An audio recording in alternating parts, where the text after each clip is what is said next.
Nightstand by Christina Lauren. Read by Deacon Lee and Shayna Thibodeau.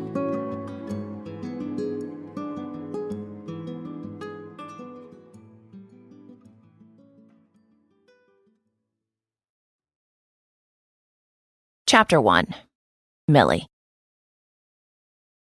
When I was in grade school, my best friend Allison Kim was obsessed with horses. She was the horse girl. You know the one. She took lessons, came to school in cowboy boots, and always smelled faintly of barn. Not necessarily a bad thing, but certainly unique among the student body at Middleton Elementary. Her room was covered in pictures of horses. Her clothes were all horse-themed.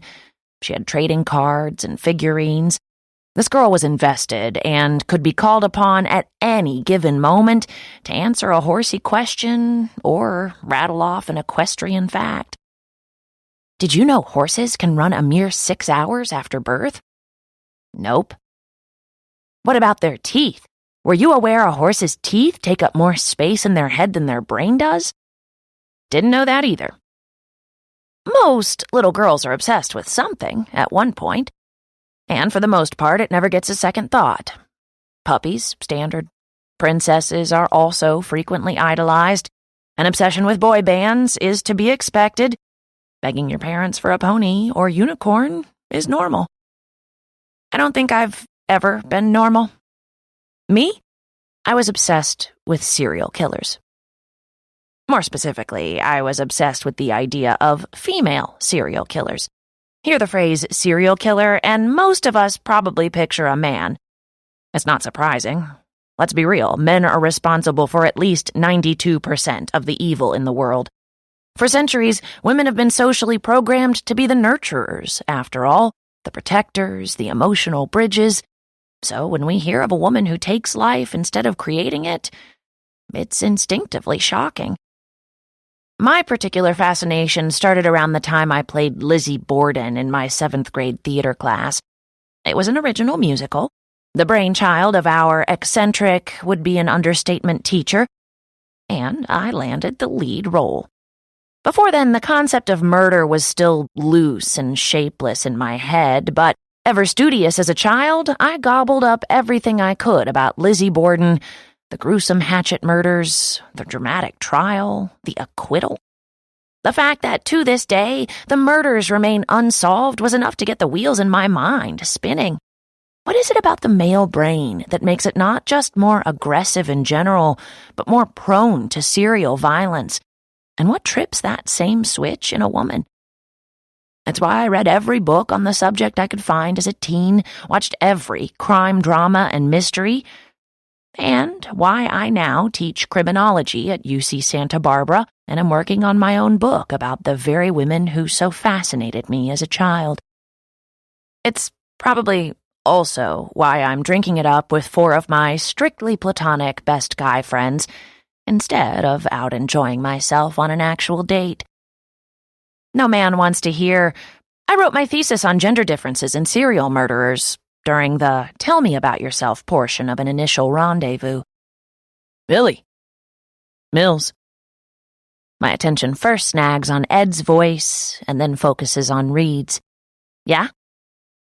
Reed Campbell, one of the aforementioned strictly platonic best guy friends, the reason we're here celebrating tonight, and a man whose genetics never got the memo that it's unfair to be both brilliant and beautiful, grins at me from across the table. Are you going to pick your game piece or stare slack-jawed at the wall all night? He's still waiting, still smiling. It's only now that I notice the game board on the table and the pastel money he begins distributing. Apparently, while zoning out, I inadvertently agreed to play Monopoly. Ugh, guys, again? Reed, who for some reason is always the banker, looks back up at me with faux wounded blue eyes. Come on, don't even pretend you don't love it. Getting a Monopoly on Park Place and Boardwalk gives you an obscene amount of joy.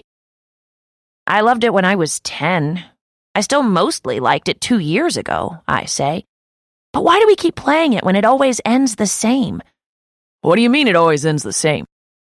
Ed, or Stephen Edward D'Onofrio, if you're his mother, pulls out the chair to my left.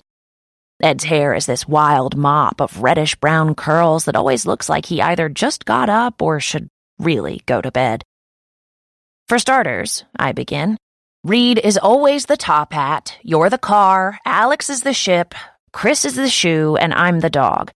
You'll go to the bathroom 12 times right before it's your turn, so we all have to wait. Chris will hoard his money and then get mad when he keeps landing on Alex's hotels. Reed will only buy the utilities and somehow still manage to clean the floor with all of us, and I'll get bored and quit 6 hours into a never-ending game. That's not true, Ed says. I quit last time, and Chris bought up all the orange properties to get back at Alex for the rooster-shaped birthday cake. Man, that was a great cake, Alex says, dark eyes downcast as he laughs into his drink. Still worth Chris putting salt in my beer for 2 weeks. What's greater, Chris replies, is how you never once expected the salt, even after the 4th time. In typical fashion, Reed won't be distracted from his goal and pipes up from where he's organizing the property cards. The rules were very clear tonight. My party, my choice. We groan in unison because he has a point. Reed and Ed are both in neuroscience, also at UCSB, but while Ed works as a postdoc researcher in Reed's lab, Reed is a newly minted associate professor just awarded tenure. Said tenure is why I'm wearing both a dress and a party hat, and why there are somewhat droopy crepe paper streamers hung throughout Chris's living room. Chris is always Team Reed. He's gathering up the game pieces, but not to put them away, to compromise. We'll switch things up. I'll be the dog, Mills. I think you're missing my point, Christopher. 4 sets of eyes stare blankly back at me, urging me to give up the battle. Okay, then, I say, resigned as I stand and walk into the kitchen for another bottle of wine. An hour later, I've lost track of how much pretend money I've paid Reed and how many times Alex has refilled my glass. Alex is a professor of biochemistry, which explains how he can always be counted on to get me drunk. And, oh, I am drunk. I don't know what I was complaining about. Monopoly is awesome. Chris reshuffles the community chest cards and places them face down on the board. Ed, are you still seeing that redhead? I have no idea how Chris remembers this. Between Alex and Ed, it seems there's never a shortage of odd dating stories to go around. Alex, I get. He's tall, dark, and wicked, and even though he's originally from Huntington Beach, he spent every childhood summer with his extended family in Ecuador, giving him an accent that stops women in their tracks. He's also never serious about anyone and rarely sees someone again after getting a cab home in the morning. Ed is, none of these things. Don't get me wrong, he's not unattractive, and he has the aforementioned full head of hair, but he's more like a grown frat boy than a manly man. If we went to his place right now, we'd find ketchup and a case of Mountain Dew in his refrigerator and a living room full of pinball machines instead of furniture. Still, he goes out more than me, Reed, and Chris combined. Not that that's saying much. Reed is a workaholic. Chris is gorgeous and accomplished, mentoring fellow African-American chemists right here at the university. But he's also picky and serious and works the same insane hours as Reed does. And me? Honestly, maybe I'm just lazy. Alex counts out his spaces and sets the dice in the center of the board. You're talking about the one with the eye patch? Okay, that jogs my memory. Ed isn't amused. She did not have an eye patch. Actually, I remember her too, I say. I distinctly recall seeing a patch covering an eye. I motion to the board and the neat row of hotels lined up there. P.S. It's your turn, and if you roll anything other than a 2, which will land you in jail, you are fucked. Slumlords, Ed mutters, but rolls the dice anyway. I have no idea how, but he does miraculously roll a 2 and does a celebratory fist pump before scooting his little car into the space marked jail. A momentary reprieve from the rows and rows of Alex's hotels. And it wasn't an eye patch. It was a small bandage. We were being amorous and things got a little crazy. A little crazy as in... I trail off, deciding I might not really want the answer. Reed laughs over the top of his glass. When Ed doesn't immediately clarify, though, his smile slowly straightens, and a hush falls over the room as we're all left to mentally unravel this, logistically. Wait, seriously? I tidy up the meager remains of my money. He did say it was a small bandage. Reed falls forward onto the table, laughing. And maybe it's the fact that half my blood has to be wine at this point, but I'm reminded all over again that the first thing I noticed about him was his smile. Just over 2 years ago, Reed and I were introduced by my then-boyfriend, Dustin, the department chair for criminology. Yes, this means that my ex-boyfriend is now my boss, the reason I will never date someone I work with again. Reed was new to UCSB, and at the dedication of a new computer science building, Dustin made some crack about it being the first time anyone had seen Reed outside his lab. Apparently, Reed and his fiancée had just broken up. Her first complaint was that Reed spent too much time at work. I didn't know that at the time, but I found out later that Dustin had. Reed laughed at the little dig and continued to smile warmly as we shook hands. I had a tiny, immediate crush on that sparkling, crinkly-eyed smile that survived the sting of Dustin's underhanded jabs. For un-Reed-related reasons, I broke up with Dustin a few months later, but because it turns out no one liked Dustin anyway, I got to keep Reed and all his friends, too. Chris and Reed went to graduate school together. Ed joined Reed's lab as a postdoc shortly after he was hired, and Alex shared lab space with Chris when they were both new faculty at UCSB. I'm the only non-science-y person in the group, but at work and at home, these guys have become my sweet little chosen family of sorts. So, Chris says, I'm going to take that as a no on the still dating question. Ed rolls again, happy when he doesn't manage a double and gets to remain safely in jail. Correct. Then who are you inviting to the commencement banquet? Chris asks. Reed pulls his attention from the board and over to Chris. Do we have to think about that yet? The banquet is in June. It's only March. Chris smiles and looks smugly around the table. I take it none of you heard the rumor about this year's speaker? Reed searches his expression. The speaker will make me want to bring a date? Chris stands and walks into the kitchen to grab another beer. I heard a rumor that Obama is giving the commencement address and a keynote at the dean's banquet. Black tie, +1, the whole 9. We all gasp, deeply, in unison. I got word that the chancellor is going to announce it this week, he adds. No way! Ed stares at him, eyes wide behind his thick glasses. Oh, I am definitely going this year. Reed laughs, picking up the dice. You're supposed to go every year. Last year the commencement speaker was Gilbert Gottfried. I don't think I missed anything. I actually wanted to talk to you guys about this, Chris says. None of us is dating anyone. He stops, glancing to where Ed is balancing a cork on his nose and counting to see how long he's able to do it. Look at this, Millie. Ed stretches his arms out. 10 seconds, no hands. Chris turns back to the rest of us. Or has any serious prospects, he continues slowly. Who are we taking? Ed straightens, catching the cork in his palm. Why can't we all go together? Because it's not junior prom, Chris says. We can't just go solo? I mean, you could, Chris says. But this is going to be a big deal with dancing and coupley stuff. Go solo and be the loner, go in a group and we're a table of dudes and Mills sitting there awkwardly. We should get dates. Reed rolls his dice and begins counting out his turn. I call Millie. You call me? Whoa.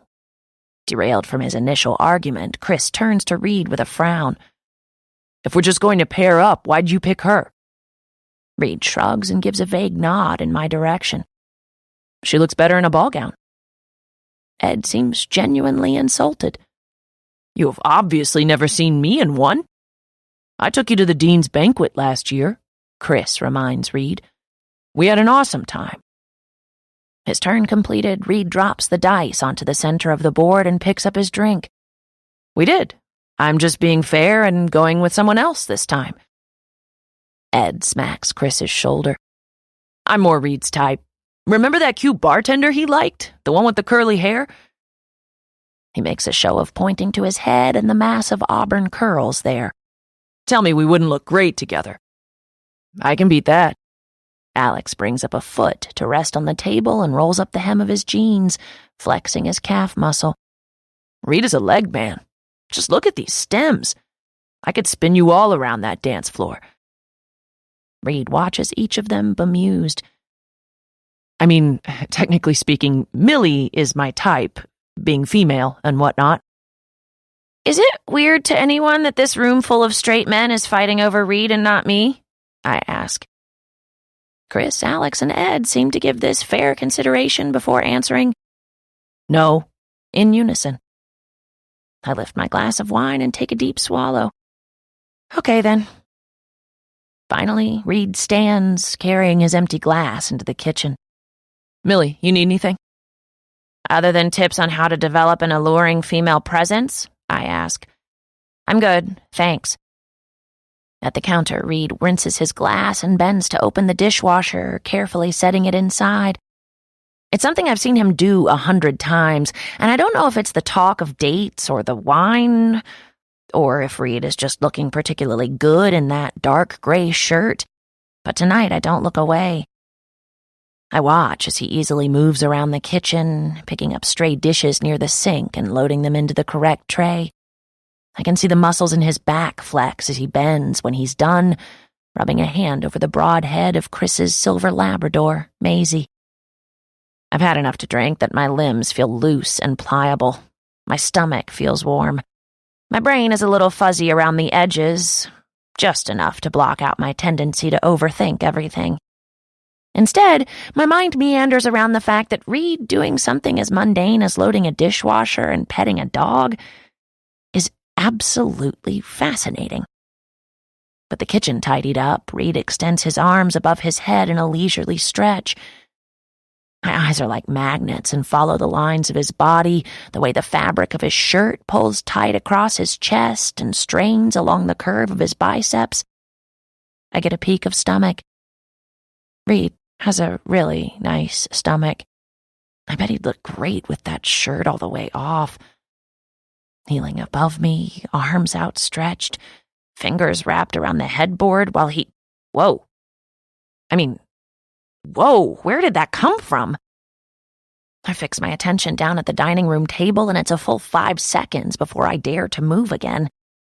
I just had a sex thought about Reed. Reed Campbell, who always roots for the underdog in any sporting event, who pretends he enjoys classical music so Chris doesn't go alone to the symphony, who buys a new pair of running shoes precisely every 6 months. When he returns to the table and sits down next to me, if the pounding of my heart is any indication, I do not look like I'm thinking about resuming our fascinating game of Monopoly. I blink over to my empty wine glass, eager to point blame in the most convenient place. How many of these did I have? 2? 3? More? I'm not hammered, but I'm not exactly sober either. I'm the kind of tipsy where I should want to hug everyone, not pull my best friend's pants down. Gah! Strictly platonic best guy friend. Strictly platonic best guy friend. Heat rushes to my face, and I stand so quickly my chair teeters on its back legs. 4 sets of curious eyes swing in my direction, and I turn, making a beeline for the bathroom. Millie, Reed calls after me. You okay? Gotta pee, I shout over my shoulder, not stopping until I'm safely inside the bathroom and the door is firmly closed behind me. Normally, I laugh when confronted with one of the dozen roosters we've given Chris over the past 2 years.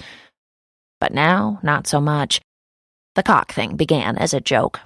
Chris complimented a giant rooster painting at Ed's mom's house, and she gave it to him on the spot. So, of course, every birthday, Valentine's Day, and Christmas present since has been some form of rooster decor. But even the sight of one of my favorites, a Rise and Shine Mother Cluckers sign I got him for his last birthday, only makes me think of the cock joke, which makes me think of penises, which reminds me of the image of Reed naked in my bed on top of me. Hands on the counter, I lean in to examine my reflection and... Okay, it could be better. My cheeks are flushed, my eyes a little glassy. My eyeliner and mascara have converged in a dark smear below my lower lids. Kneeling, arms outstretched, fingers wrapped around the headboard. With the faucet on as high as it will go, I clean up and splash cold water on my face.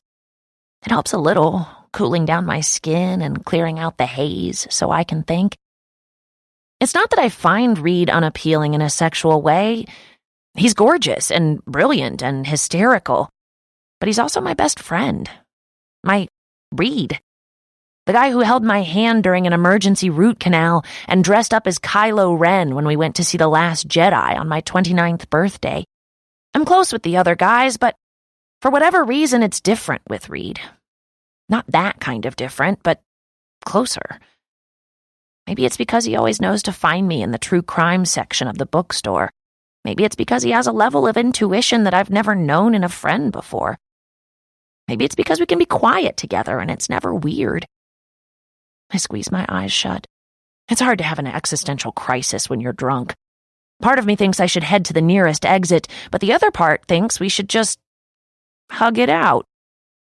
There's a knock at the door, and I step back just far enough to open it a crack. It's Reed, looking sweetly disheveled with a dish towel still slung over his shoulder. God damn it. I straighten, hoping I look more sober than I feel. Hi. Everything okay? He asks. Totally. I lean against the door frame in an attempt to appear casual. All this really does is bring my face within inches of his, which somehow makes me feel drunker. You know how I am with wine. Goes right through me. I'm an idiot, but before I can regret what I've said, he's laughing. Why does he always laugh at my dumb jokes? Ed and Alex are headed out, he says quietly. You can't drive. Can I take you home? I'm not drunk. This statement would carry more weight if I didn't hiccup immediately after saying it. And I wasn't going to drive. He tilts his head and a piece of soft brown hair falls forward, curling over his forehead. My brain immediately sides with Team Hug It Out. Come on, he says. You can control the radio on the way. It's sunny and perfect in Santa Barbara at least 300 days a year. We get most of our meager rainfall in early spring, and as we drive down Highway 1 at midnight, windows open and Arcade Fire blasting on the radio, it smells like a storm in the distance. Did you have a good night? I ask, rolling my head to see him. It takes a few seconds for my eyes to refocus. The inside of the car is dark, his profile in shadow. I did. Does it feel different? He turns to me and smiles, the tips of his lashes glowing gold in the light from the dashboard. What, tenure? Yeah, knowing you can only be fired for incompetence or gross misconduct. He laughs. Define gross misconduct again? Sexual harassment, murder, embezzlement. You're kind of making it sound like a dare. He reaches for my hand where it sits on the console between us and squeezes my fingers. You cold? I can turn on the seat warmers if you want to keep the window open for air. I'm good, I say, but he keeps hold of my fingers anyway. Maybe with less time in the lab and more in the classroom, you can cut back a little. Have more time to yourself. To do what? Play pinball with Ed? I don't know, I say. Explore new hobbies, find yourself, date. You work too much. He turns to me again and grins adorably. Why would I need a date when I already have you for the banquet? I roll my eyes. I mean, like, in the general sense. Okay, Pot. When's the last time you went out with someone who wasn't one of us? I search my memory, counting back 5, 6 months, and can't help but recall the veritable wasteland my sex life has become. I've been stressed with deadlines and family stuff, and my brain is just looking for an escape pod, a little release. No wonder I'm having sex thoughts about Reed. When it takes me too long to answer, he gives my fingers another squeeze. Need me to get out a calendar? I think I have an abacus in my office. I think it was Carson, the barista who worked at Cage. In the dark, I see his eyes narrow as he thinks. Wasn't he younger than you? A few years, I say with a shrug. 7 years, he corrects. And he had a nose ring. That was some impressive recollection, Reed. Men date younger women all the time and get a pat on the back. Why does dating a younger guy automatically make me a cougar? He holds up a hand. I'm not calling you a cougar. Listen, if 21-year-old college me had had the chance to bang beautiful 28-year-old you, I'd have done it in a hot second. Wait, what? A shiver moves down my spine and he notices, shifting to run a hand along my arm. You have goosebumps. Oh. I reach over to close the window. I guess it's chillier than I thought. So what happened between you and Carson? I finish for him. Nothing happened. He was 21. There weren't a lot of places it could go. You mean it was just sex? I'm thankful we're still sitting in the dark so he can't see me get all blushy and awkward. My muscle tone had never been better. Reed barks out a scandalized laugh. I'm not lying. What about you? When was your last, He taps his thumb against the steering wheel. My last, I'm not sure.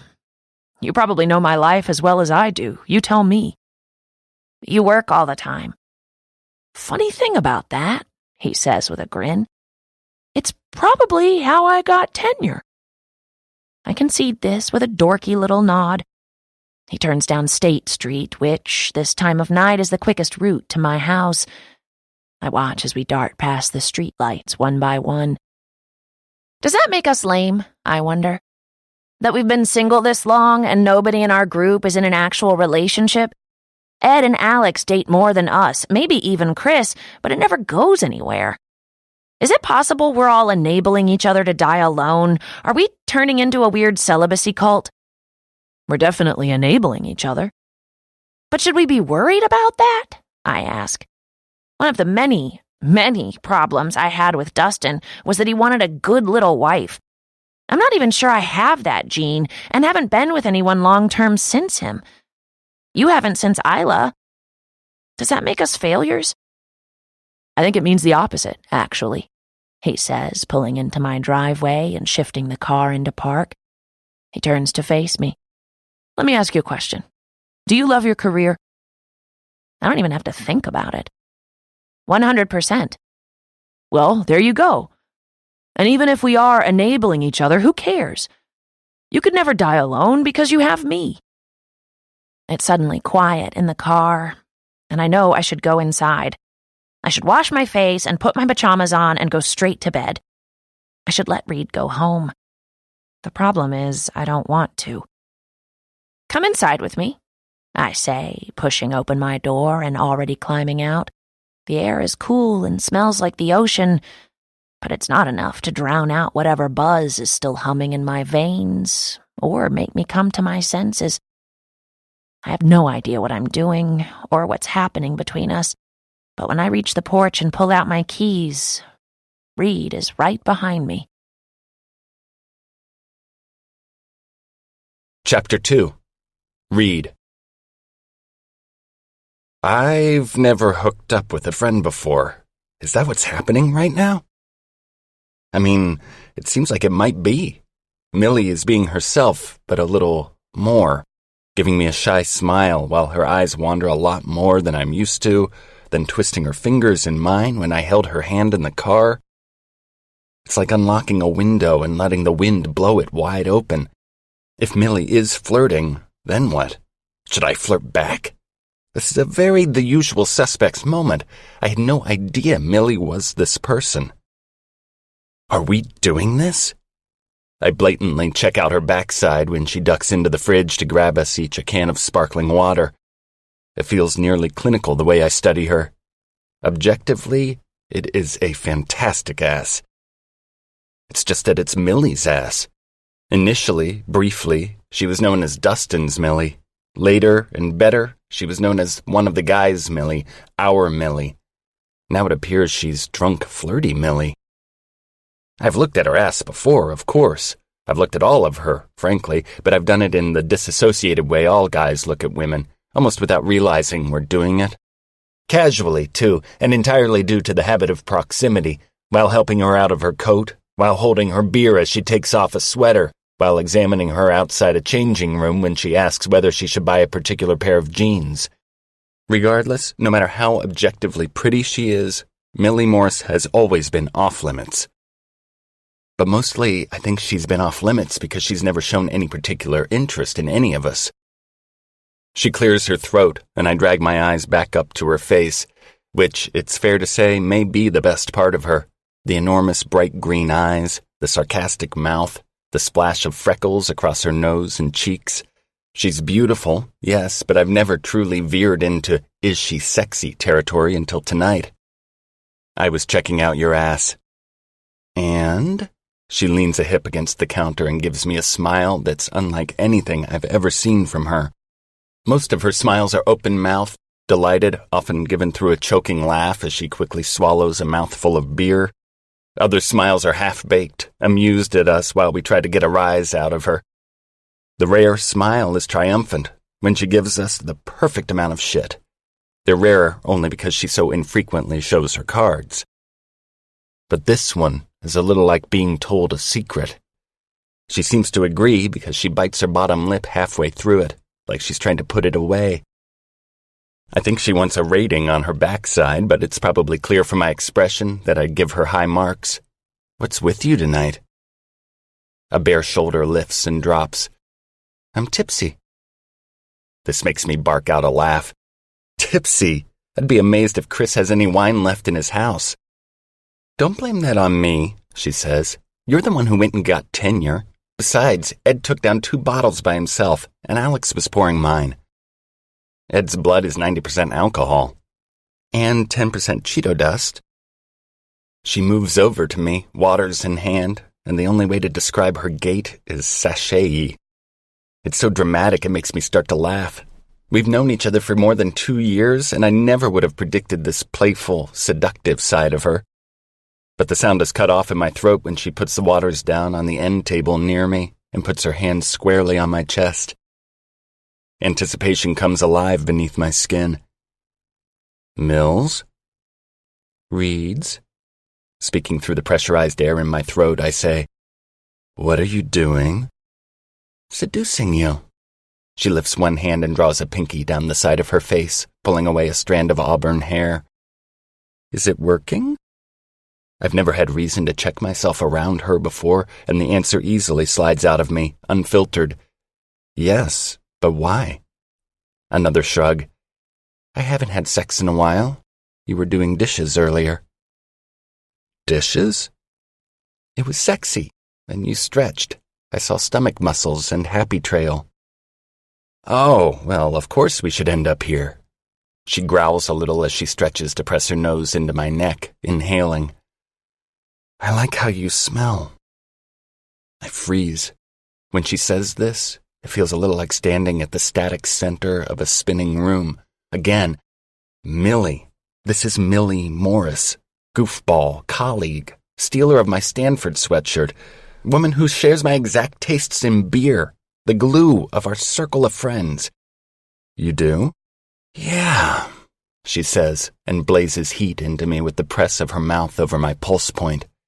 It's familiar, but I never realized until now how nice it is up close. While she kisses up my neck, I'm dragged back 2 years when Dustin brought her along with him to meet up with the rest of us for drinks. Chris, Alex, and I thought he seemed like a cool guy. Maybe he'd be another colleague we could end up hanging with. Academia is hard as hell, and it helps to have a community of people who get the schedule, understand the pressures. But within half an hour, Dustin was playing darts with some surfers, and Millie got us all drunk on car bombs and dirty jokes. From that night on, Millie seemed more ours than his.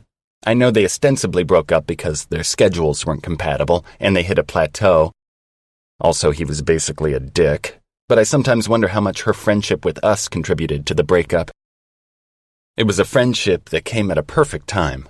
I was still reeling from Isla calling off our engagement and only beginning to find my friend clan at the university. Chris, Alex, Ed, and I hung out, but it was spontaneous, never something we planned or assumed.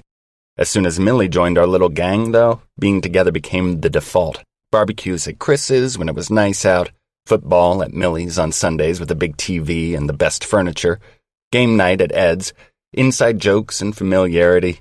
We fell into a rhythm and built a scaffold of community. Before Millie, we got together when we randomly bumped into each other. Because of her, we now have lunch every Monday and Wednesday, and I can't imagine a week without it. I fucking love all of them, but romance wasn't even on the table. Now it's just me and Millie here, standing so close our chests touch. I'm trying not to contemplate what the others would think right now. When I focus, it's hard to think of anything. Millie has been busy. One finger is tucked into my belt loop, and her lips are hovering near my chin, skirting along my jaw. It's decision time. All I have to do is tilt my face down to her, and we'll be kissing. I'm already getting hard, and the question whether this is a great or disastrous decision is growing cloudier. Are we going to do this? This time I say it out loud. Her breath against my mouth is sweet with wine and the apple Jolly Ranchers she swiped from Chris's counter on our way out the door. I really, really want sex tonight, she admits. Specifically, I'd like sex with you, but if you're weirded out by this, then it's cool if you leave and I dive into the drawer of sin in my bedroom. I haven't exactly made up my mind, but my lips pass over hers once, just to see, then again, and it's not weird, not even a little. It's soft and easy. My pulse taps out an impatient beat inside me. The drawer of sin? Sex toys. No, I say, kissing her again. I translated that. I mean, you have an entire drawer of them? It's not a huge drawer. Her mouth comes over mine, firmer now, and then she grins into the kiss. But yeah, it's full. Wow, her lips are unbelievable. Playful, soft, immediately addicting. It takes almost no time for her to transition from Millie, my friend, into Millie, sexpot, and for a tiny flicker, I desperately hope that we can transition back just as easily. But then her hands come up under my shirt, and I hope instead that time snags on this night so it doesn't ever end. Her palms are soft slides of heat up over my stomach, to my chest, fingernails teasing, fingertips mapping every inch of me. Her sounds vibrate against my lips, into my mouth. My shirt is up and gone. Her hands work madly at my belt, my button, my zipper, until my jeans are a puddle of black at my feet. All the thoughts we shouldn't have about our friends are unleashed. How she kisses, what sounds she makes. Does she take charge? Is she fun? And by her grin, I can tell the same thing flies through her thoughts. What a relief to find all the unexpected ways we're compatible. I like her little gasp when she digs into my boxers and feels me. I like the sneaky smile that presses against mine. Reed, I'm touching your dick. I know. I like it, she whispers. Coincidence? I do too. She giggles, pulling her hand out of my boxers and cupping her hands at my waist while she walks backward, leading me down the hall to her bedroom. She kisses my collarbone, my neck, my jaw. Millie is easy to undress. Just a tug of fabric up over her head, and then she's standing there in nothing but her underwear. I've always semi-consciously suspected she had a great chest, but now I get to confirm with my eyes and hands and mouth. I've always appreciated that she likes to swim, that she eats pretty well. But now I get to see the definition along her arms, her stomach, the strength of her thighs. Her hair is a mess, Her mouth is a little swollen from me already. I haven't had sex in months, and I'm momentarily overwhelmed. A starving man at a buffet, unsure where to start.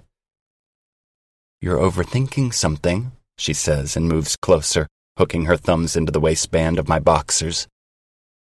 "Don't think." I twist a strand of her hair around my index finger. Should we establish some ground rules? When Millie pulls away slightly, her eyes are dark and heavy. "If you want. I just feel like we should." Her lips return to my neck, sucking. "Okay. 1, we both come." I pull back and look at her. "Seriously, that needs to be said?" A wry curve tugs at her mouth. "Oh, you'd be surprised." "I've got you," I said, kissing her smile. "But my rule is we don't tell the guys."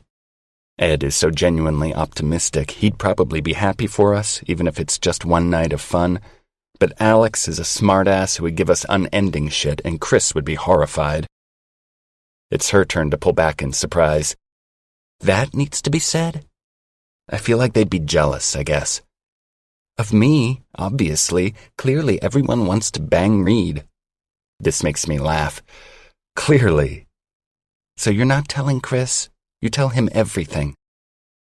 She's right, but he would never be on board for this kind of impulsive decision. Chris is the most intentional, cautious person I've ever known. "I swear I won't." Her hand slides over my stomach, and a fingertip traces the line of hair above my boxers. "Any other rules?" "I have condoms," I say, "but they're in my car." "I have some in my drawer of sin."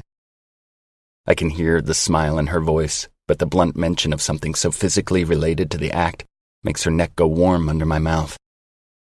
Her bra comes off with a little slip of my fingers, and I lose even more of my plan to savor this when I fit my hand around the warm curve of her breast. "What do you like?" "Everything," she says, quickly adding, "except anal." "Wow." I pull back, looking down at her. "Never mind. If that's off the table, then I gotta go."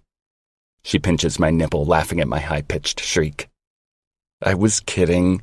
I punctuate my point by pushing her underwear down her hips. "I know." Her mouth slides over my shoulder. "But I wasn't." "I'm not really into it either." "Really?" she says, and I love the genuine way she searches my eyes. I've never been this close to her before, and she's certainly never looked at me like this, with the combined tenderness of best friend and lover. "I assumed you were into everything." "When did you assume this?" Her hand comes around me, stroking slowly, and my mind goes all wavy. "You know, just random Reed thoughts. While we were at Gio's last week, you looked at me and thought, I bet he likes anal." "I think it was when you were eating a club sandwich at lunch Wednesday," she jokes. I laugh, and it fuses with a groan when she leans forward to drag her teeth along my neck. "I swear Ed needs to never wear that shirt again." "The white one?" she asks. "Chest hair extravaganza?" "It's just so thin." I bend to kiss her throat, her shoulder, and then I forget what I was saying because she's pulling me down onto the bed, and her nipple is in my mouth, and she's stroking me, and I probably couldn't remember my own name if asked. "Is this weird?" I murmur into her skin. "Why are we talking about the guys while I'm doing this?"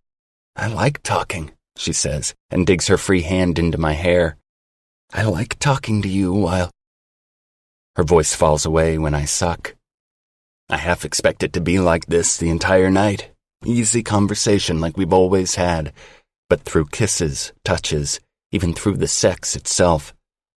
But when her hand finds a certain rhythm, it shifts something over inside me, something more instinct than conscious thought. I make my way down her body, she makes her way down mine, and when she finally comes back up over me, on top of me, she looks directly into my eyes as she sinks down, and I wonder, during the first gasping burst of sensation, why we haven't been doing this every day for the past 2 years.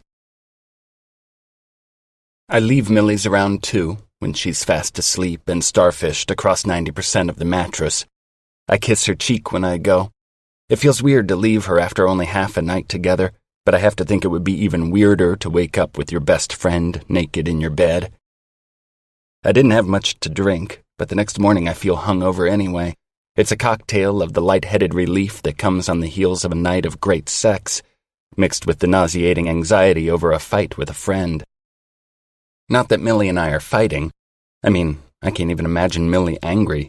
She wasn't that drunk, but if there's anything that could piss her off, it'd be the perception that I took advantage of her last night. Chris's office is in the building next to mine, and just inside the entrance closest to the campus coffee kiosk. This proximity means that he's lucky enough to be able to slip out and back in for coffee without running into 15 colleagues in the hall. But it also means that people are constantly walking past his office on their way to or from the kiosk, interrupting his workday. Like I do now, stepping through the open door and into his office. Hey. For a chemistry professor, Chris keeps his office impressively tidy. There are no teetering stacks of dusty lab notebooks or piles of outdated textbooks being used as makeshift tables. He has a small plant on his desk, a jar of pencils, a few molecular models here and there, but much like the man himself, Chris's office is much more put together than any of the rest of us seem to manage. He looks up, pulling his glasses off and setting them down near his keyboard. Hey, I assume you guys got home okay last night? I expected him to ask, but the way the question comes out so immediately feels almost accusatory, almost knowing. The answer bursts out of me a touch hysterically. Of course we did. He stares at me a second longer before he reaches for the paper takeaway cup I've put down on his desk. Cool. Thanks for the coffee. Out of all of us, Chris is the most intuitive and, because he and I first met in graduate school nearly a decade ago, he also knows me better than anyone else. If even a flicker of last night passes through my thoughts, he'll see it. But maybe that's exactly why I'm here.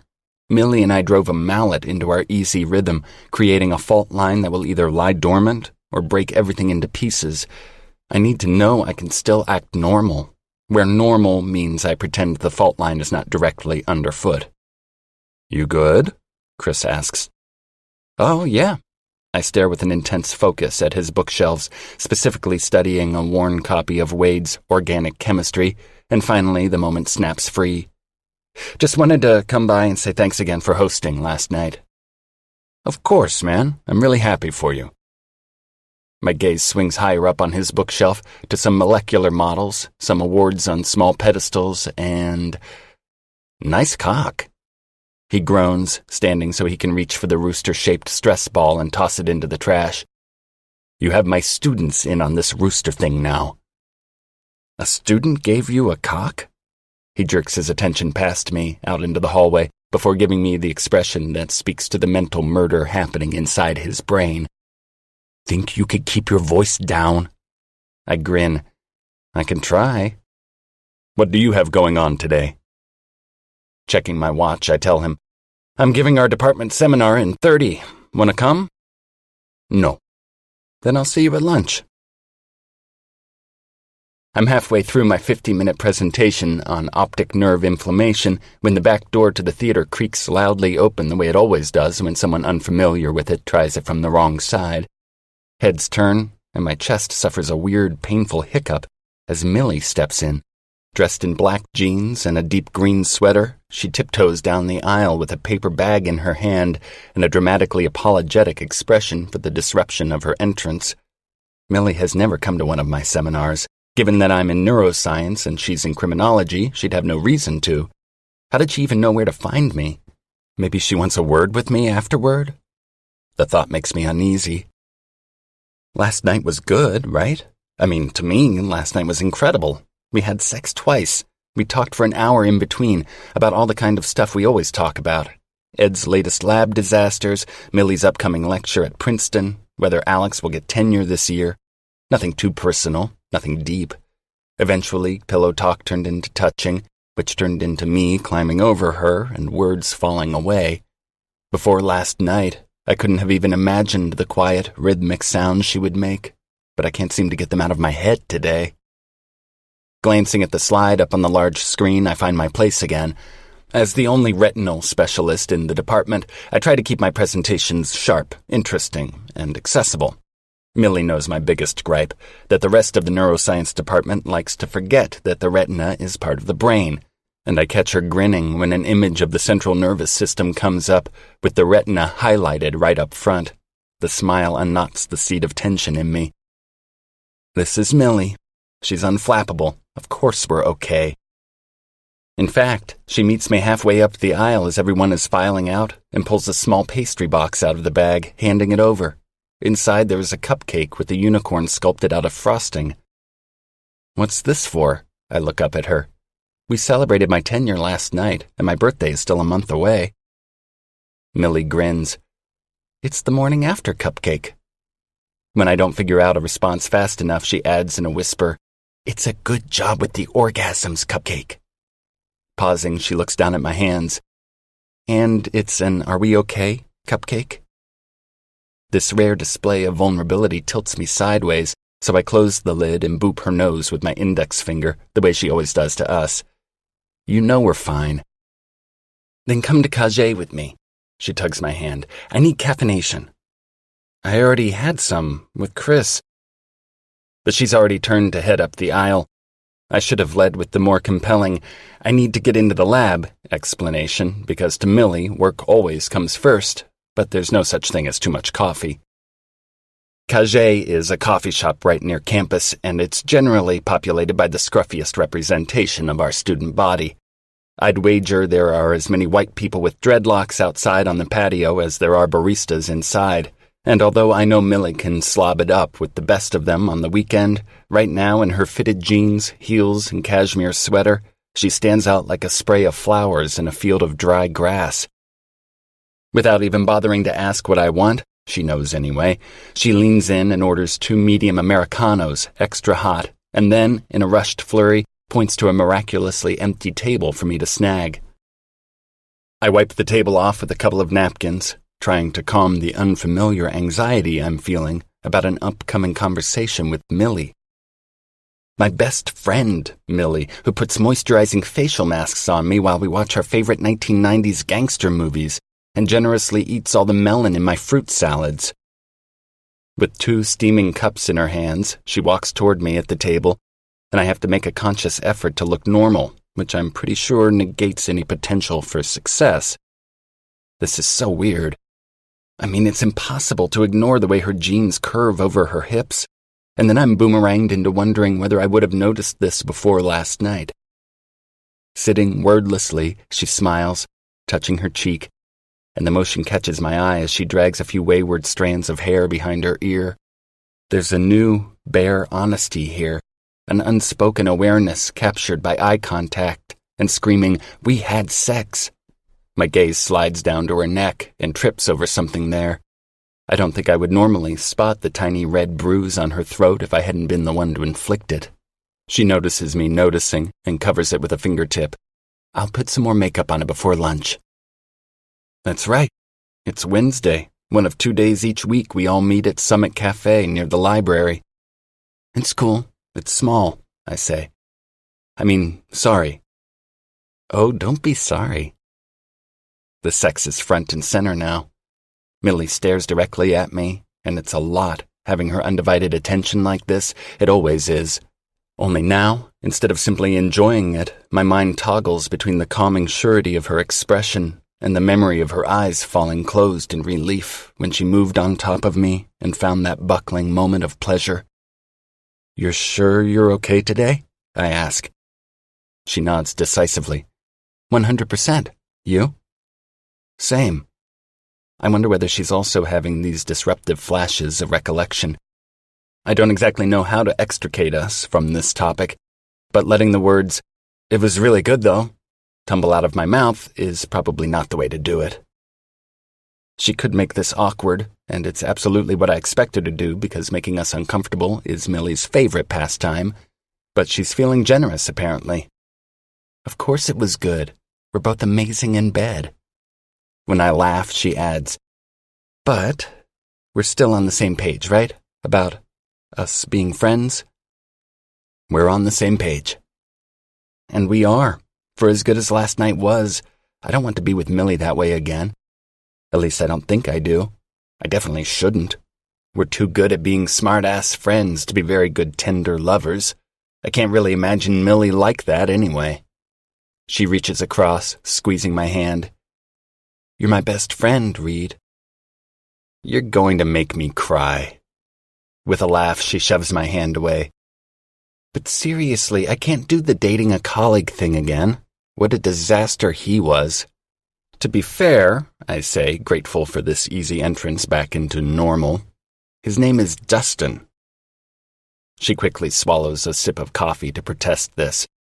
There are some who might say Reed is an especially pretentious name. With a hand to my chest, I feign insult. No one says that. Millie reaches out, curling her hand around the forearm of a passing student. Sorry, quick question. Is Reed a douchey name? The guy doesn't even hesitate or bother to look at me. Totally. Millie releases him with a smug smile and brings her mug to her lips. I mirror her movement with my own mug. He just said yes because he was intimidated by the obvious hot professor randomly grabbing him. Be my guest, she says, spreading a generous hand. Ask someone yourself. Excuse me, I say, stopping a female student with a raised finger. Would you say the name Reed is pretentious? She's very pretty, soft brown skin, a halo of curly hair, and when our eyes meet, she flushes. Is that your name? It's immaterial, I say, softening it with what Millie calls my flirty eyes. I mean, the girl says, I don't think it's a pretentious name. I thank her and she wanders off when I turn back to Millie. See? Her answer sounded like a nice way of saying the consensus is that name is douchey. I laugh. Her answer was a clear no. If it was a no, it's because she wants to fuck you. The word fuck coming out of her mouth does strange things to my pulse. She says it all the time, but just last night she gasped it into my ear right before telling me she was close. Again. I try to make my voice sound as wounded as possible. I had no idea you think my name is douchey. Millie is not falling for it. She grins over the top of my mug. I don't really. We fall into an easy silence, and I try not to think about sex Millie too much or study friend Millie too closely. She's completely rebounded. Millie really is as constitutionally solid as she seems. And holy shit, she's just as fun in bed as I would have guessed. So, she says out of the quiet, in the interest of returning to best friendship, we should probably find other dates for commencement. Looks like it. Chapter 3. Millie. Hey, Taylor, I say. This is Millie. Millie Morris.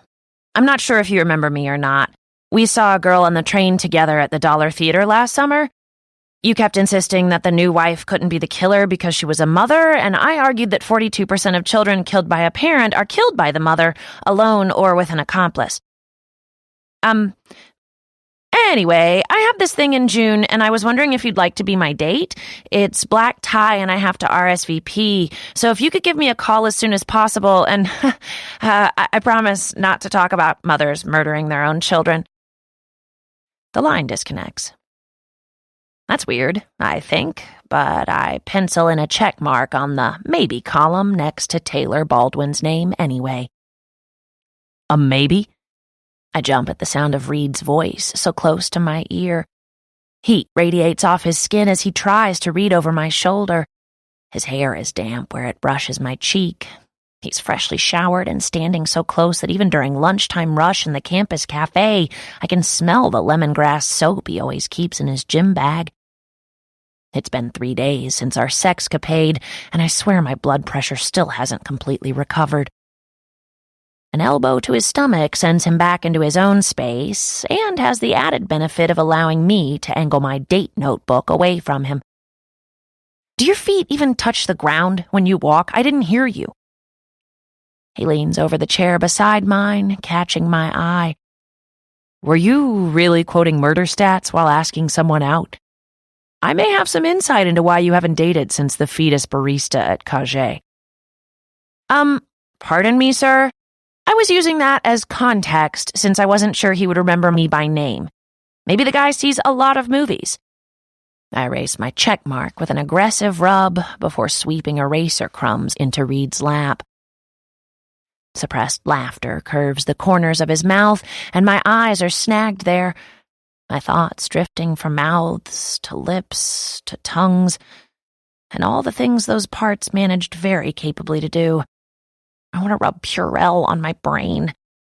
Trying to be cool about banging your best friend is a lot harder than I would have anticipated. I was just giving him some details to jog his memory. I can think of a handful of adjectives to describe you, he says, and slides his tray down next to mine and sits. Forgettable is not one of them. A tiny hot bubble bursts in my thoughts, making me want to ask, "You mean even in bed?" But I make a show of scrutinizing my notebook instead, ignoring the embarrassed flush I feel warming the back of my neck. "Thanks, I think." He unwraps a set of plastic utensils from a paper napkin. "You're calling guys in the middle of the lunch rush?" "The noise is my camouflage. I can't do it in my office. What if Dustin walked by and heard me asking someone out in a voicemail? I'd have to suffer his smug face for a month." Reed stares at me for a couple breaths longer before he seems to decide to give up on this. Or me. He digs a fork into his salad with one hand and thumbs through a scientific journal with the other. Despite my momentary short circuit a few minutes ago, things have been fine between us. Normal. Comfortable. Did we manage to avoid the awkward sleeping with your strictly platonic bestie thing? I can't possibly be that lucky. I bend, picking at my own salad. "So who are you calling?" Reed asks, nodding toward my phone. I stab a piece of cucumber. "If you'd started your eavesdropping a little earlier, you'd have heard that his name is Taylor." Reed takes a bite, chewing while he searches his memory. "Taylor? Why doesn't that ring a bell?" I shrug, picking out the tomatoes and setting them off to the side. I'm not surprised Reed doesn't remember him. For starters, Taylor and I went out once, almost a year ago, and I'm not all that chatty about my love life anyway. Reed and the guys might go on and on about their dates, or lack thereof, but it's never been my thing. "How many have you called so far?" he asks. 3. I've called 7. "Are you going to hassle me?" He holds up his hands, defensive. "Just making conversation." At least I'm trying. How many have you called, Reed?" He shoves a fork full of lettuce into his mouth and grunts something non-committal into his salad. I sit back. "That's what I thought." He swallows before reaching for his bottle of water. "I had a lecture on optic neuritis to prepare, and we need to submit a few abstracts for the Society of Neuroscience meeting. Plus, someone has to scour the pages of Pinball Enthusiast for Ed's next birthday present." He pauses just long enough to wave away my "I knew it" face. "I've been busy, okay? I'll get to it." I raise my brows. We're all busy.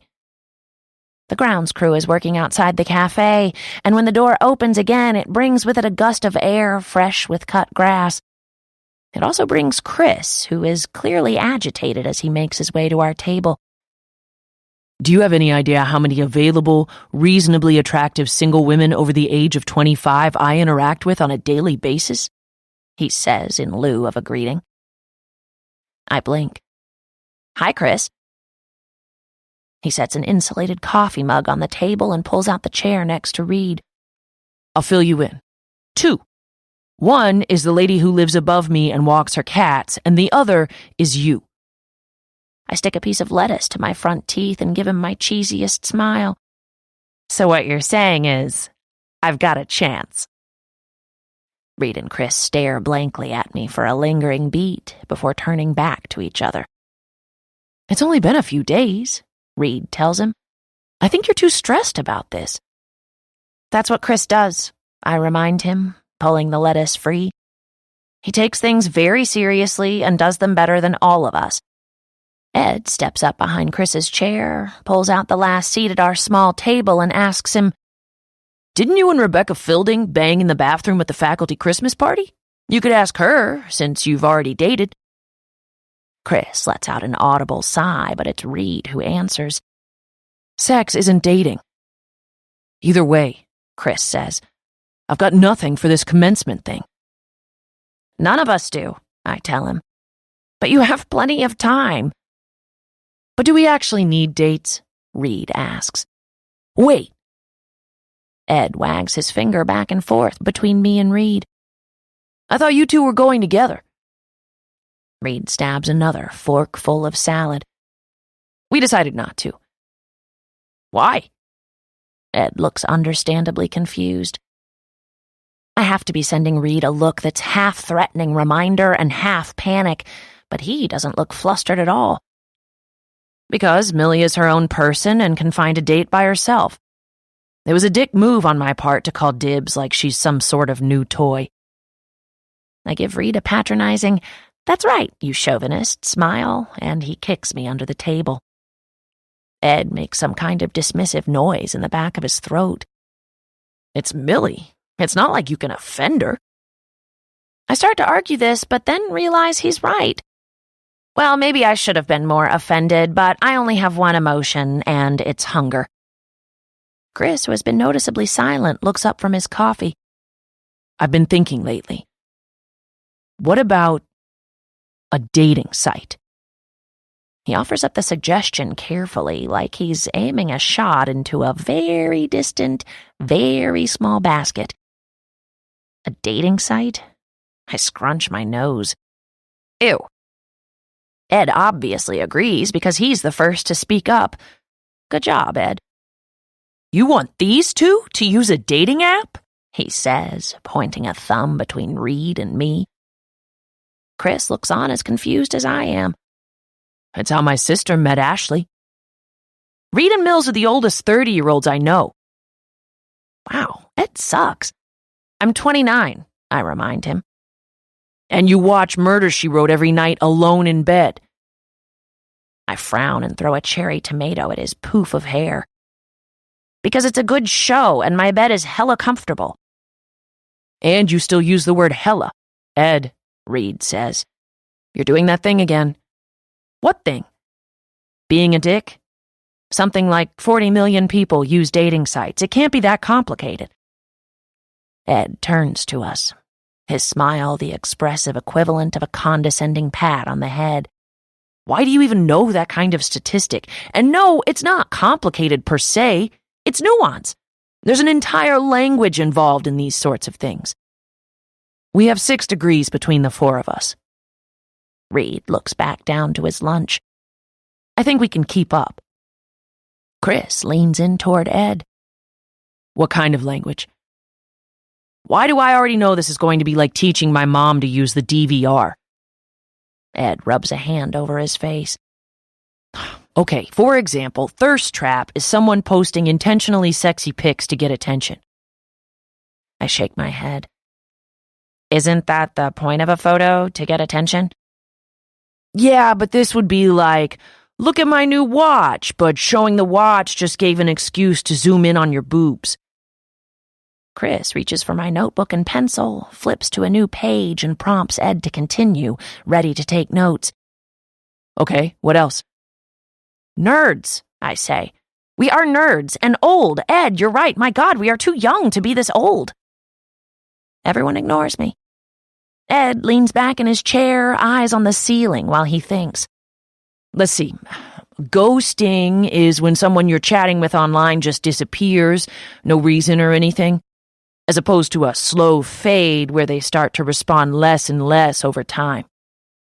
Chris is diligently jotting all this down. "Benching is pretty self-explanatory," Ed says. "They like you, but they keep you on the bench so they can continue playing the field. DTR means to define the relationship, so the talk. F to F means they want to meet. Oh, and if you do meet, a half-night stand is when you hook up and leave when the sex is over." Something inside me comes to a stop, and I work very, very hard to not look up at Reed. When I glance up, his eyes immediately dart away from my face. None of us says anything. Chris is finishing his note-taking. Reed and I are studiously not looking at each other. Ed is leaning in, excited now. Seriously, you guys want to do this? He asks.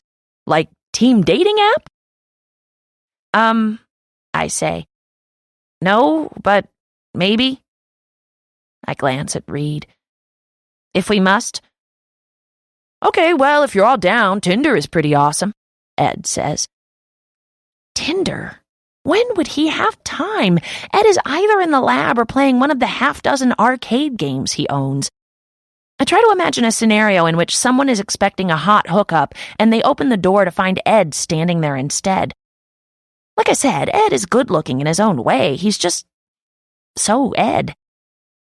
I guess he's getting more action than I thought. The reality of this slaps me into awareness. Ed has game because he expects to. You use Tinder? I ask.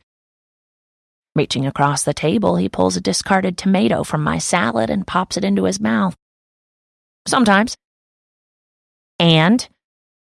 I am suddenly dying to get the rundown on Ed's Tinder booty calls. No, Chris interjects. no Tinders or Grinders or any other hookup apps. We need dates, not sex. I don't miss the way Reed's eyes flicker my way. Ed pulls out his phone, swiping through his apps before turning the screen to face us. We use it to find matches. We meet them, hook up, have fun, whatever. And then we ask if they want to go to the banquet. I love that sex comes before the date, Reed says dryly. Ed nods sagely. Sex is just the bonus. Chris's chin comes to an amused landing in his cupped hand. Boy, in what universe is sex with you a bonus? I have an IQ of 148, Ed says. I'll let you connect the dots. Actually, being smart means you're probably having less sex, Reed tells him. A 2007 study showed intelligence is negatively associated with sex frequency. In fact, only 65% of MIT graduates have even had sex. Pull up the plane, Reed, I say. He laughs. Okay, I guess what I'm saying is maybe Chris and Ed are right. Chris's sister is happy. I know a few people who've met their significant other online. Hell, I know lots of people who've met some of their best friends online. Maybe a dating site isn't the worst idea. I slide my notebook back and point him to my neatly arranged columns. I have a whole list of maybes. I don't need someone else to find me a date. Reed gently takes it from me. I think maybes might be a tad optimistic. What if we don't all find matches? Chris asks. Then what? Whoever doesn't have a date takes Millie, Ed suggests. My voice tears out in a playful screech. Why are we assuming I'm also not finding a date? Just over Reed's shoulder, I spot Avery Henderson waiting at the counter for her coffee, and I stifle a whimper. Now a professor in the English department at UCSB, Avery was my little sister's college roommate at the University of Washington, and, quite frankly, has always been in better touch with Ellie than I have. Avery picked up on this about 9 months ago, too, when she realized I hadn't heard that my sister was expecting twins, and since then she loves to lord it over me when we run into each other at Saturday Pilates. But here, at lunch with my guys, I'm unprepared for the ambush and try to duck into Reed's shoulder, hoping she won't see me. Unfortunately, when the barista hands over her coffee, Avery catches my eye. I smell Reed's shirt to make it look like that's what I was doing all along. Can I help you with something? Reed mumbles. Never mind, just be cool, be cool. Oh my God, Millie! Avery shuffle runs over to us. I was going to call you this week to see how you're doing. I smile up at her with as much easy calm as I can muster. I'm doing well. How are you and Doug? She waves this away like I knew she might, indicating that she and Doug should be the least of my worries. Her voice drops. I mean, with your dad. I lift my chin. mentally sweating under the weight of Reed, Chris, and Ed staring at me with loud questions in their expressions. I'm good. We're all great. Avery falters. But Ellie mentioned... Abruptly, I stand and give her an awkward hug. I appreciate you asking, I say. I'll tell Ellie you said hi. Yes, please. Thankfully, she looks at her watch. Oh man, I'd love to catch up more, but I have a class at 2. You'll call me with any news? Of course. She shuffle runs out with her coffee in hand, and I take as much time as is reasonably possible to sit back down, lift my napkin, shake it out, and slide it back onto my lap. So, I look around the silent table. Where were we? Tinder, no, but another app, maybe? Reed shakes his head. What was that about? Something with your dad? I shift a little under the scrutiny of his gaze. It's nothing bad. It's terrible. Just parents getting older. Just fathers getting diagnosed with Parkinson's disease. I uncap my water and take a long drink, trying to push the worry and sadness back into place where they won't bubble up easily. Ed pulls out a sandwich he's had tucked away somewhere and takes a bite. My mom had her gallbladder out last week and bitched at me for an hour last night on the phone because she can't have McDonald's anymore. I give a sympathetic wince, internally relieved that I might escape this grilling. Yikes. But, per usual, Reed is undeterred. Wait, Mills, is he sick? Here's where I'm stuck. I don't share much about my family. I don't do it in part because I don't see them much, but also because my mom died when I was 12 and it sucked, and it's made me really hate talking about things that suck. But I also don't lie, and I especially don't lie to my friends. Threading the needle here, I tell them simply, he hasn't been feeling great, but he'll be okay. I hope my tone puts Reed's antenna back down. It seems to. He pushes his salad around his plate the way he does when he's full but feels guilty about wasting food. But nope, I'm wrong. You know you can talk to us if something is going on, he says. I see the little press there. The emphasis on us, when what he really means is, you can talk to me, your supposed best friend. Thankfully, Chris and Ed seem to have tuned us out, so I turn to Reed, lowering my voice. If there was something to share, I'd share, I assure him. Avery is just dramatic. She likes to make a big deal out of little things. But you make no deal about big things, he argues. Everything's fine. I give him a little chuck on the chin. You're really terrible about sharing personal shit. You know that, right? So I've heard, I say. It isn't the first time he's complained about this, but I'm not sure how to do it better. There just isn't much to say at this point. Dad has been diagnosed, is on medication, and we're handling it. Or, rather, my sister is handling it, and I'm trying to figure out the best way to be supportive from a distance.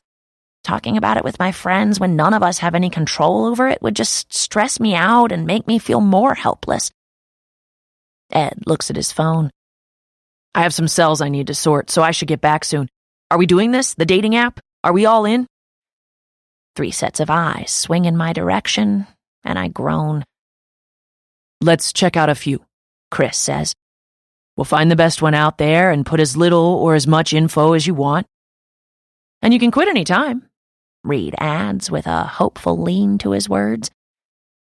I'm positive I'm not ready for this, but I'm unwilling to be the wet blanket. Fine, I say. But the first dick pic I get is going to be each of your phone backgrounds for a week. Ed shrugs. I can live with that.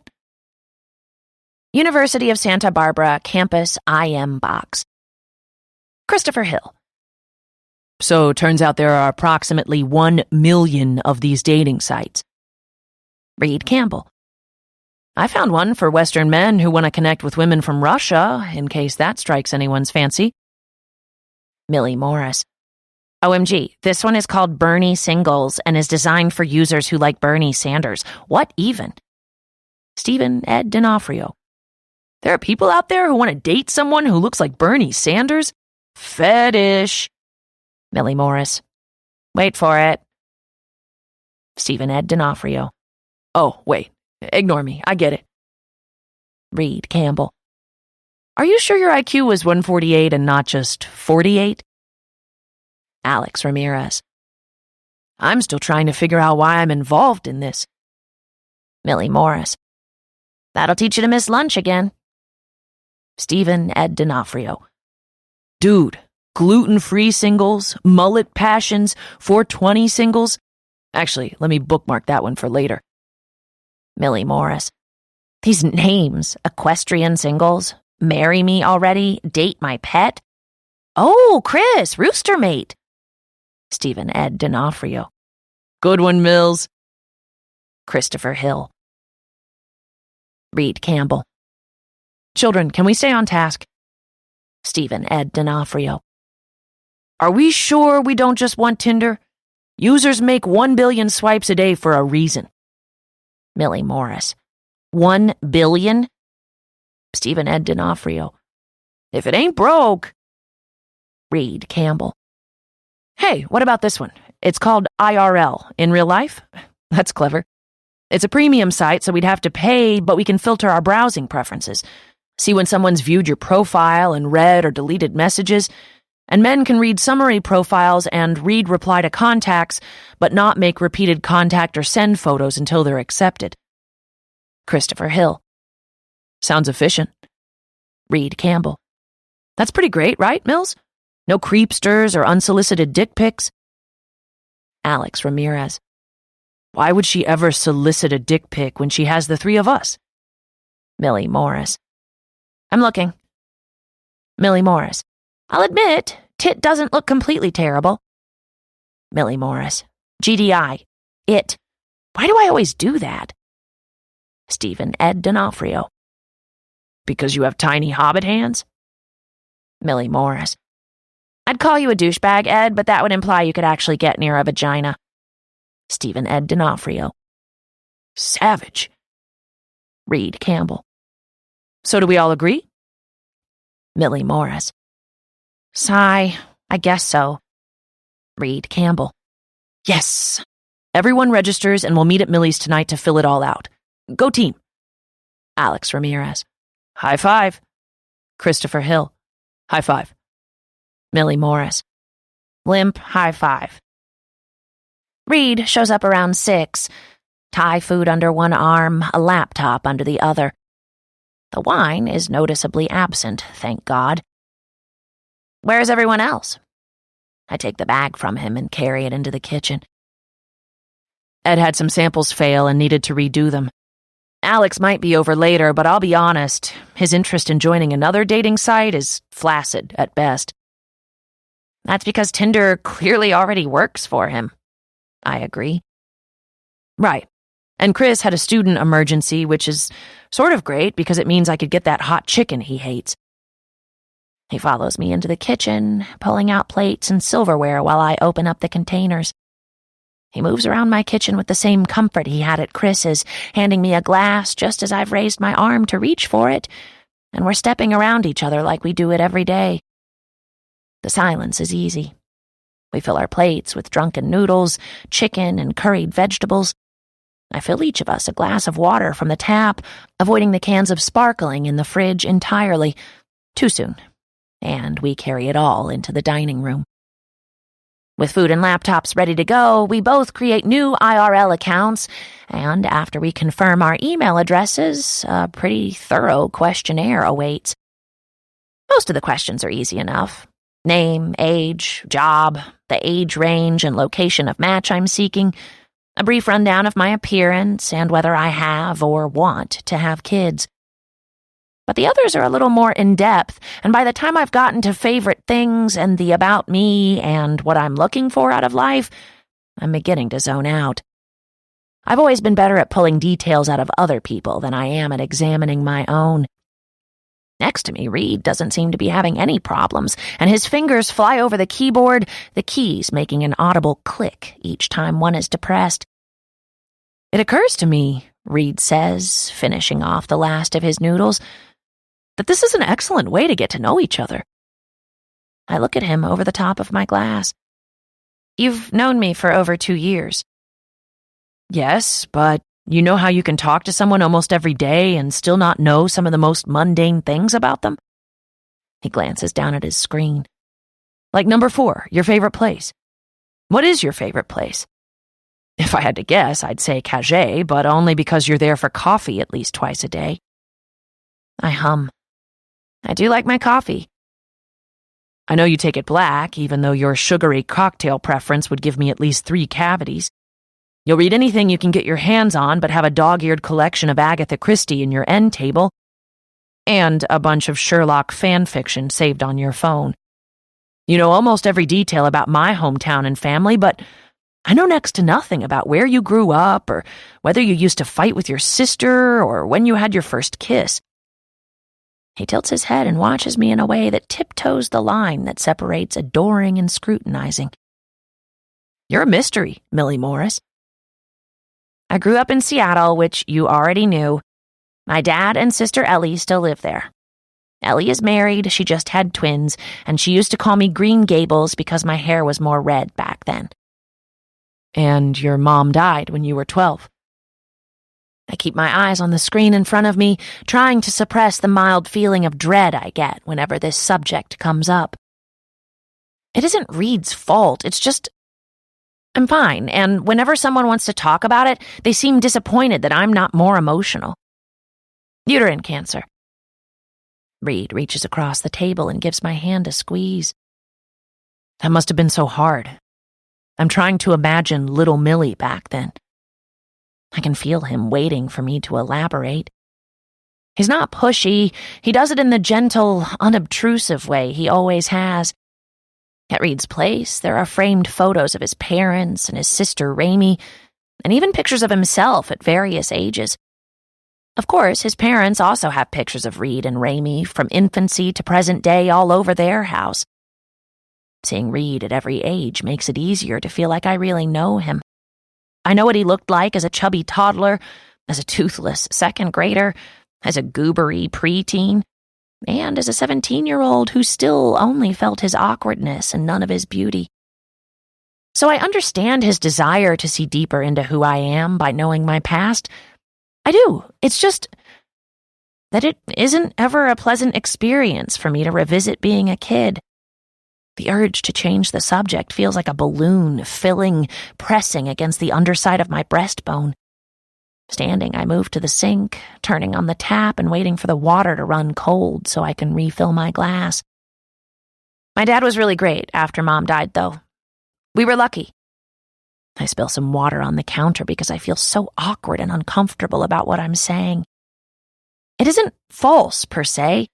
Dad wasn't abusive or mean or absent. He just wasn't Mom. And that was never his fault, even if it is his greatest failure. And favorite place? I say, feeling the tension ease in my chest at the subject pivot. There has to be somewhere better than Cagé, though they do have great coffee. But like places to visit? I love the artist paint pots in Yellowstone, I tell him, continuing to uncoil. Are they like hot springs? Sort of, but with mud.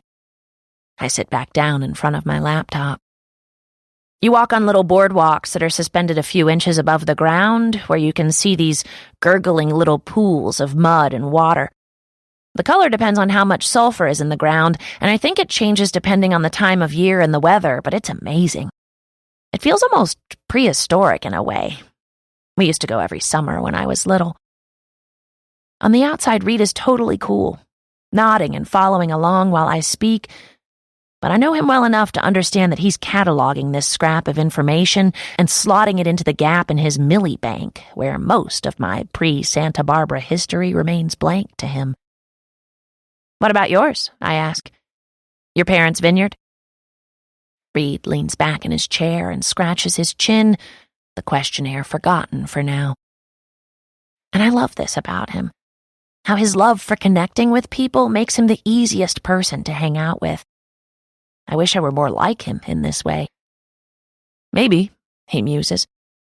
Or the drive to San Gregorio. It's hilly and full of redwoods, totally gorgeous, and even better if you can do it on a bike. Who did you do that with? Friends in grad school, mostly. Chris and I did it once, and Dad met us on the beach with sandwiches and contraband beer. Is that when Chris and your father fell in love? Chris and James Campbell have a famous bromance that makes Ed and Alex sick with jealousy. Reed laughs. Probably. But then he blinks and grins at me like he sees through my deflection. Next question, he says, lifting his chin to me. First kiss. I stand, gathering our plates and carrying them back into the kitchen. I feel Reed's attention on my back the entire way and want to rub a hand down my neck or call him on his intense stare, but that might lead to him asking why it makes me uncomfortable. And what would I say? It makes me uncomfortable to talk about myself because I've always been either tragic or boring. Or maybe it makes me uncomfortable to talk about myself with you watching me because I still remember the way you looked down at me in my bed and I shouldn't be thinking about you like that anymore.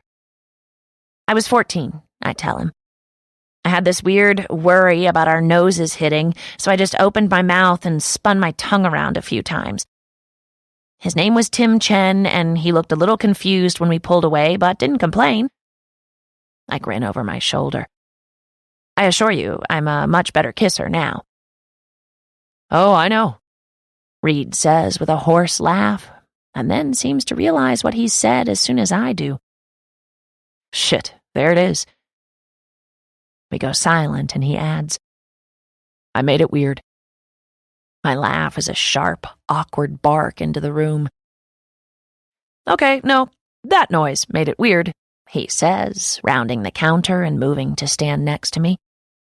What was that? A laugh? He sets his empty glass in the tray, and when I look over, I notice his lashes and the feathery shadows they leave on his cheekbones. I've never really noticed things like eyelashes on Reed before, but now I'm remembering the way they looked with his eyes closed tight, head thrown back, and the muscles of his throat straining. I shut off the water.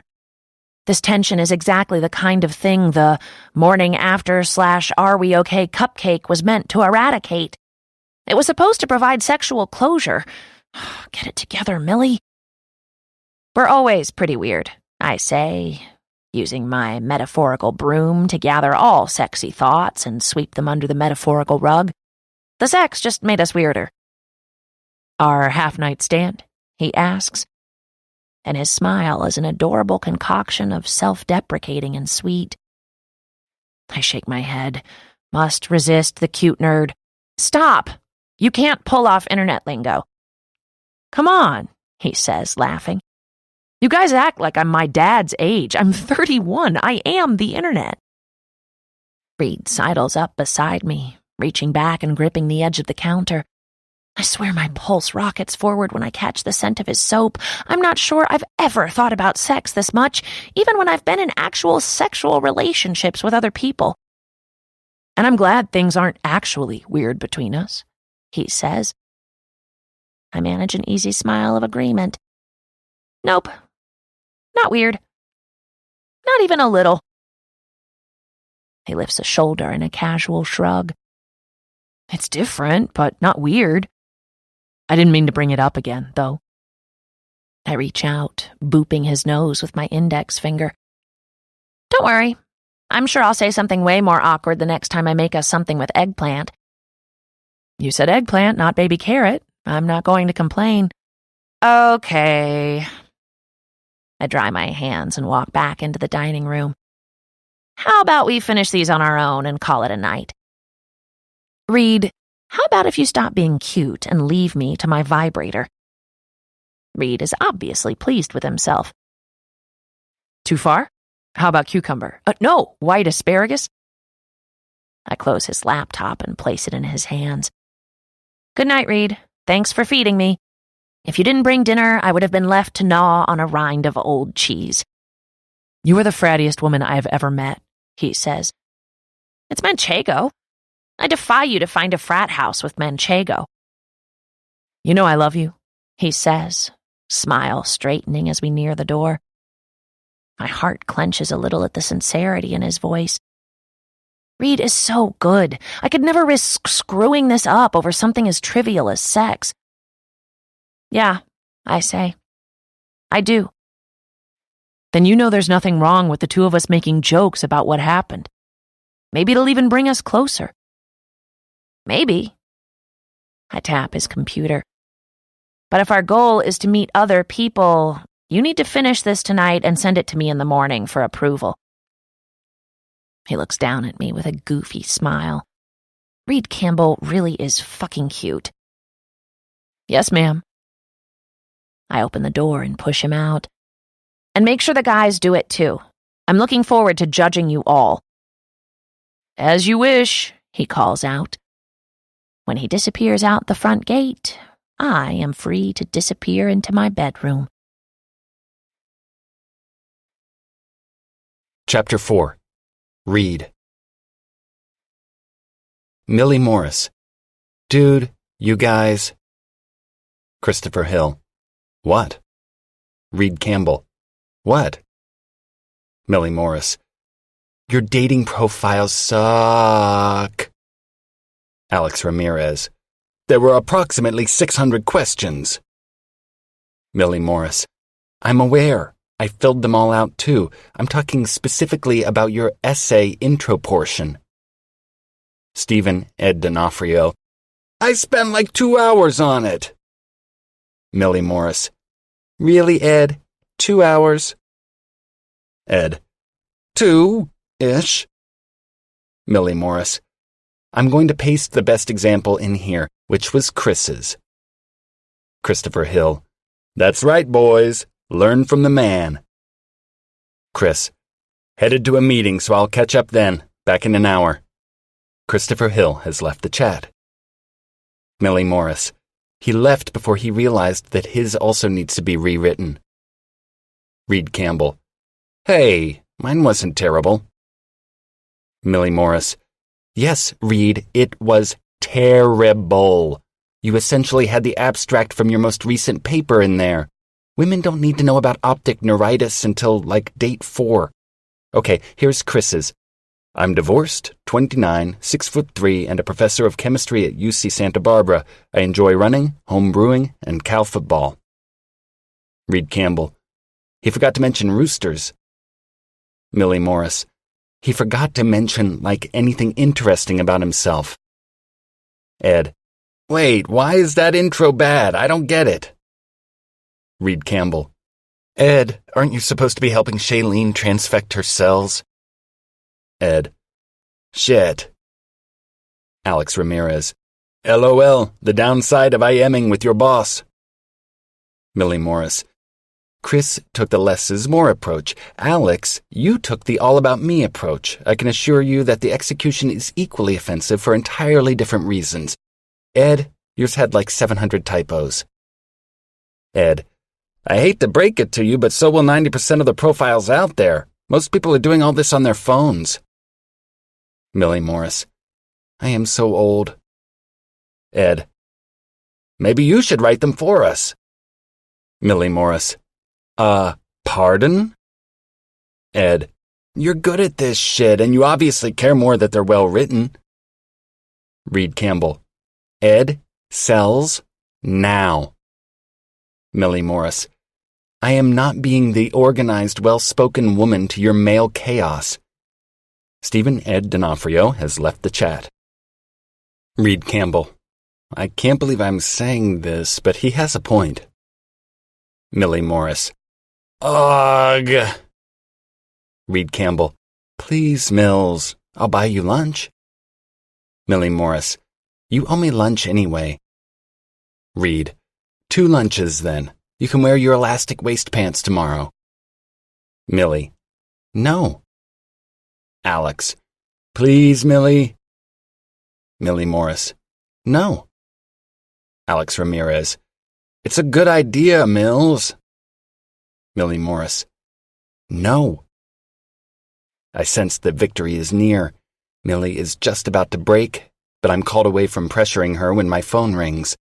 My smile fades at the picture of my mom lighting up the screen. In the photo, she's standing on the wide front porch of my childhood home, wearing her worn denim shirt and rubber boots up to the knees of her khaki pants. Her long gray hair is tied back with a ribbon. We've always had an easy relationship, my parents, Ramey, and I, but 3 months ago, at Christmas, Mom and I took a long walk through the family vineyards behind the house, and whether out of some strange mood or the impulsive decision that I was an adult and therefore ready to also be a confidant, she told me about nearly all of her marital woes. Not only did I have to hear her frustration that my parents barely have sex and how Dad never tells her she's pretty anymore, but I had to talk her off the ledge of panic when she started speculating that Dad was having an affair with the woman down the street, a 40-year-old artist named Marla who creates sculptures out of only things found in her yard, twigs, leaves, rodents. So these days, unfortunately, a call from my mom triggers mild nausea. "Hey, Mom." She doesn't seem to be in the mood for small talk. "What night are you arriving for the party?" I take a few moments to figure out what she's referring to, vaguely staring at the still scrolling chat screen on my computer. Finally, "What?" "Your birthday," she says. "I assume we're celebrating it here." I assumed I'd just have drinks out with friends or whatever. "It may just be a go-out-for-drinks birthday for you, but 32 years ago," my mother says, voice thin with emotion, "I pushed out the most—" "Okay, Mom." "Beautiful baby boy." "Yep, okay." "It took 27 hours of hard labor," she reminds me. "You were 9 pounds, 14 ounces. Do you have any idea how big that is? Oh, how I tore." I rub my temples. "Thank you for enduring that." "So if you think you're celebrating this day anywhere but with me—" She pauses, and when I don't reply, she says simply, "Think again." Okay, let me check my calendar. I minimize the chat window, catching only a GIF Millie sent of Kristen Bell pretending her middle finger is a tube of lipstick, and peek at my calendar. April 2nd is a Monday, I say. "Come the weekend before. Bring Chris and Millie." Her words snag the last shred of hope I see to avoid this. "But if I bring Chris and Millie, I have to bring Alex and Ed." My mom gently tolerates Alex, who, among other things, somehow managed to turn half of her guest towels green, and Ed, whom my mom has accidentally seen naked on 3 separate occasions. Mom sighs. "Fine, just this time no nude races in the vineyards." Exhaling slowly, I give in. "I'll do what I can, but you know they're hard to control." I think that's all I have to endure for today until she says, "Hopefully your father has gotten his head out of his ass by then." At a loss, I can only manage an, "Oh, I bought a new lingerie, but he still—" My internal organs tangle, and the words burst out of me. "Oh, crap, I'm late to a meeting, Mom." Untroubled by my abrupt departure, she kisses me through the phone. "Love you, Reedy." It wasn't entirely a lie. I do have a meeting, 15 minutes after I end the call with my mom, which affords me enough time to hit the coffee kiosk and swing by my lab to grab Ed. He meets me in the hall, deliberately ignoring my pointed look as I catch him tossing his lab coat over the chair closest to the door. "Shailene all set?" I ask. He nods. "They're fucking HEK cells, Reed, and Shailene is super smart. She didn't really need help." She may be super smart, but Shailene is a first-year graduate student in my lab, with minimal hands-on benchwork experience under her belt. As someone who claims to aspire to be a career postdoc in my lab, Ed has taken on the role of mentoring the new graduate students, but he sometimes forgets that we aren't all born knowing molecular biology. "Besides," he says, "I've got to work on this essay from Millie." It takes me a beat to get his meaning. "The dating profile?" He runs a harried hand through his wild curls. I catch a glimpse of sweat forming right at his hairline. "Yeah. Ed, I think you may be taking this a bit seriously." He stops near the water fountain and bends, slurping. Coming up, he swipes at the water running down his chin. "Chris has me all stressed out, man. And look at you guys. What if it's just me who doesn't get a date? It's Chris, Mr. Deep-Voiced Chemist, and you, Mr. Lifeguard Body Neurogeek, and Alex, the hot Latin lover who bangs women in that dark room every fucking day, then there's me, Seth Rogen, but somehow even pastier. I start to reply that I think he's actually more Zach Galifianakis, but do a double take as we pass the dark room in question, noting the in use sign lit up on the outside. Wait, what did you say about Alex? Dude, everyone knows that's where he gets laid, like all the fucking time. Ed waves me off and stops me outside the department conference room. But what if I agreed to this, and you all end up with dates for the banquet, and those dates turn into more, and where does that leave me? I have a flash of realization that this really matters to Ed, that deep down, this chubby science nerd really does want to meet someone and build something lasting. But since I don't think he'd appreciate the condescending vibe of this new awareness of mine, I clap a reassuring hand on his shoulder and go for glib. You'll find someone, and if not, you've always got Cheetos and Madden NFL 18. Man, fuck you. Thankfully, only one other person has arrived already to overhear this. Unfortunately, it's the neurobiology department chair, Scott Ilian. He looks up, but noting that it's just Ed, blinks back down to the journal article in front of him. Gentlemen, the faculty meetings are so tedious that even I, an admitted workaholic, often want to slowly bleed myself to death at some point during the back and forth. Each week, emeritus professors return to continue to feel valuable, but mostly to hear themselves speak, most often on new department policies they know nothing about and which will not impact their retired lives in the slightest. New faculty want to be seen and heard and will fervently advocate for technology the department has either already considered and rejected or can't justify purchasing for use by only one or two labs. There will be a segment where a decision is being made, and everyone generally agrees, but needs to make the point themselves, which results in 10 people saying the same thing, just mildly rephrased each time. 45 minutes in, and in the depths of the rephrasing phase, I take a deep, steadying breath and glance around the room. Norm McMaster, our oldest faculty member with ears the size of shoes, is asleep with his chin to his chest. Annika Stark, the department's only neuroendocrinologist, is staring daggers at her nemesis/fuck buddy Isaac Helm, who is currently rewording Scott's point about the need for more stringent admissions criteria. Annika recently had to kick a student out of her lab for failing classes 2 terms in a row, and Isaac is clearly just poking the bear, hoping for a fight that may or may not end up as sex later. Sitting in his normal spot toward the back of the room, Ed is surreptitiously playing Clash of Clans on his phone. My own screen lights up with a text from Alex, sent only to me and the other guys. Dude, did you guys see what Millie sent? Chris replies a moment later. These profiles are good. I slide my phone onto the table, resisting the urge to check my email right now. Did Millie end up rewriting our dating profiles after all? And if she did mine, is that weird? What would she say? My name is Reed Campbell, I'm 31, 6'2", and when I'm not being a workaholic idiot, I enjoy running, manning the barbecue, and having astonishing sex with my best friend. When I return to my office, I see that, in fact, it's far, far better than that. From Morris, Millie. To Campbell, Reed. Subject, fine. I wrote this because yours came into my head, and then I realized I had to write all of them because I am an enabler and way too nice to all 4 of you. If you don't like it, don't tell me. I just wasted like an hour on these. Mills. I was raised on a vineyard and live near the ocean, yet I know neither how to make wine nor surf. But I do love to be outdoors, hiking, sailing, even hanging on the beach with friends. My travel bucket list is a mile long. I have weekends where I'm kicking back at home, catching up on Netflix, and weekends where I take off on a road trip with friends to find the newest, greatest brew pub. I've run a few marathons, but can never resist cookies or barbecue. I'm probably considered old-fashioned when it comes to dating. I think a first date is dinner, not just drinks. But I was raised by a woman who thinks a man needs to take his time and earn respect, and I agree. I absolutely love what I do for work, but am looking for someone to help me find adventure elsewhere, too. If you think we might be a good fit, I'd love to hear from you. I reread it once, and then again.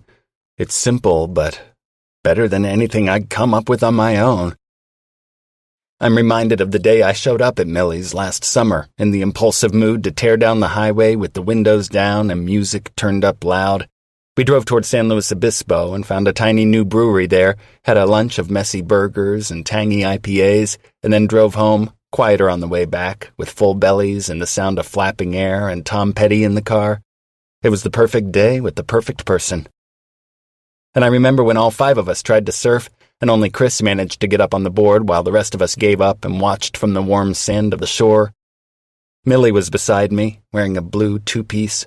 She didn't bother to spread out her towel. Her stomach and legs were dusted with coarse sand, her eyes closed and face tilted up to the sky.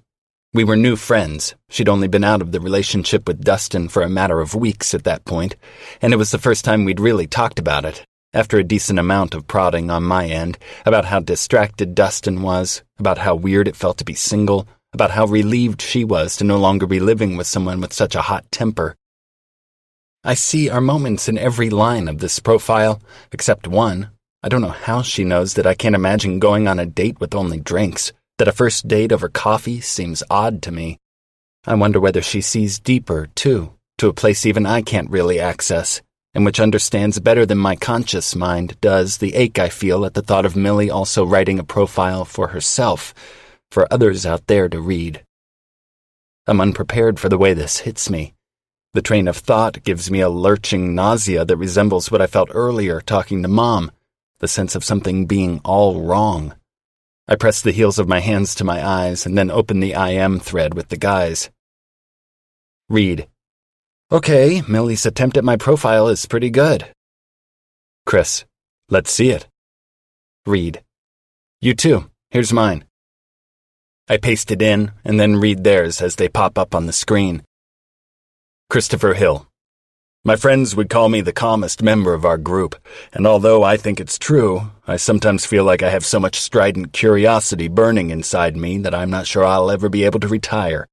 I have a silver Labrador named Maisie, and she is the current love of my life, but there's absolutely room in there for more.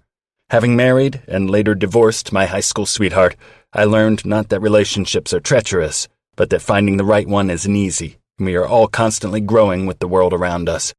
I am a devoted fan of Cal football, Roosters in any form, road biking, and will drive 100 miles to find the best donut. Christopher Hill. That Rooster line is going, but otherwise, it's pretty good. Alex. I love her so hard for slipping that in. Here's mine. I see so many people around here emphasizing how laid back they are, and I'll be honest, that's not me at all. I love to get out there and make some noise. I grew up racing dirt bikes in Huntington Beach and now spend as much free time as I can mountain biking in the hills around Santa Barbara. I love to cook, I love to eat, and I love to dance my face off at weddings. But don't worry, I don't need to find someone who loves all the things I do. I want to find someone who knows who she is happy with who I am, and is ready to get out there and have some fun. Ed. And by fun you mean sex. Alex. 100%. Read.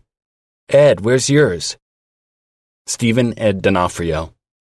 I live in one of the most active places in California, but I admit to being a bit of a homebody. Don't get me wrong, I love being outdoors, but I prefer the quiet version. The beach at night, the shaggy coastline, the hills at dusk.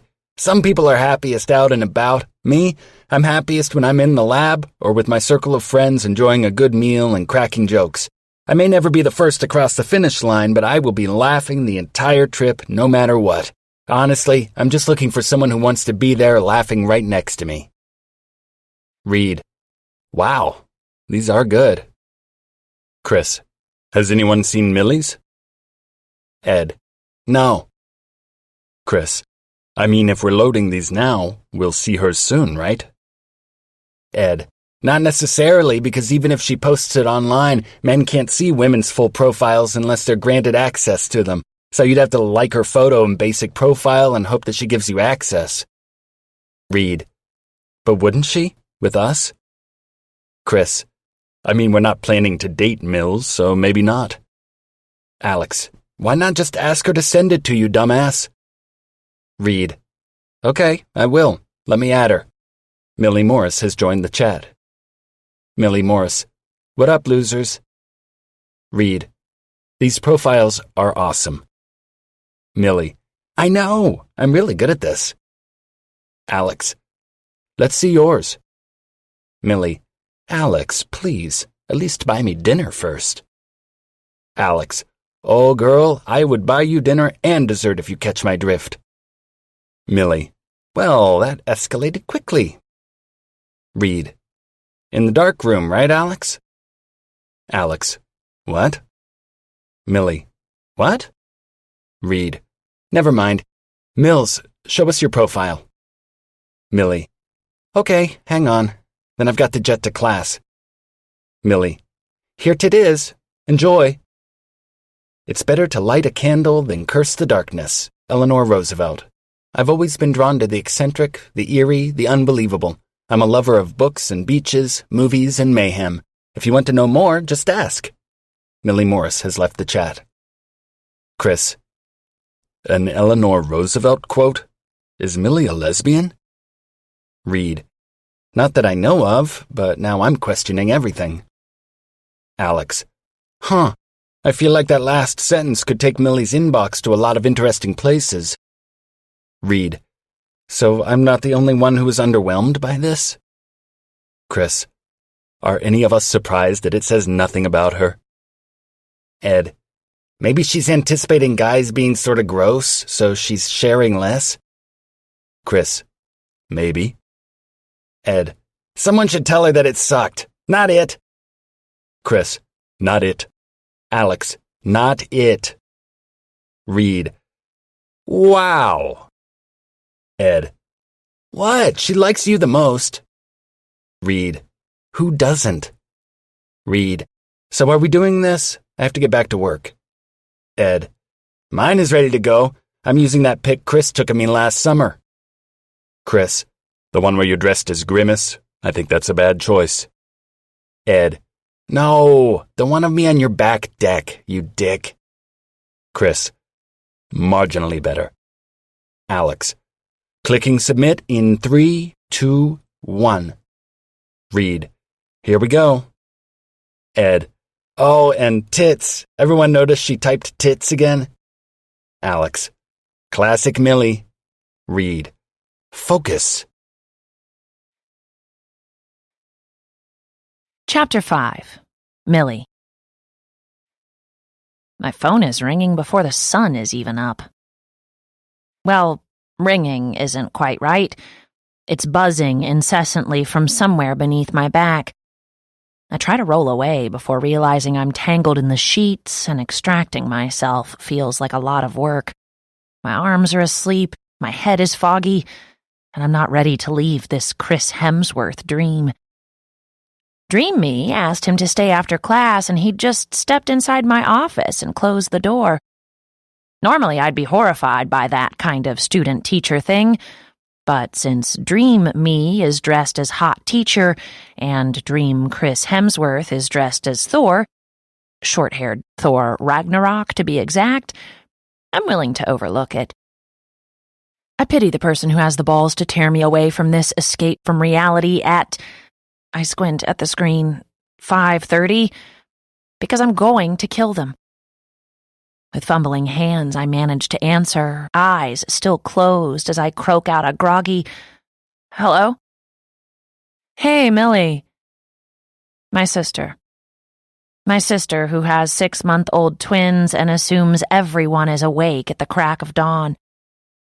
"I wanted to get you before you left for class." With a little work, I manage to roll to my side. It's not much of an improvement. "I don't have class until 9, Ellie." I reach up and rub my eyes. "It's not even 6 yet." "Oh, whoops," she sing-songs. In the background, I can hear water running and the sound of what I assume are dishes clanking in the sink. Ellie is always on the move, always doing at least 2 things at a time, which is why I know she didn't call just to catch up. That's not really our thing, anyway. "Sorry about that. I was checking to see if you'd looked at your schedule yet or thought more about what I said." Guilt flares to life in my stomach. Despite what I told Reed, Dad's Parkinson's disease has its claws dug in deep. Some days he can barely get moving in the morning. His neurologist has mentioned he might need surgery to stimulate certain areas of his brain. With her 2 babies and a full life in Seattle, Ellie needs help. She wants her single sister to do what she knows I can do, take the summer off and move home when Dad has the surgery to give her a little break. The problem is, moving home gives me this humid, panicky feeling in my chest like I can't breathe. I don't want to go home. Older than Ellie by 6 years, I was always just a bit out of playmate range. I was Mom's little wacky duck. On my good days, I was silly and playful. On my difficult days, I was obstinate. Ellie, on the other hand, was quiet and studious, the dependable one. I wanted to host an Unsolved Mysteries reboot when I grew up. Ellie wanted to be a nurse. I was 12 when Mom died. Ellie was only 6, and suddenly I was the second oldest in the house. 6 years between us meant I was the babysitter, the cook, the maid, the big sister, the one Dad needed to step up. If I'd had Ellie's temperament, it would have been so much easier. I get that now. But I was also frantic with pain. I remembered every detail about Mom, and her laugh, and her smile, and her tight hugs. Frankly, I didn't know how to move about my space, my day, my life without a mother. Ellie was almost too young to have such clarity, and it felt completely unfair that I should be expected to take care of her when I needed so much caretaking of my own. I could barely sort out my feelings, let alone help another child with hers. Ellie would ask questions about Mom. What happened? When she was coming back? Did it hurt? And Dad would change the subject, so I'd try to answer as well as I could. I'd tell her that Mom got sick, that she wasn't coming back, but that I was here. I'd tell her that it didn't hurt for long and Mom loved us very much. Maybe Dad thought he was protecting us from the hard truth that Mom's death was fast and painful, or maybe it was just too difficult for him to face it himself. Either way, there was no oxygen in the house without Mom there, and over the next few years, Ellie stopped asking questions, and we all got really, really quiet. It felt like Dad was just waiting for us to be old enough to leave. I can't explain it. That feeling of being so untethered to anyone. I used to dream that I was in the middle of an ocean and could see for miles in every direction, but there was no one else around me. When I turned 18, I practically sprinted for the door. Ellie stayed in Seattle for school and got married, turning her loss into what she needed, an anchor and a family. Was it different for her with Dad because he was her primary parent for most of her life? Maybe. But now, after doing everything for the past 12 years, Ellie, my patient, gentle sister, is losing her patience with me. I'm not saying you should move home permanently, she says, but you should at least come home more. Stay longer than for just a weekend. I think the summer could be really good for all of us. I have to turn my manuscript in by the end of the summer, I tell her. I need the time to make a dent in it. It's true, but it's also a very convenient excuse. Judging by her silence on the other end of the line, we both know it. Let me see how much I can get done before then and figure out if it'll work. Thanks, Millie. I can tell my sister wants to be happy for me, but disappointment hovers in her voice. I'll update you as soon as I know something. I roll to my back again and look up at the ceiling, at the way the blue-gray light from the window creeps along the walls. The muted color matches my mood. How is he? She shuts off the water and the silence grows while she formulates an answer. If I'm this anxious waiting to hear, what must it be like to live with it, day in and day out? He's not great, she says. Slower now and less independent. His balance is terrible, so we're thinking of looking for a new house, something without stairs. Jared and Ellie bought their house right after they were married. Things must be getting bad if they're considering selling it. I can help with that, too, I tell her, swallowing around the lump in my throat.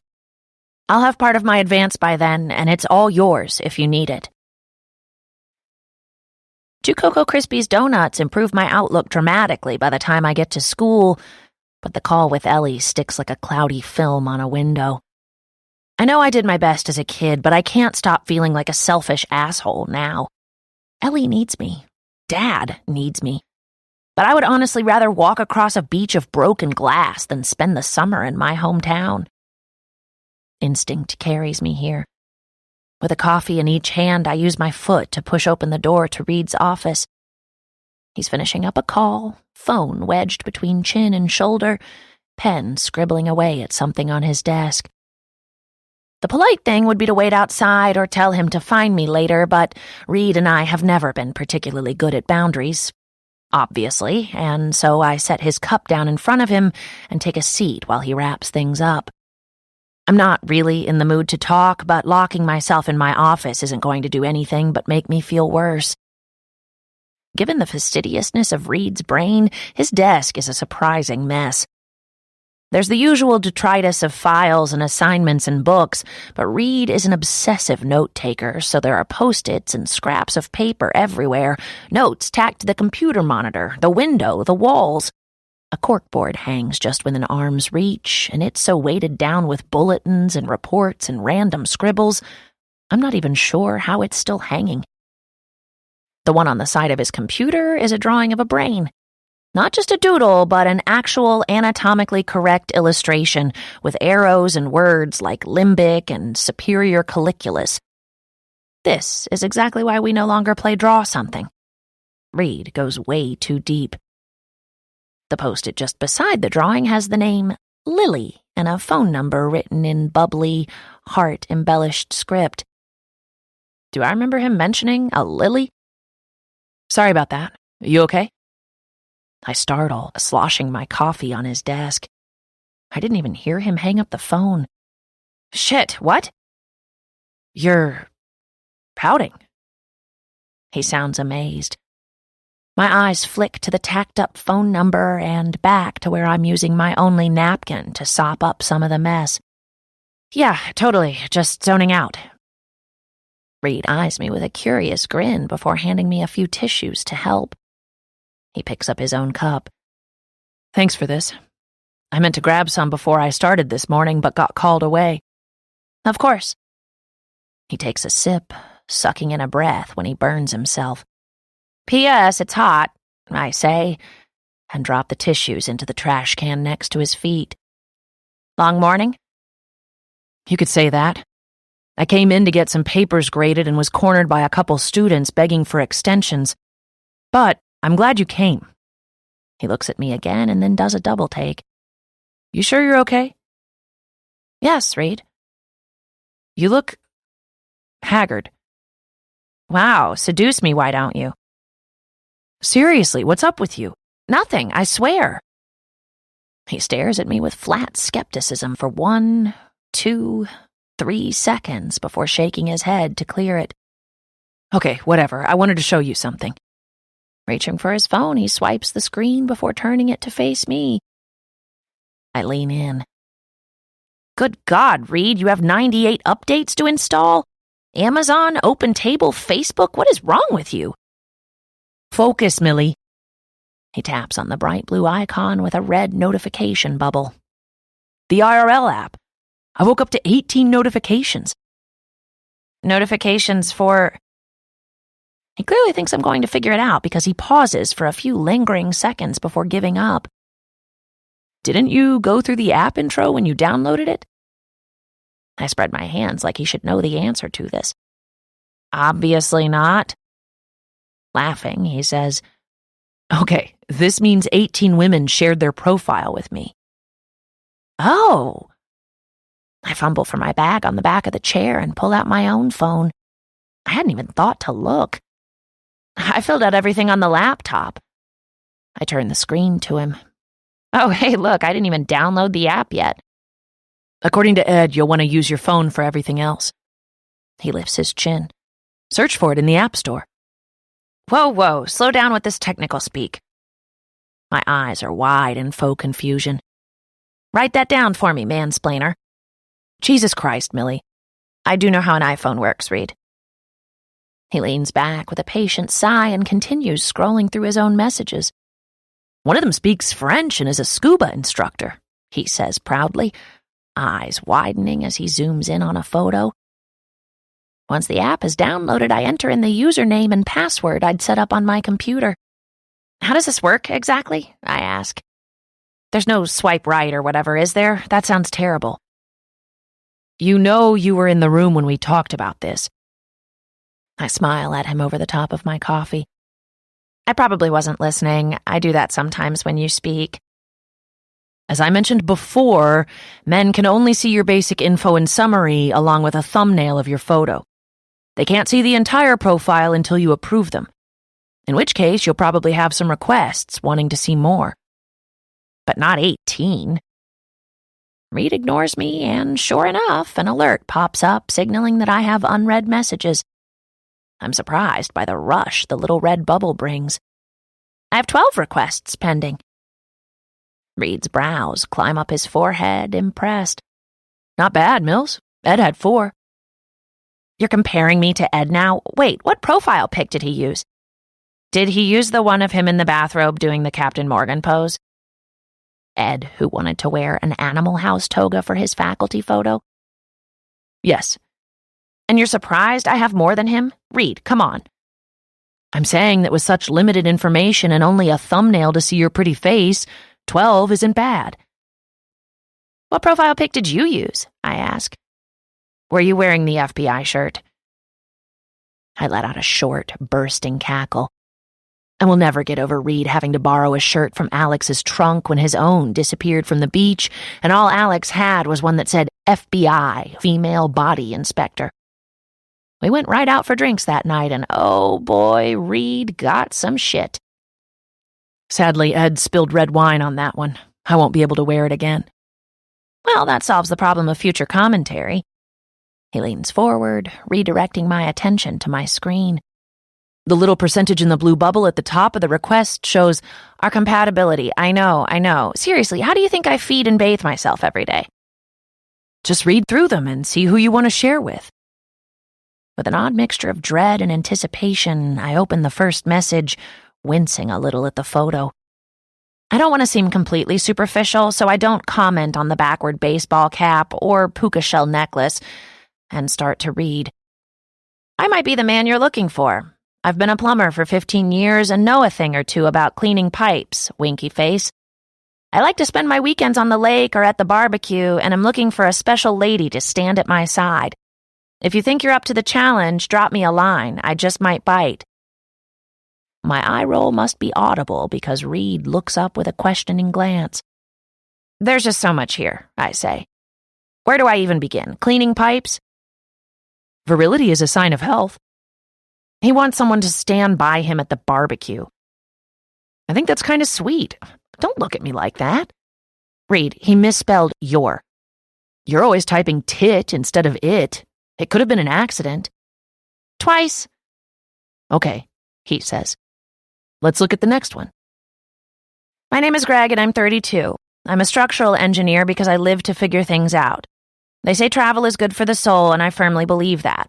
I studied abroad during college and consider myself lucky enough to have seen the Eiffel Tower, Big Ben, the Colosseum, the Scottish Highlands, and the Parthenon all before I graduated.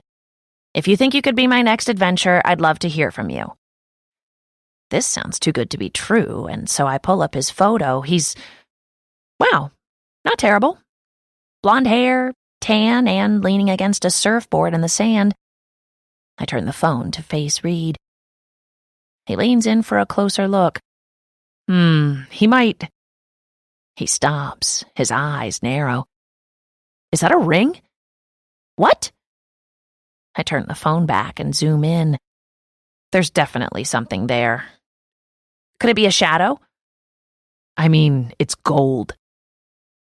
I look again and he's right. There's a gold band on his ring finger. Maybe it's an old picture, Reed says. Does he say he's divorced? It takes a second to get back to his profile. Under relationship status, it says single. Under previously married, it says never. Please tell me a person couldn't possibly be that stupid, I say. Or gross. Why don't I expect people to be liars more often? I studied criminology, for Christ's sake. Disappointed, Reed holds out his hand. Let me see your phone.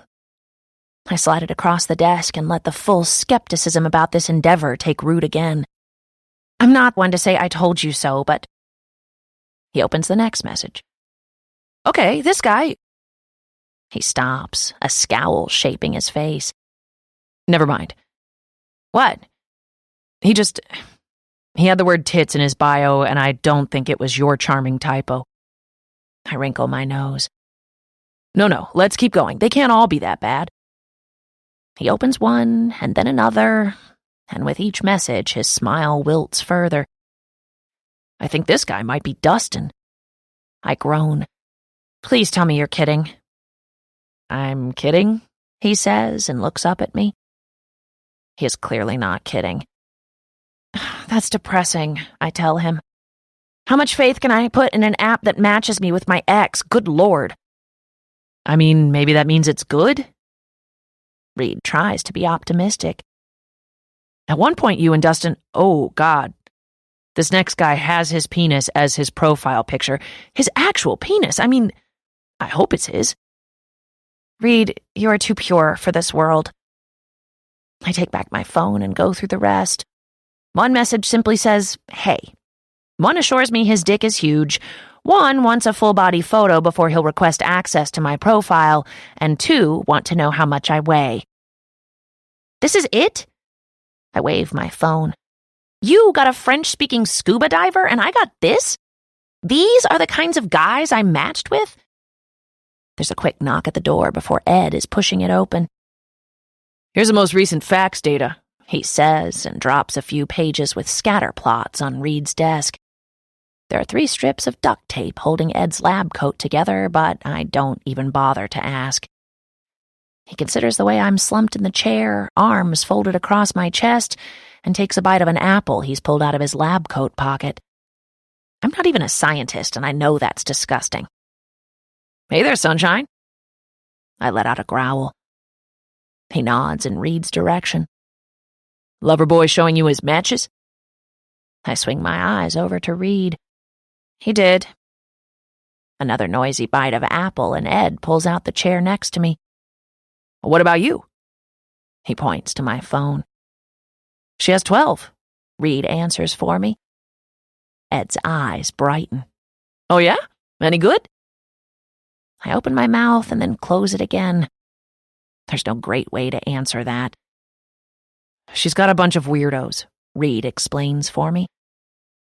Ed takes my phone and begins to scroll. Maybe if you didn't mention you were into serial killers. I should probably be concerned that he enters my passcode without prompting, but defending myself takes priority here. First of all, I didn't mention anything about my job. Second of all, I'm not into serial killers. Yeah, but you said you're drawn to the eccentric, the eerie, and mayhem. Mayhem? Really? You used an Eleanor Roosevelt quote, Mills. Of course you got weirdos. What? I'm so boring that I need to lie? You wrote a 300-page dissertation on the Jolly Jane Toppin murders and can't write a single interesting paragraph about yourself. Be more creative. You're not boring, your profile is. A friend should have told you, he says, pointedly in Reed's direction. I glance between them before deciding I really don't care. Thanks for the clarification. Reed stands and walks around the desk, leaning back against the edge of it. He's wearing the pants I like, flat front and tapered. I've actually seen students check out his ass in these pants as he walks down the hall. Going on record that the front isn't too bad either. I probably shouldn't be thinking about this right now. You know I love you, he starts gently. I lift a single brow. Don't take this the wrong way, but Ed has a point. Your profile said nothing about you. It said I like the beach. Ed helps himself to my coffee. Who doesn't like the beach? With a gentle finger under my chin, Reed turns my attention toward him. Be honest, Mills. Do you think your profile was interesting? You wrote us these great, unique bios that said a lot with just a handful of words. I mean, you made Ed seem charming and interesting. You did that. Ed nods vigorously, if mockingly. But yours was just, I don't know, meh.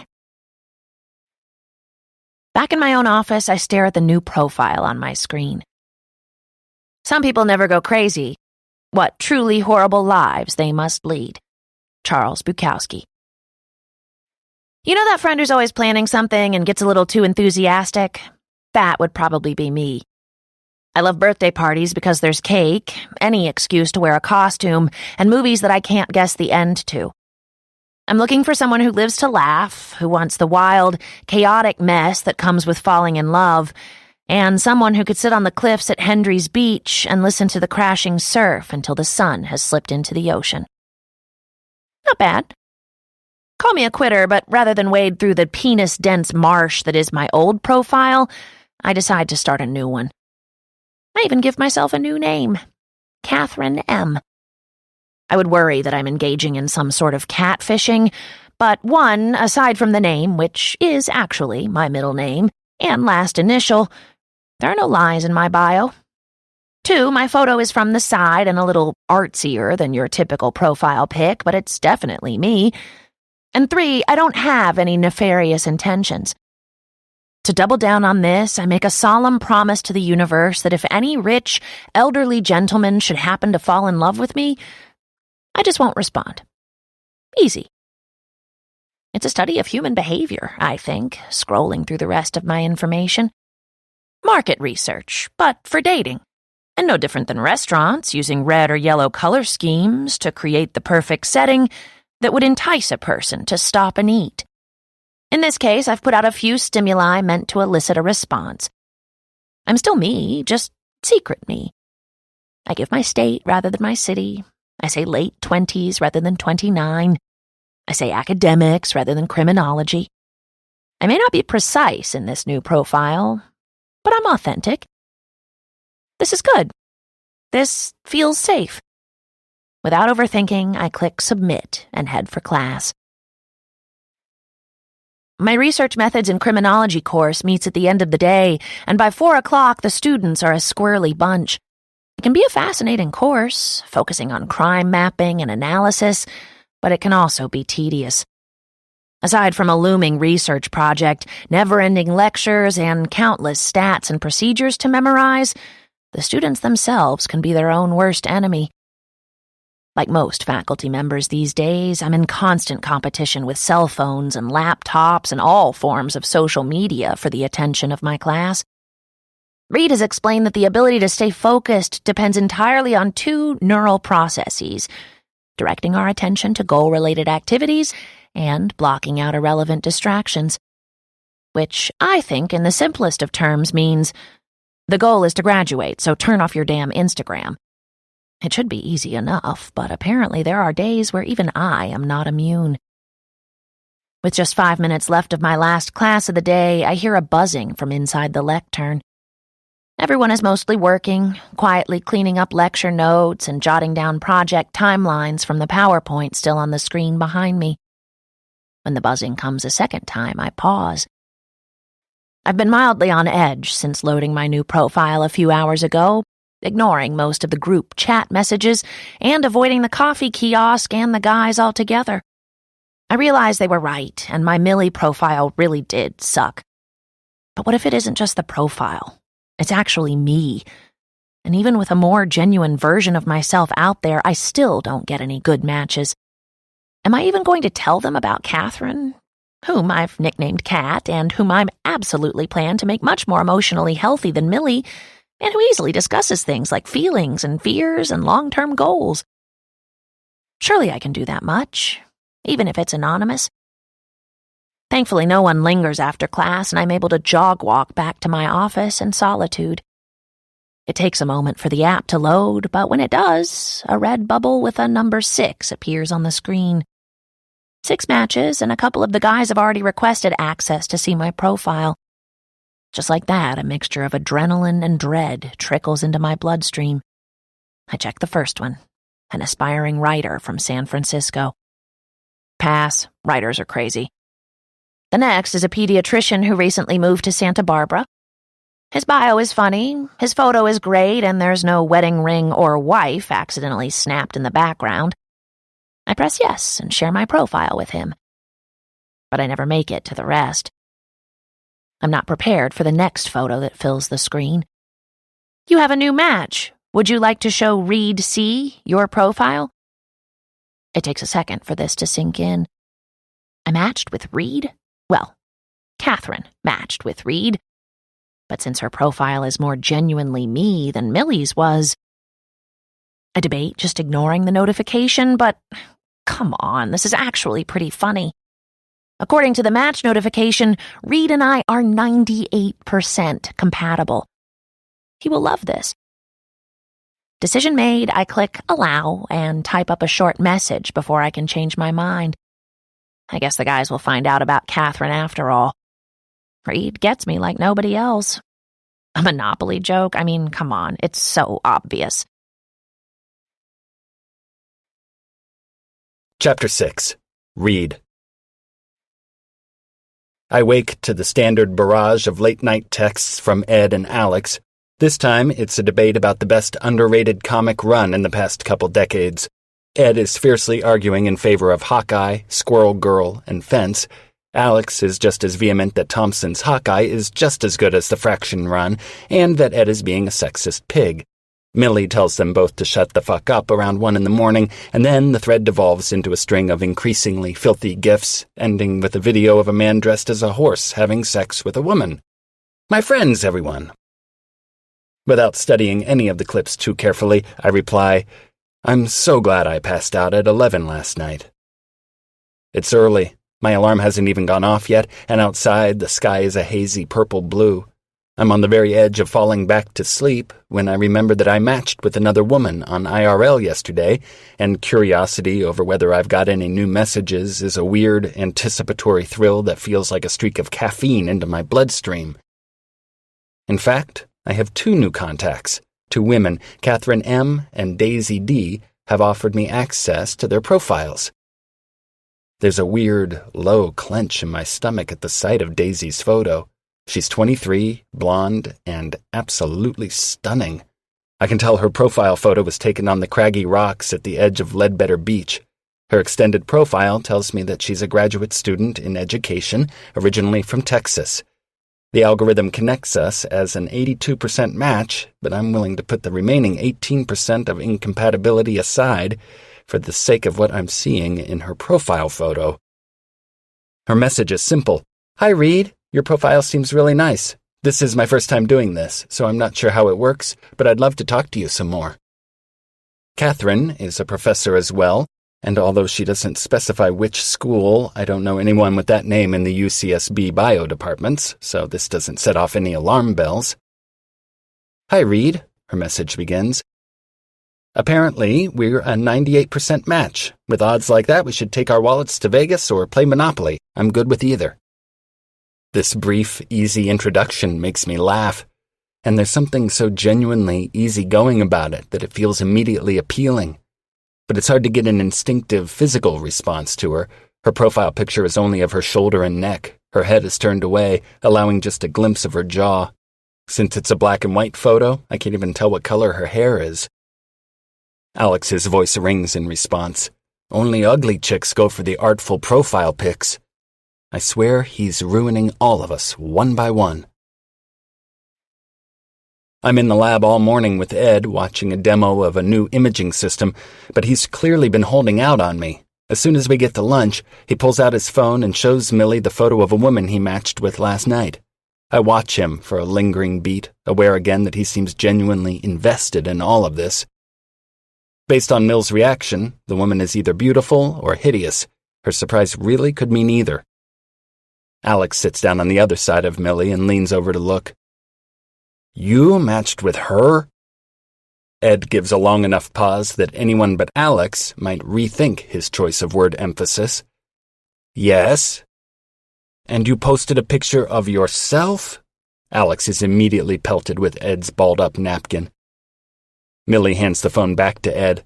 She looks nice. Nice? Alex unwraps his sandwich. She looks like she'd go down and eat a motherfucking salad, if you know what I'm saying. What am I even walking up to here? Chris sits down and carefully slides his Cobb salad onto the table in front of him. Alex is being a goblin, Millie explains. By the way, you all should know that I received a message last night from a man I thought I'd matched nicely with. She grins. He gave me explicit instructions on how to milk his balls. Milk his balls? I ask for clarification. Alex opens his mouth to answer, but before he can, Chris gives a quiet, "Dude, no." Moving on without hesitation, Alex says, "This dating app sucks. No one has given me access to their profiles yet."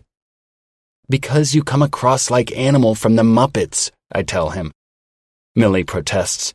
"Hey, I wrote that profile, and it's all true, to be fair." "It is true," Alex says. "My greatness may not come across on screen, but is impossible to ignore in person." "And that ego," Chris says. Alex grins up at him. I poke at my pasta. "I matched last night." "Oh, really?" Millie drawls. I look up at her sly grin. "You don't believe me?" At this, she laughs. "Oh, I believe you." "There were two," I say, and oddly, her smarmy smile tilts down at the edges. "A woman named Daisy and one named Catherine." I pull out my phone and open the app, handing it over to Chris when Daisy's photo appears. He gives a low whistle. "Shit, man." Alex takes the phone from me and reacts the same way. "So, Catherine is hot?" Millie asks, reaching for it after Ed takes a glance.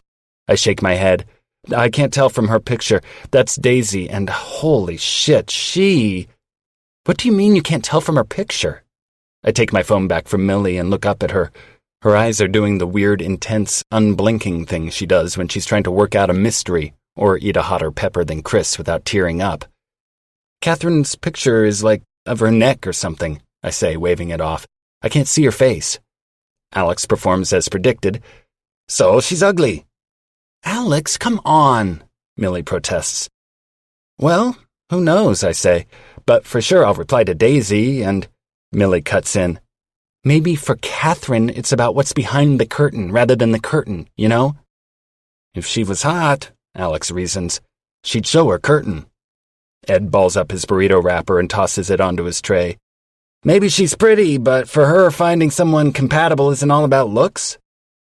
Millie sits up, pointing at him with a mixture of enthusiasm and aggression. "What Ed said, that. Why is it always about looks?" "What do you care?" Alex asks. "You're hot." "My point is that Catherine doesn't care," she argues, "and thank you, Alex, for being smart." Chris speaks around a bite of salad. "I mean, let's be real. Reed is the Zac Efron boy next door. He isn't going to go for someone ugly."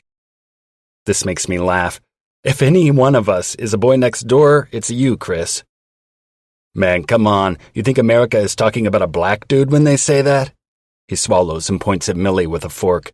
"To a large degree, looks are gonna matter. If you choose not to show a face, there's a reason, right?" Millie scoffs.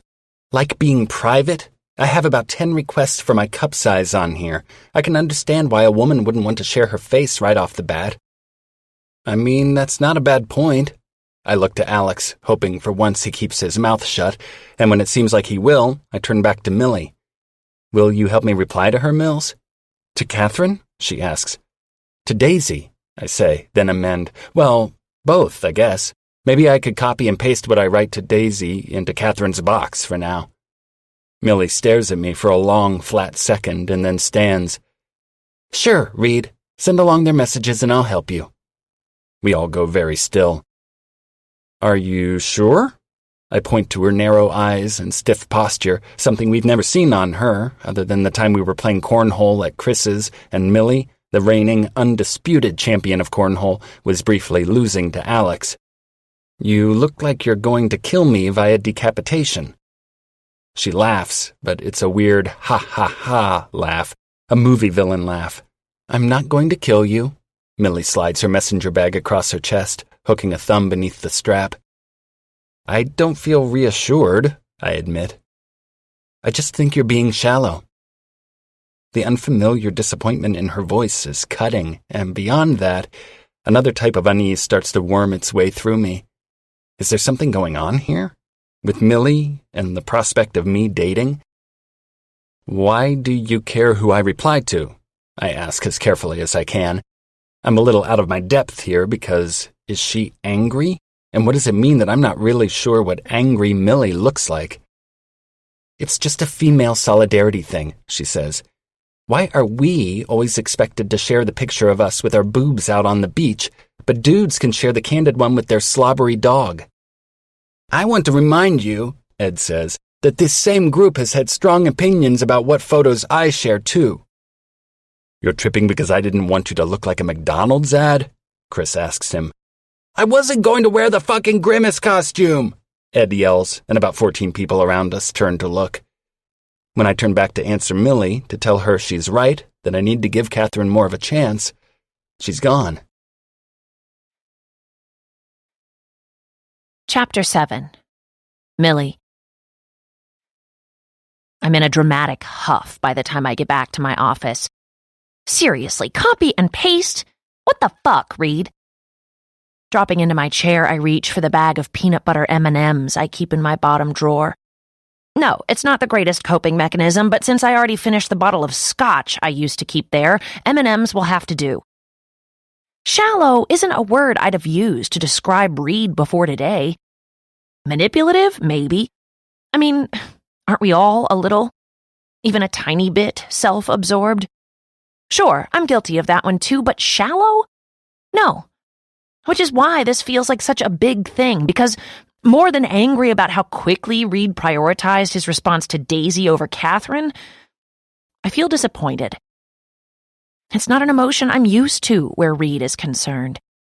He's the one I called when I got a flat tire halfway to Monterey, the friend who will bring us each a smoothie the morning after a night of particularly heavy drinking, the person who refuses to speak badly about anyone, especially behind their back. He's unerringly thoughtful. Disappointment in Reed feels a lot like indigestion. Pulling up the app again, I don't even check my Millie profile, but stay logged into Catherine's. She has 2 new requests, one of which looks like a reasonably normal guy, and one I instantly delete. Eric is a 26-year-old makeup artist, and according to the app, we're an 84% match. I'm not going to lie.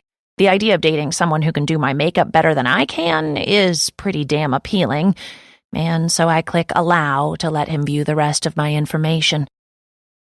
Moving on, I open the profile page and click my photo. It's a picture my sister took on my last trip home, and I picked it not only because you couldn't clearly make out my face, but because no one here has seen it before. I'd been watching the rain as it puddled outside the window, and I look thoughtful, almost serene. It's no Daisy on a beach with her smile and her boobs, but it isn't a bad photo. Certainly not one that warrants a copied and pasted reply. The messages Reed received from Daisy and Catherine were both brief, and the differences in our matches were pretty big. 98% versus 82%. I'm starting to think Reed is a fake scientist who doesn't care about numbers. Any preference he has for Daisy at this point is purely visual. What a dick!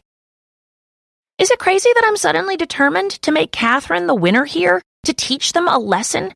Not just for my own vindication, but for, all of womankind?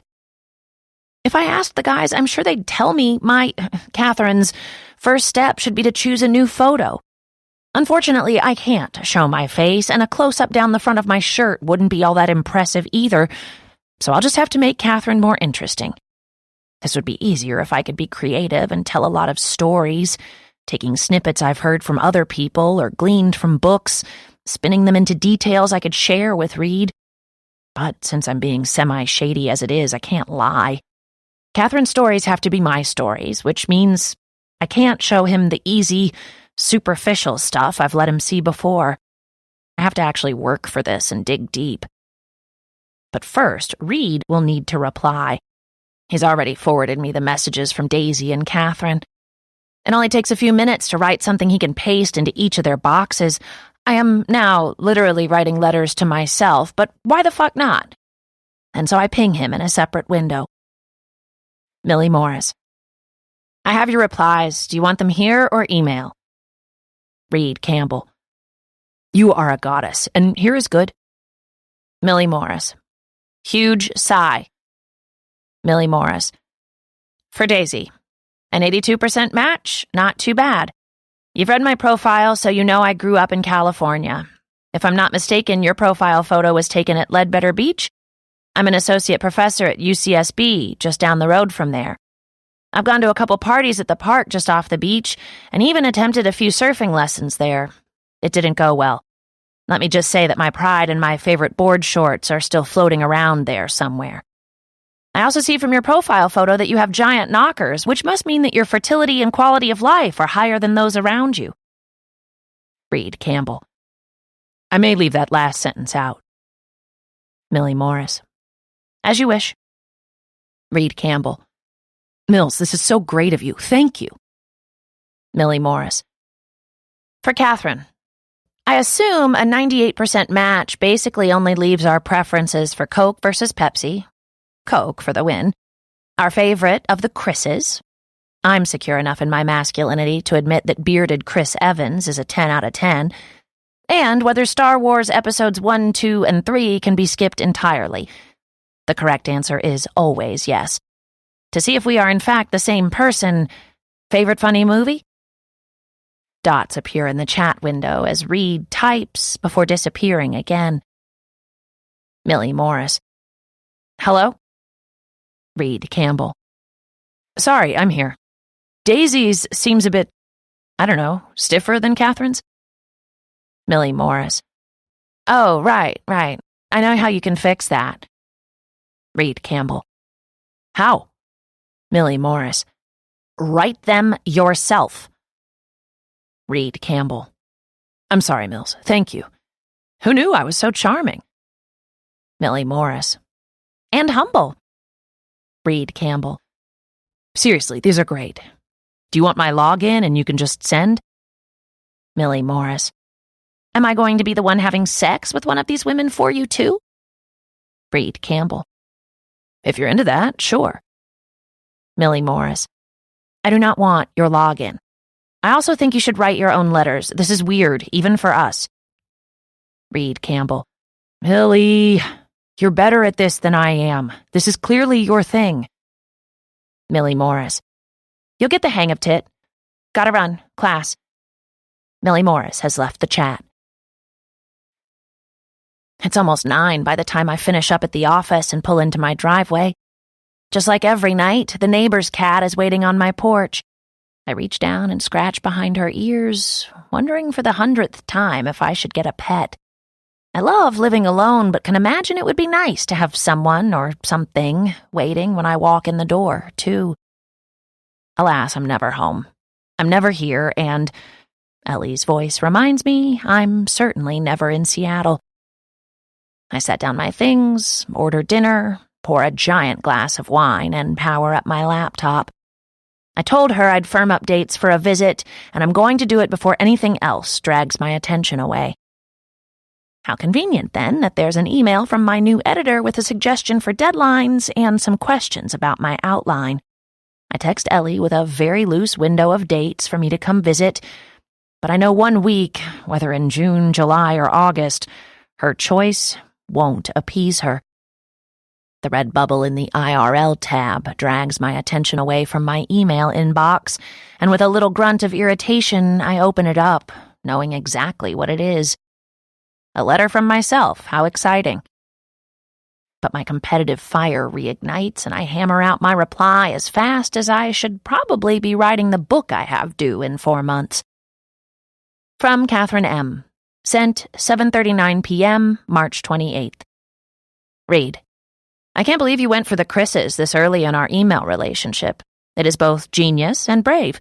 I was lucky enough to see Chris Evans at Comic-Con a few years ago, and you won't believe this, but he's actually better looking in person. I approve of your bearded Captain America man love. Also approve of skipping episodes 1 to 3, aka the emo awakening of Anakin Skywalker. The others are non-negotiable, though. I'm a little freaked out about our compatibility, however. Both Pepsi and Coke taste like sugar gone to die. Who hurt you, Reed? If I'm going to have that many calories, there'd better at least be alcohol involved. And funniest movie, let's see. I'm not sure I can narrow it down to just one. A few of my favorites, and in no particular order: Tommy Boy, Anchorman, National Lampoon's Vacation, Superbad, 9 to 5, Blues Brothers.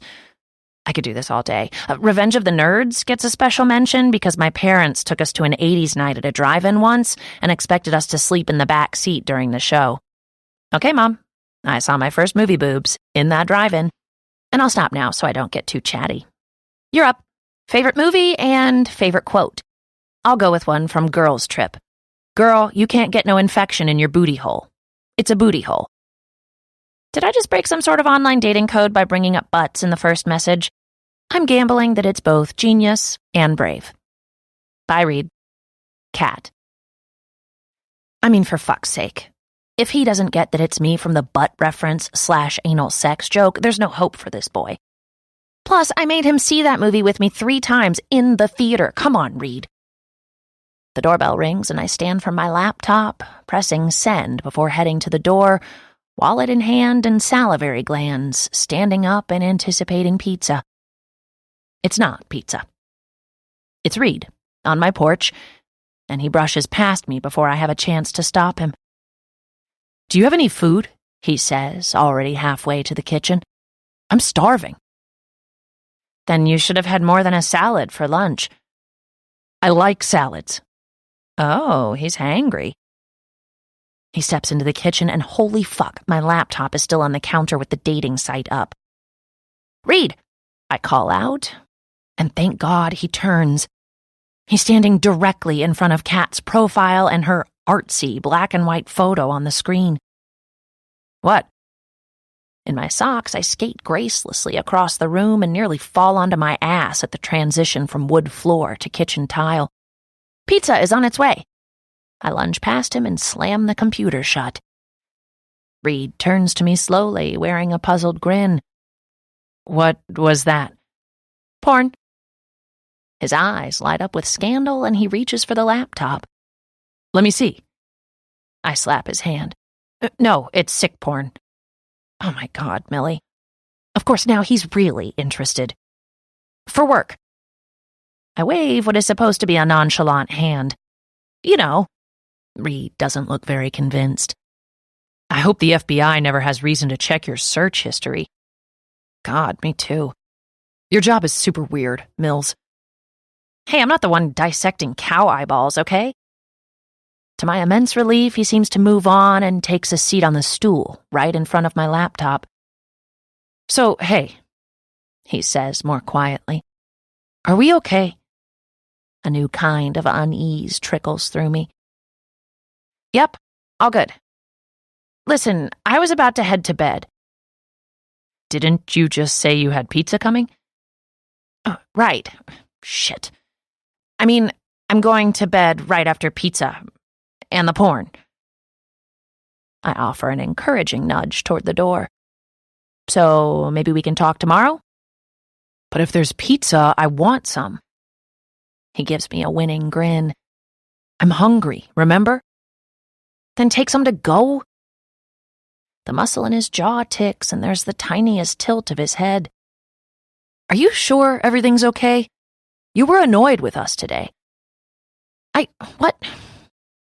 I'm having a moment where I register how natural Reed is in situations like this. Situations where friends are having a conversation about emotions and conflict, and how, by contrast, in those same situations, I turn all jerky and monosyllabic. Mills. Okay, I was a little annoyed, I hedge. He rests his chin in his hand, listening attentively. This is a huge admission for me, that I'm feeling something negative, and his blue eyes crinkle with an encouraging smile. But I got over it, I say, pointing to the counter like my emotions were dropped there with my keys when I got home. I mean, obviously, I sent you the messages for your women. I wouldn't do that if I was pissed. That might be a lie. Reed sits up a little, and with him sitting on a stool and me standing, he's just slightly shorter than I am. It's a distracting angle for many reasons.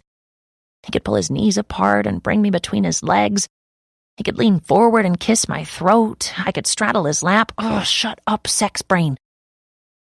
Well, I'm glad you got over it, he says. But if you hadn't, it would have been fair. I was being a dick and you called me out. Thank you.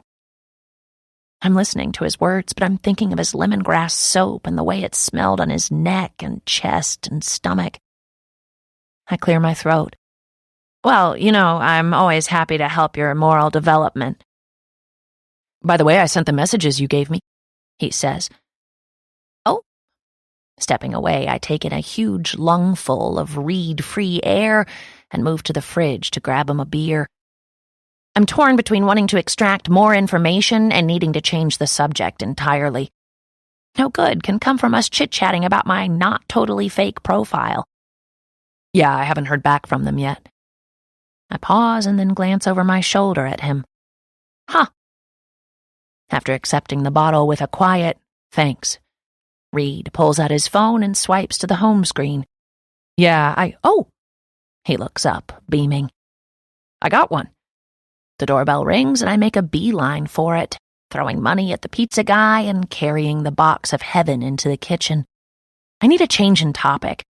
I want to talk about whether he also notices how into all of this Ed seems to be, or listen to Reed babble about science-ness, or gossip about Dustin also being on a dating site, and whether we agree he wants to have a significant other specifically to help his chances of becoming dean.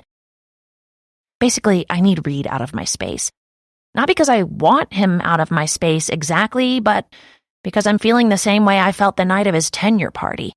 Like it might not be such a terrible idea to invite Reed into my bed, and I'm thinking these things while he's reading a message from another woman, who is actually me. Hello, 21st century predicaments. But maybe when he reads Kat's last message, he'll figure it out, and we'll laugh, and I can stop thinking about this entirely. That would fix all of this, right? I hold my breath as I watch him scan it, and then his eyes light up and he turns the screen to face me as he bursts out laughing. Catherine, Kat just quoted Girls Trip. She's your twin, Mills. I let out a jarring guffaw that makes him do a bemused double take, but then I can't think of a single thing to say to look less like a shrill maniac. When he turns his phone back to read it again, I ask lamely, "So, nothing unusual?" Unusual? No, she's super funny. Now I'm torn between insulted that he didn't realize that I'm super funny and swooning that he's talking about me and doesn't even know it. Holy shit, this is both incredibly sweet and incredibly fucking stupid. I open my mouth to tell him, "It's me, you idiot." But then he looks up at me with this goofy smile and my heart does a weird swan dive in my chest. He seems genuinely excited. What should I say? He asks. I shrug because I'm not supposed to know what Kat said, so he reads the message out loud. I don't really have to listen because I reread it about 7 times before sending, not to mention I have a terrible poker face, so I busy myself instead with putting pizza on plates. Not bad, right? He asks once he's done. You're right, she sounds amazing. He stands, finally, taking a plate of pizza. I watch him lift a slice, fold it in half, and take about a foot of it into his mouth in one bite. He wasn't kidding about being hungry. After he swallows, he says, "I'm really glad we did this. The whole dating thing feels promising." I nod as I chew, silently encouraging him to go on. I've been thinking about what you said that night. He takes a meaningful pause before adding, "On the way to your place?" "Oh," another nod. "I wonder if maybe you were right." I pick up my pizza and bring it to my mouth. "I mean, you'll have to narrow it down a little. I'm right all the time." About the 5 of us enabling each other. I don't know, maybe we were getting too comfortable. Maybe we did need to shake things up. I take a bite and nod again. Work has always been my priority, and for the first time in my life, I'm seeing that there should be more. Dating someone was an obstacle I had to work around. It meant having to explain my hours and my time away, and just never seemed worth it. And now? He picks at his pizza and shrugs. I think for the first time in my life, I feel like something is missing. I want both. There's nothing wrong with that. You might just be growing up, Peter Pan. Reed smiles at me from across the counter. What about you? Me? Yeah. I know you haven't had the same experience so far with the app, but let's not get ahead of ourselves. I'm serious. I straighten and wipe my hands on a napkin. So am I. I thought about getting a cat today. That's a solid step into the commitment zone.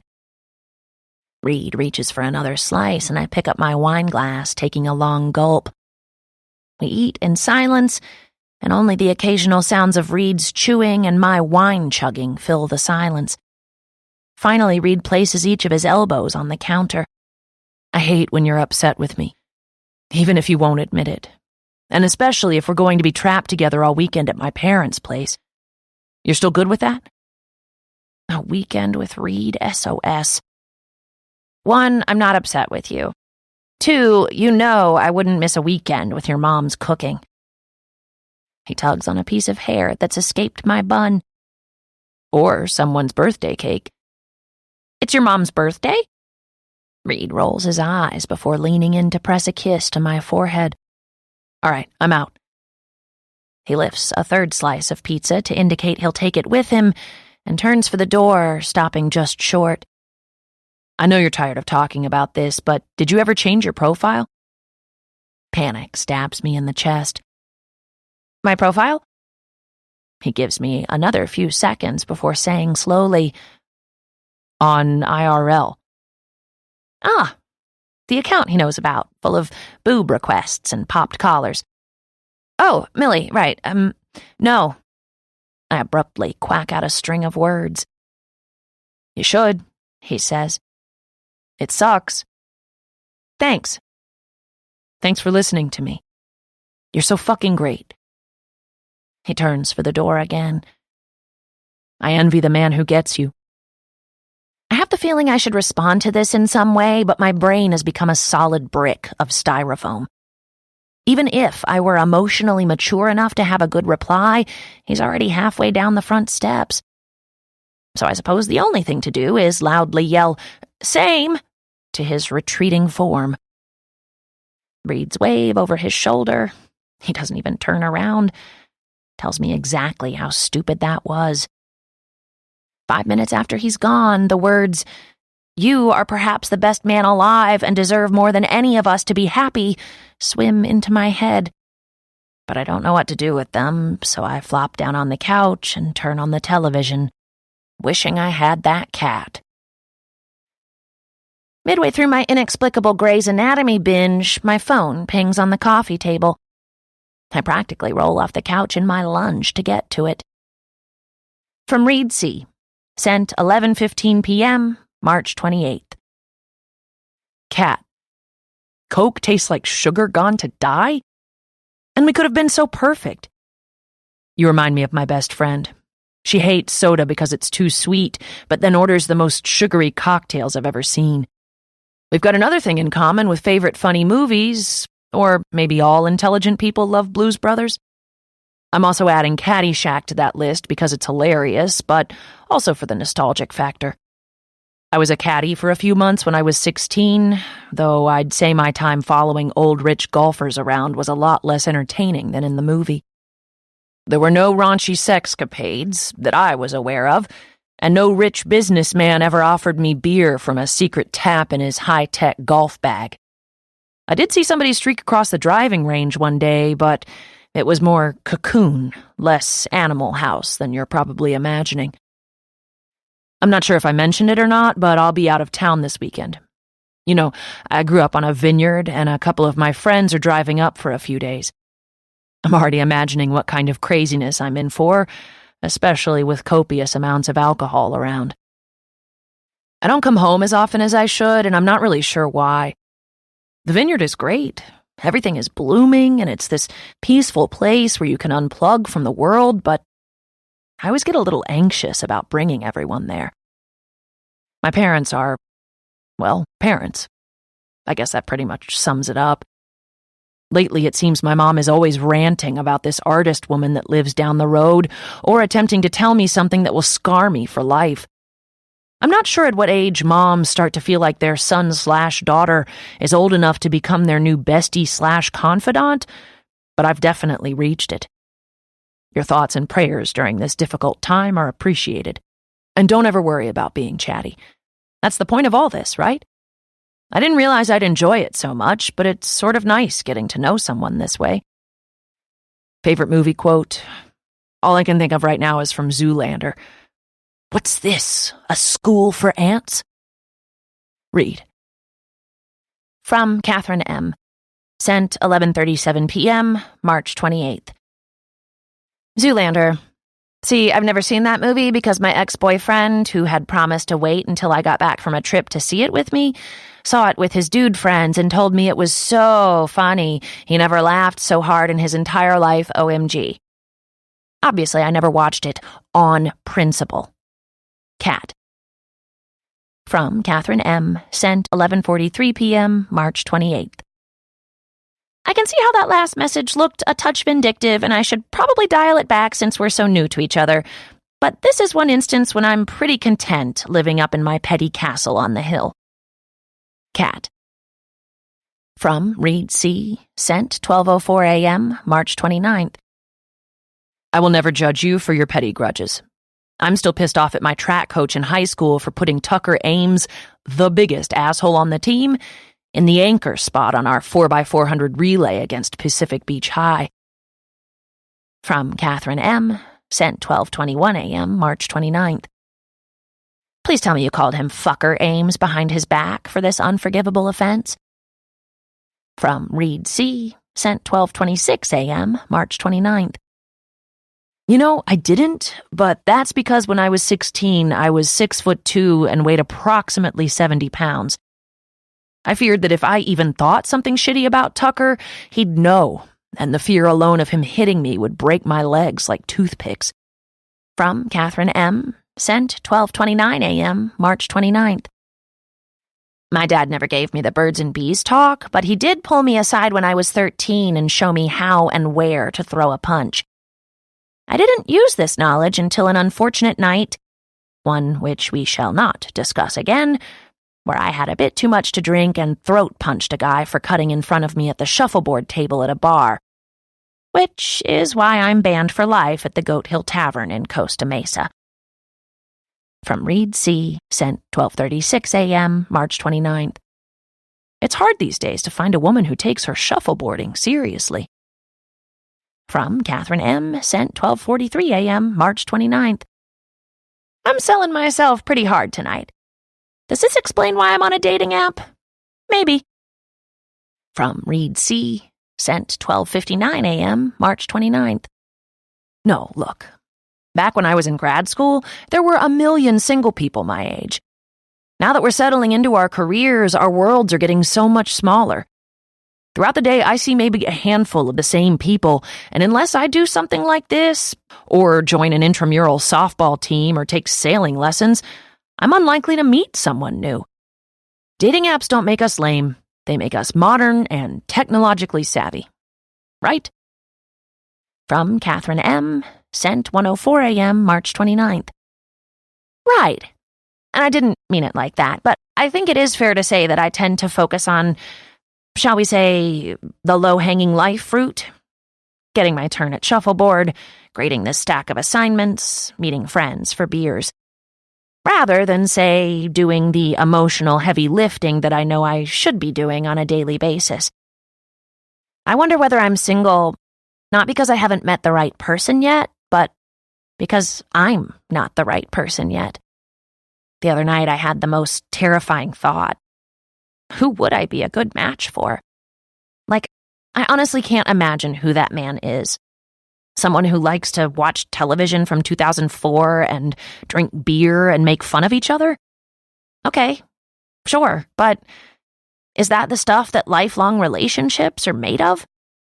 I honestly don't think so, but I don't even have a cat to ask for input. Chapter 8. Read. There's a standard set of warnings I have to give Ed and Alex whenever we begin the final approach to my childhood home. First, do not hit on my little sister. Second, the downstairs toilet runs, so be sure to toggle the lever after you flush. And third, please don't ask my dad if you can try on his prosthetic arm. The first and third situations have happened each of the dozen or so times my friends have accompanied me home. Dad lost his arm in a machine accident out on the vineyard when he was 17. For whatever reason, the prosthetic fascinates Ed and Alex. It's got a hook at the end that opens or closes, depending on the angle, and the first few times they visited, Ed and Alex spent about 3 hours taking turns trying to pick up random things around the house. To be fair, Dad half pushes it on them because he thinks it's hilarious, probably also because it drives Mom crazy.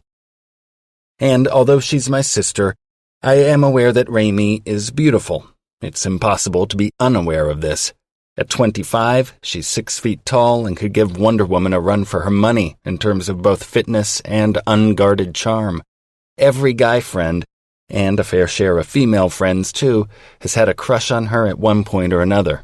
Ed wants to marry her, Alex has far less honorable intentions, and even Millie has admitted that if she were a lesbian, she would 100% hit on her. Only Chris seems unaffected by her dark hair and startling gold eyes, which I'm sure is directly related to why Raimi seems to try just a little harder to earn his attention. There's also the no-streaking reminder, but honestly, you'd think by this point that one would be implied. We hit the soft dirt road, and Millie jolts awake next to me. Dragging a forearm across her mouth, she mumbles, "Was I snoring?" "Yes." I glance briefly at her adorable, just-waking-up face. Her eyes blink slowly, heavily over to me. Her mouth is a little swollen. "And I drooled." She turns, looking over her shoulder out the back window at the other three following us in Chris's car. Because my car is in the shop, we decided to take Millie's Mini Cooper, which meant that Chris is scowling behind the wheel of his Acura, while Alex and Ed appear to be singing loudly with the windows down. I can feel her looking at me and flash her a quick smile before turning back to the road. "Good nap?" She nods, stretching. "I haven't slept well this week." I let out a sympathetic grunt. I haven't either.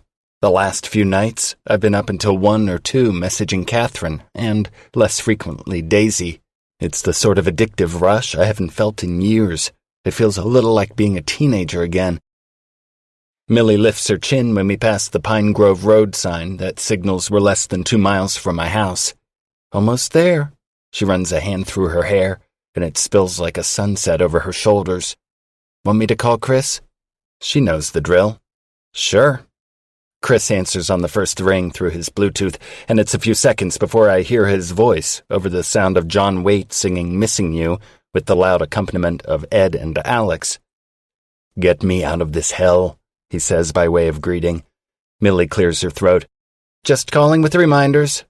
"Raimi equals no-no," Alex yells. "Prosthetic arms aren't toys," Ed says, and then Chris rounds it out. "Downstairs bathroom still broken. Got it." Mom's already out on the porch, pacing as she waits for us, and she jogs down when we come to a crunching, dusty stop in front of the wide, outstretched farmhouse. When I climb out from behind the driver's seat, I know better than to expect a hug immediately. She goes to Millie first, then Chris, then me. Alex and Ed get the last hugs, the sort of, "Oh, fine, come here, you idiots," embrace that I imagine most people give them. Ed is notoriously awkward with all parents, but within 3 minutes, Alex will have my mom charmed enough to forget why she was annoyed to begin with. And in about 8 hours, I'm sure he'll do something to remind her. "I'm making ribs," Mom says and grins at Millie, who pretends to swoon. A few visits back, Mom made ribs and Millie ate them so enthusiastically that she looked like the Joker when she finally came up for air. It's the kind of culinary zeal my mom lives for. "Sharon, are you trying to make me move in here?" Millie asks her. "Don't tease me."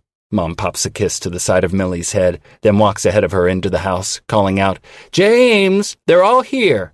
Dad yells from upstairs, "You think I didn't hear that crap music booming down the driveway?" Chris grins up at Dad as he descends into the living room. Alex and Ed chose the emo 80s theme for this drive.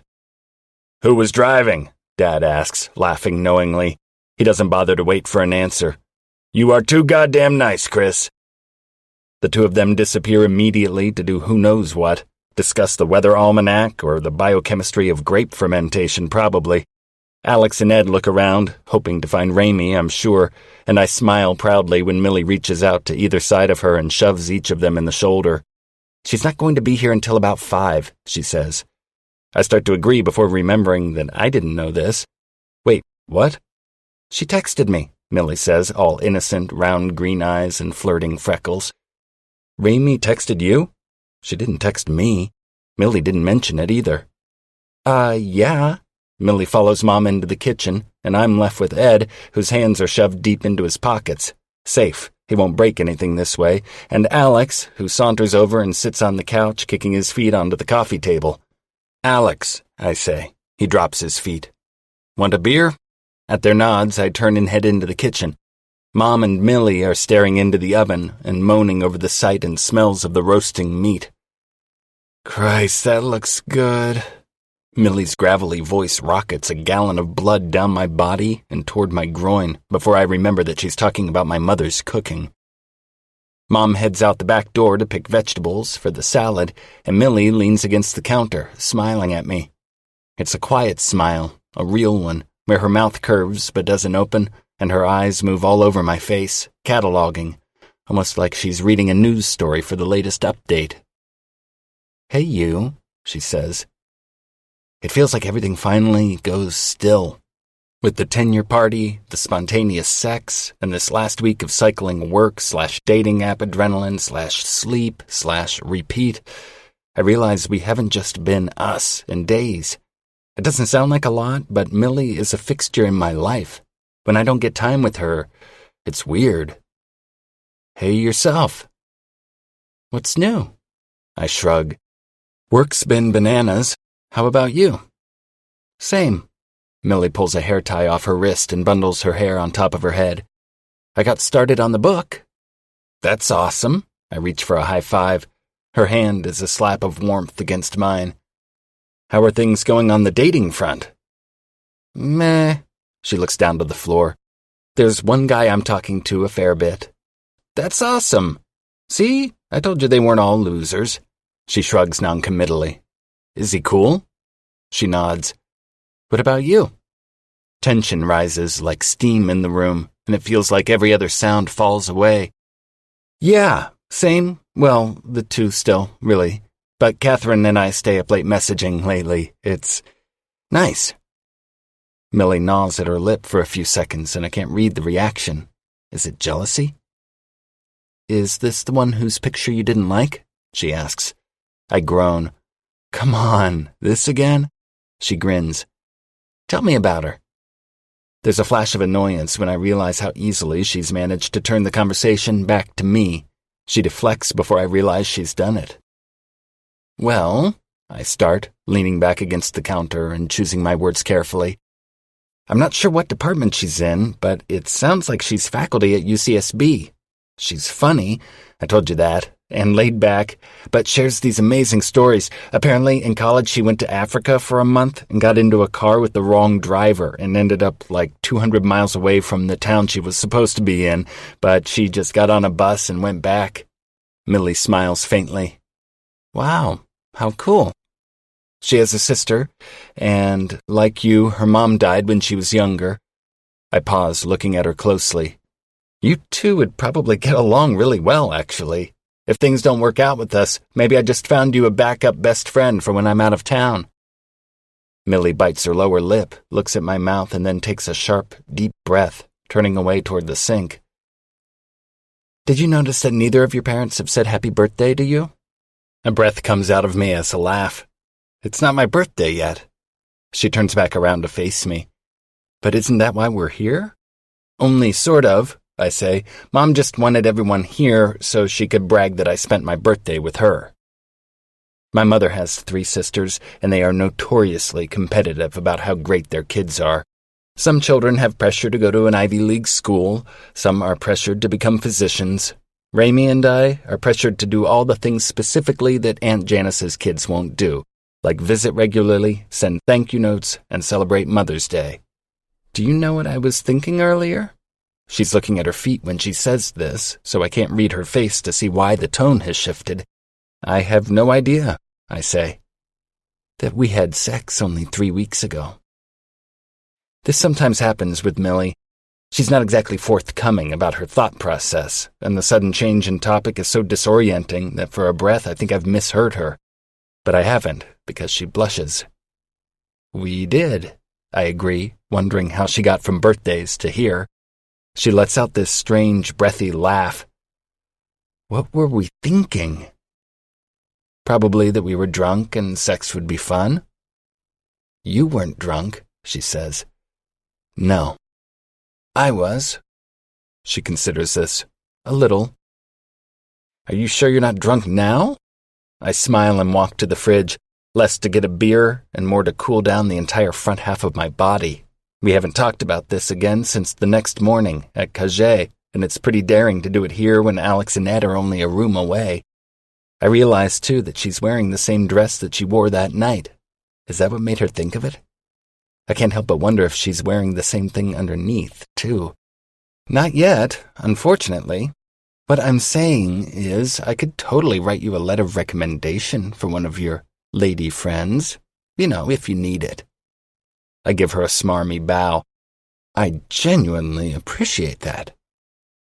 Kicking off the counter, she walks to the fridge, opening it with comfort and pulling out a bottle of white wine. I don't even need to tell her where the glasses are. She finds one in the cabinet near the stove, fills it unselfconsciously, and then returns the bottle to the fridge. It trips an old memory, one of how Isla came here again and again with me, but even on her 10th visit, needed Mom's permission or prompting for nearly everything. Come on in. Make yourself comfortable. Would you like something to drink? Water? Wine? Here, honey, sit next to Reed. You two will be sleeping in the room down the hall. Yes, honey, you can stay with Reed. You're adults. She never felt at home. That isn't Millie. It's not that she's presumptuous or callous in any way. It's that she heeded the cues from her first visit here, the unspoken communication from Mom and Dad that my friends should all genuinely make themselves feel at home, except for racing naked in the vineyards. And here she is. She stretches, one arm over her head, then switches the hand holding the wine glass. Her torso elongates, breasts press forward. Here she fucking is. She's watching me watching her now, leaning back against the counter and sipping her wine. What are you thinking? She knows what I'm thinking. She knows I'm thinking about the sex we had. Just watching you. I know her so well, and yet in some ways she's such a mystery to me. Even though what happened between us was fun and hot as hell, in my opinion, I realize I still can't really know how she views it. As something fun we did, or as a mistake we made but managed to smooth over without incident. But since it's Millie, it occurs to me that she could be full of horrified regret, and I might never know, because she shoved it so far below the surface. On instinct, I scratch at her surface a little, digging. Get any new messages today? Millie tilts her head from side to side. I got one from my guy last night. I haven't replied yet. My guy. The reference makes my stomach shrink about 2 sizes, my heart balloon about 3, until it is this envious, thundering beast in my chest. How weird is it that it didn't occur to me until we were standing right here that if Millie meets someone, I won't have free, unlimited access to her anymore. Without entirely realizing it, I've become the most important man in her life, and I like it. You're all pinched, she says, like some new lab tech messed up the hematoxylin stain. She grins at me. That's the easy one, right? See how I pay attention? I give her a proud smile, but my mind is turning this around, distracted. How honest should I be here? Millie isn't the most touchy-feely friend, but we've also never been here, no longer just friends, but never going to be more either. It just occurred to me that one or both of us could be in a relationship at some point soon. She lets out her trademark husky laugh. That just occurred to you? Yeah, I know what I said the other night, but I don't think it felt real yet. If we were just doing this for the gala, you and I would still be going together. But Obama wouldn't want that. Obama would want us to have sex lives, Reed. I laugh, and she continues. At some point, if we keep going the way we were going, we'd all be 70 and doing crosswords together in Chris's backyard. I mean, that doesn't sound completely terrible, I say. Come on, she says, shrugging and then taking a sip of her wine. We both like sex. The whole lower half of my body explodes into heat when she says this. I'm not entirely optimistic, but it might be nice to have someone that I'm close to and who wants to have sex with me on a regular basis. And kids, maybe, someday. And like a shared life of adventure. You know, I tell her, if there was a way to translate that kind of openness and sincerity to your profile, you might get more legitimate interest and fewer dick pics. Why you gotta be a hater? Why you gotta be such a secret? She twists her mouth a little at this, narrowing her eyes at me, hitting me where it hurts. So she knows she's bottled up. Interesting. Seriously, Mills, I say, you keep everything so close to your chest. Are you secretly a spy? She absorbs this with a smile. You got me. Okay, no more jokes. And suddenly, sincere curiosity burns through me and out. Why? Why don't you tell me more? She opens her mouth to say something, and for a beat, it feels like a revelation is going to pour down over me. Something about how it felt to lose her mother so young, or how she wishes her relationship with Ellie were different. Something bare-wire honest about me, or her, or fuck, even Dustin. But she presses her lips together again and just smiles at me. There, I say, pointing at her. Right there. What were you going to say? Alex steps in, swiping my beer from my hand. She was going to say that Benedict Cumberbatch looks like an uncircumcised penis. I thought you were getting beers. Ed looks forlornly at me, and then Alex, and then the fridge. Shit, I forgot. Ed frowns like I've genuinely let him down. Ed, I say, there are 2 six-packs in there, just grab one. He peeks around the corner like a guilty teenager, as if he's making sure that my parents aren't going to catch him stealing alcohol, and then does an open grab-slam maneuver so fast that the condiment bottles rattle in the fridge door when it rockets shut. Is Chris still out with your dad? Alex asks. Yeah. I grab a new beer for myself. I swear he won't leave Mom for the younger woman down the road. He'll leave her for Chris. I don't think Chris is into dudes, Ed tells me, helpfully. He was joking, Eddie, Mills says with a gentle fist to his shoulder. Ed downs about half of his beer and then burps. Clearly I'm not firing on all cylinders. I need more beer. Alex tilts his head to the side, indicating the living room. Ed just got a message from Selma. The hot one? I ask. Ed nods, trying to look breezy about it. It's going pretty well. I asked her if she wants to meet up next week. Already? Millie asks. Millie? Alex says, laughing. People on Tinder meet the same day they match. Millie shrugs. I know, but I guess IRL seems to emphasize taking things slow. She glances to me and quickly away, which I like. I'll meet her whenever she wants, Ed shrugs and then studies the beer in his hand. I should cut down to like 3 beers a day. I need to lose weight. I'm tired of being brave at the beach. Isn't that why we get into relationships? Millie asks. To start eating and drinking again? Alex points his beer bottle at me. What about you, Reed? What's up with your ladies? I still really like them both. We need to think of a tiebreaker, Alex says. Millie steps forward, slightly flushed as she looks at him with genuine scorn. Has it occurred to you guys that Daisy and Catherine are probably talking to multiple men too? I blink. I am such an asshole, and realize it the second she says this. Is it terrible if my answer is no?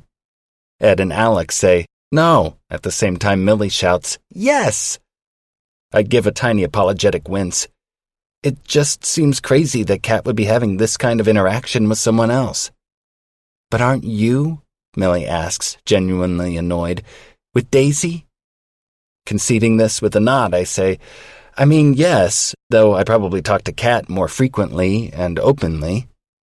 When silence stretches for a beat, I say, so when should I ask to meet them?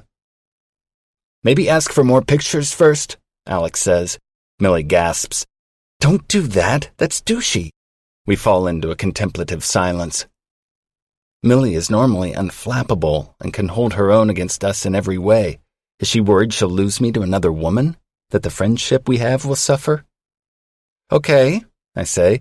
It's someone else's turn to be in the spotlight. It's not like I'm the only one who is on this app. Chris matched with one of his old TAs the other day, Alex says, and we all turn to look at him in shock. I was giving him shit about it, but then I got on the app and saw that I'd matched with my sister. Our shock deepens into horror, and Alex shivers violently. I feel like she's seen me naked now, okay? Maybe you can understand why we're hoping your story goes more smoothly, Reed. We marinate in this for a few more silent beats, and then everyone turns their optimistic attention back to me. Well, I like them both, I say, but I feel weird about dating them both in person because I've never really worked that way. So just ask Daisy out already, Millie says with vinegar on her lips. I like Catherine a lot, though, I say. She's funny and we interact a lot more. It's hard to find funny. Millie gapes at me, offended. Excuse you? I am hilarious, you dark stain on humanity. I am forever calling my brother that from this day forward. All attention sweeps to the door to the living room, and a hush falls over the group as we all take in Raimi in unison. My little sister has always had a flair for exotic outfits, but right now she's wearing a loose-fitting sequin tank top, and I'm not even sure whether the bottom half qualifies as a skirt. Raimi, what on earth? It's 40 degrees outside, I say, probably too loudly. My sister is trying to kill Ed and Alex, or win over Chris. Wow, Alex says, tongue rolled out all the way to the floor. Alex, close your face, I say. Raimi, go put some clothes on. I think she's coming in for a hug, but she veers over to Millie instead, throwing an annoyed, "Excuse me?" over her shoulder. Are you trying to murder them? I point to Drooling Thing 1 and Drooling Thing 2. She hugs Ed next, and the contact turns him into a bright red statue, his arms stiff at his sides. Millie gives me a reproachful glare but doesn't say anything. We both know my sister can fight her own battles. They are grown-ass men, Raimi says. If they can't handle a skirt, they shouldn't be out in public. In response, Alex throws his arms wide for her and gives her the Latin lover dimpled smile. Raimi approaches with understandable caution. Where the hell is Mom? I ask. She would have my back here. Millie twists, glancing out the kitchen window overlooking the expansive backyard. Talking to your dad and Chris. She went out for a few tomatoes and I think caught them on their way back. Squinting, she adds, I think they were smoking pipes. My parents, everyone. Pipe-smoking hippies. Like hookah? Ed comes alive. Like Sherlock Holmes, Raimi says with a laugh, and he goes still again under her attention. Everyone from outside comes in, and indeed the cool air that blows in carries the warm spice of pipe tobacco. All smiles, and without taking a break in their conversation, Dad and Chris each grab a beer, walk toward the dining room, and don't spare any of us a glance. Raimi pouts, and Millie catches my eye. I try to think back on my sister's interactions with Chris from more than a year ago, but I swear even when she was 19, 20, 21, I didn't see Raimi as a human who would go on dates. Just like I'll always be 20 in my head, she'll always be 14 and gangly, a young horse that hasn't grown into her limbs yet. She follows Dad and Chris, Alex and Ed follow Raimi, and Millie helps Mom get dinner onto the table. I try to help, but they eventually shoo me away because apparently stealing bites of food isn't helpful. My parents have an enormous farm table stretching most of the length of the dining room. The room, which is far longer than it is wide, has an expansive window overlooking the rolling hills of our family vineyard and is easily the most spectacular view in the house, other than the one from their bedroom, which has the same view just from higher up. Tonight, Mom has decorated the length of the table with a garland of flowers snaking around in between simple white candles. Ed sits down in front of his full place setting like he's at the White House, eyes wide, hands unsure where to land. Ed, Millie says, noticing it too. What's with you? It's like you've never seen flatware before. Ed picks up a salad fork. Growing up, we felt fancy if we put the plates on the TV trays. Thankfully, Mom manages to swallow her sympathetic gasp. Instead, she says, We're just here celebrating Reed's birthday this weekend. Nothing too fancy for us. James, would you like to say a few words? We all swing our eyes to Dad, who looks at her like she suggested he stand up and breakdance for us. Sure. Happy birthday, Reed. 31 is a good age. He's turning 32, Millie says with a grin. Dad lifts his wineglass to her in thanks. Also a good age. And let's hope for more rain, and then we can pull those soil nitrogen levels back up this spring, eh? With that, Dad reaches for the platter of ribs. There's your birthday wish, my sister says with an amused tilt of her head. To be fair, my father's not the most gifted orator. He does much better when he's coaxing miracles out of the earth. So, tell me about this dating app thing, my mom says. Raimi is visibly delighted. Dating app? What? I definitely need to hear this. It's not that grind-up I read about, is it? Mom adds. My eyes go wide as I look at them both from across the table. First of all, grinder is for gay men, so no. And which of my dear friends here told you about any of this, so I may properly thank them later? Chris, Millie, and Alex all swing their gazes to Ed, and I'd punch him if he weren't so far away, and also holding a butter knife. What? He says, mouth already full. He swallows around a bite, and at least he has the decency to look remotely apologetic. Your mom asked if I was seeing anyone. He aims a smile in Raimi's direction. Which I'm not, if anyone was wondering. I didn't know our find-a-date for commencement plan was a secret. At my side, Millie drains half of her wine, but doesn't come to my assistance. It's just for fun, I assure them with a small wave. The administration is going all out for the Obama visit, and we thought it might be a good reason to find dates. Simple. My mom shakes her head. It certainly doesn't sound simple. In my day, we actually went out and met people. Dances, blind dates, drinks. For God's sake, you could be talking to one of Millie's serial killers online. I don't actually know any serial killers, Millie clarifies. Here's the thing, Raimi says, drawing an air circle that encompasses Chris, Ed, Alex, and me. I get why they're doing it. It's like a conveyor belt of ladies they can scroll through while they play Overwatch or Circle Jerk or whatever it is they do. But Millie? Ugh. Dating sites are like the second circle of hell for women. Millie lifts her glass again. Not wrong. It hasn't been too bad, Ed says with a shrug. I've had a good match. So has Reed. He's talking to two, actually. Wow, Ed is really getting his ass kicked later. Reed, Mom says, tone disapproving. I do not want you out there stringing anyone along. Raimi pipes up next to her. Yeah, Reed. It's not like that, I assure them, stepping on Raimi's foot beneath the table. We're just getting to know each other. I don't understand what computers have to do with sex, my dad says.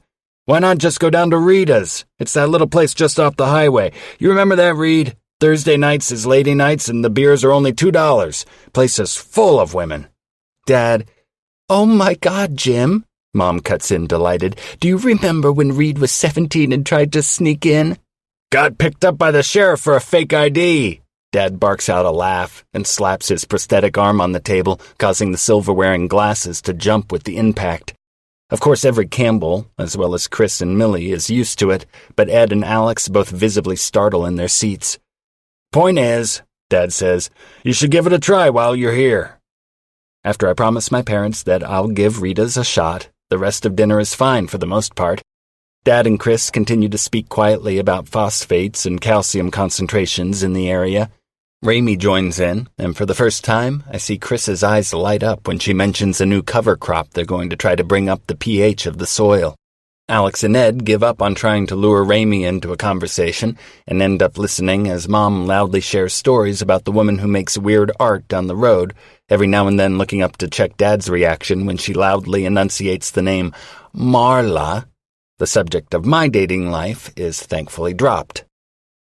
To my right, Millie nudges me with an elbow. You get enough to eat? I nod. This is the semi-quiet part of the evening. Once the wine is really flowing, all hell breaks loose around here. Just enjoying the calm before the storm, and by storm I of course mean board games and drunk nudity. She stretches, and in a very un-Millie-like action, kisses my cheek. Thanks for always including me.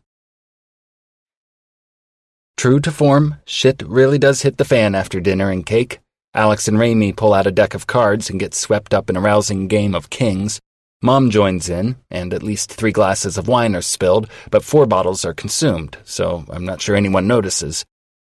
Twister is brought out, and only then does Mom put her drunken foot down and suggest that Raimi put on shorts at least. After I nearly break my leg trying to keep my right foot on red and my right hand on green, the other 6 drunken adults gather around the coffee table to play bullshit with 6 sticky decks of cards, and I go in search of Millie, who disappeared about a half an hour ago. I find her, bundled up on the back deck, changed into a sweater and jeans, reading on her iPad. She has the thick comforter from her bed wrapped around her and has found one of Dad's wool caps to pull over her mess of hair. It's chilly out, but not freezing, and as soon as the door inside closes, the quiet falls like a hush over the deck. The vineyards stretching out ahead of us are an invisible sea of black. "Hey, you." I sit in the lounge chair to her right, facing her. "You're missing Ed's recounting to Mom the time he was nearly run over by his ex-girlfriend, the fire breather from the carnival." She grins up at me, joking. "You can only hear that story so many times before it's just another story, you know?" "What are you reading?" Millie tilts her iPad toward me. "I'll Be Gone in the Dark. My adorable true crime fanatic." She nods. "It's so good." I want to talk to her a bit about the conversation we had before dinner, but feel like I should leave her to the book. She turns back to the iPad, and I stretch out on the chaise, crossing my feet at the ankle. I like it out here. It's quiet and crisp and relaxing. Millie is so calm all the time. Being near her is a little like sitting in front of the fireplace. I pull out my phone, checking my work email before habitually opening the IRL app to see whether I have any new messages. In fact, I have 2, one from Daisy and another from Kat, to whom I'd mentioned my ambivalence about a weekend at home with my parents. From Catherine M., sent 11:43 p.m., March 31st. When I was in the 5th grade, I had about 70 pounds of hardware in my mouth and could never get over the lisp from it. I mean, it was a terrible, cartoon-level bad lisp. There was a girl, Tessa, who was an enormous asshole about it. She would raise her hand in class to answer a question and do it with a lisp, and the entire class would fall apart laughing. It finally bothered me enough that I went to talk to my dad about it, and he gave me these replies I could use when she was mean. Let me be frank right away. They were terrible. They were like, "Tessa, I really don't appreciate it when you make fun of me this way," or, "Tessa, you might think it's funny to make fun of my lisp, but it hurts my feelings." I mean, not only would saying both of these sentences with a lisp just send her into further hysterics, but these comebacks would not make any 10-year-old feel remorseful. I figured my dad was just terrible at comebacks and added that to the list of things that Mom would have done better. But then one day I came home crying and went straight to my room, and about an hour later I heard his voice downstairs, and it got louder and louder until finally I heard him yell, "Look, I don't know if you feed her sand or you make her sleep in a small dark closet, but just keep your dumb bitch of a bully away from my daughter from now on, or I'll come say it again in person." Needless to say, Tessa never bugged me again. I'm not really sure what my point is, but sometimes we think our parents are lame, and then they totally surprise us by being awesome. I hope that this weekend is like that for you. C. I read it again, laughing, and then type a quick reply. From Reed C. Sent 12:02 a.m., April 1st. Okay, I just laughed out loud from reading this. We're actually having a pretty good time. Mom made ribs and mashed potatoes and only mentioned the woman down the street about 700 times, but I don't think Dad noticed. My friends got her drunk so that she won't be mad when they run naked in the vineyards later. It's chaos in the house, but I'm outside with my best friend, which always makes me calmer. It's quiet and nice, and I'm glad I came home. You were right. I hope it doesn't sound too forward for me to say that I'm really glad you wrote me tonight. More soon, R. I open the message from Daisy. From Daisy D. Sent 9:15 p.m., April 1st. Hi, Reed. OMG, I bet it's so pretty up there. Happy birthday. Mine is in July. It always sucked to have birthdays in the summer because no one was around. Let's definitely plan a time to get together when you're back. Have the most fun. Daisy. I read this one again, struggling to find a thread of anything I can reply to here. Granted, I tend to overthink things, but having conversations with Daisy online is a little like playing Candyland. I know some people are better in person, and I thankfully get that sense from her. I type out something and then delete it. Honestly, I could just decide to not reply, right? I look over at Millie, whose screen looks like she's also reading a message on IRL, and with a faint smile on her face. That odd surge of jealousy is back, but I press in on it, forcing it to collapse into nothing. Finally, I settle on a simple note to Daisy. Thanks, have a great weekend, and hit send just when Millie stands and moves so that she's hovering over me, with the comforter cocooned around her shoulders, capped low on her head. What are you up to? She asks quietly. Was just replying to Daisy. She goes quiet and I look up at her face. It's lit with the warm light coming through the windows behind us. Her head is tilted to the side and she's frowning a little, the way she does when she's working out something in her head. You okay? I ask. I feel like I've asked her that a lot in the last few days, but I suppose that's why it's inadvisable to have sex with your beautiful but closed-off best friend. Yeah. She reaches down, takes my hand. Want to go upstairs? Good call. I'm beat. I mean, she says even quieter now. Upstairs. Her fingers tighten around mine meaningfully. Holy shit. Upstairs, upstairs? I ask, leaning on the innuendo. Yeah. Any intelligent thought process falls away, and I am wiped clean of any reaction but lust. After only one night, she has me trained to alternate from concerned friend to eager lover with just the tone of her voice. Like for sex? She laughs, a low rumble, and hesitates for only a moment before gifting me with a shaky, yeah. I stand, and we're so close I can feel the heat emanating from her body. I have a wild urge to kiss her, like I need to confirm that she's serious. It's short, just a brush of my mouth over hers, but she chases it a little, eyes heavy. Anyone inside would only have to turn and look out the window to see us, so it isn't smart to do this here, but I'm too thunderstruck to be cautious. The first time was the last time, at least that's what I thought. But has she been wanting this again and only just worked up the nerve? It doesn't sound like Millie. Or is it an impulsive thing, to be hosed down tomorrow and put away in storage inside of us again? Right now, I'm not sure I care. Chapter 9. Millie. After the briefest brush of his lips, Reed takes a step back, leaving what I assume is a platonic amount of distance between us. But I'm a little woozy from the wine and his proximity, so I chase him, stopping only when his eyes swing to the picture window where the rest of our group is congregated inside, loudly playing cards. Right. Witnesses. Reed takes my iPad, turning it over in his hands. I send up a silent prayer that I closed the app before locking the screen. For a second, things get too quiet. I think he's going to gently remind me that we're not doing this again, that we should definitely not do this again. But then he looks up at me and half grins, eyes dark. Why don't you head up first? Static fills my bloodstream. Okay. My room? At the end of the hall. It makes the most sense. Nodding, he says, I'll follow in a few minutes. I take my iPad, grab my blanket, and head inside before I can say something that will make one or both of us change our minds. I have no idea what we're doing. All I know is his messages are sweet, and it felt good to open up a little. His family is amazing, and his house is so relaxing, and I like spending time with him more than with any other human on the planet. He likes Kat, and Kat is me, and we're going upstairs to have sex. I'll worry about everything else tomorrow. Inside, I'm hit with a wall of sound as soon as I open the door. Oh, good! Ed's face brightens when he sees me, and he steps forward, gripping my arm and pulling me into his conversation. Mills, tell them about that girl I met on the cruise, the one with the leg, he says, and motions for me to take the floor. His cheeks are pink from what I can only guess is a case of beer, and he's got that cartoonish grin plastered on his face. I don't have to see Reed to know he's watching me with amusement from outside, wondering how I'll extricate myself from happy, tipsy Ed.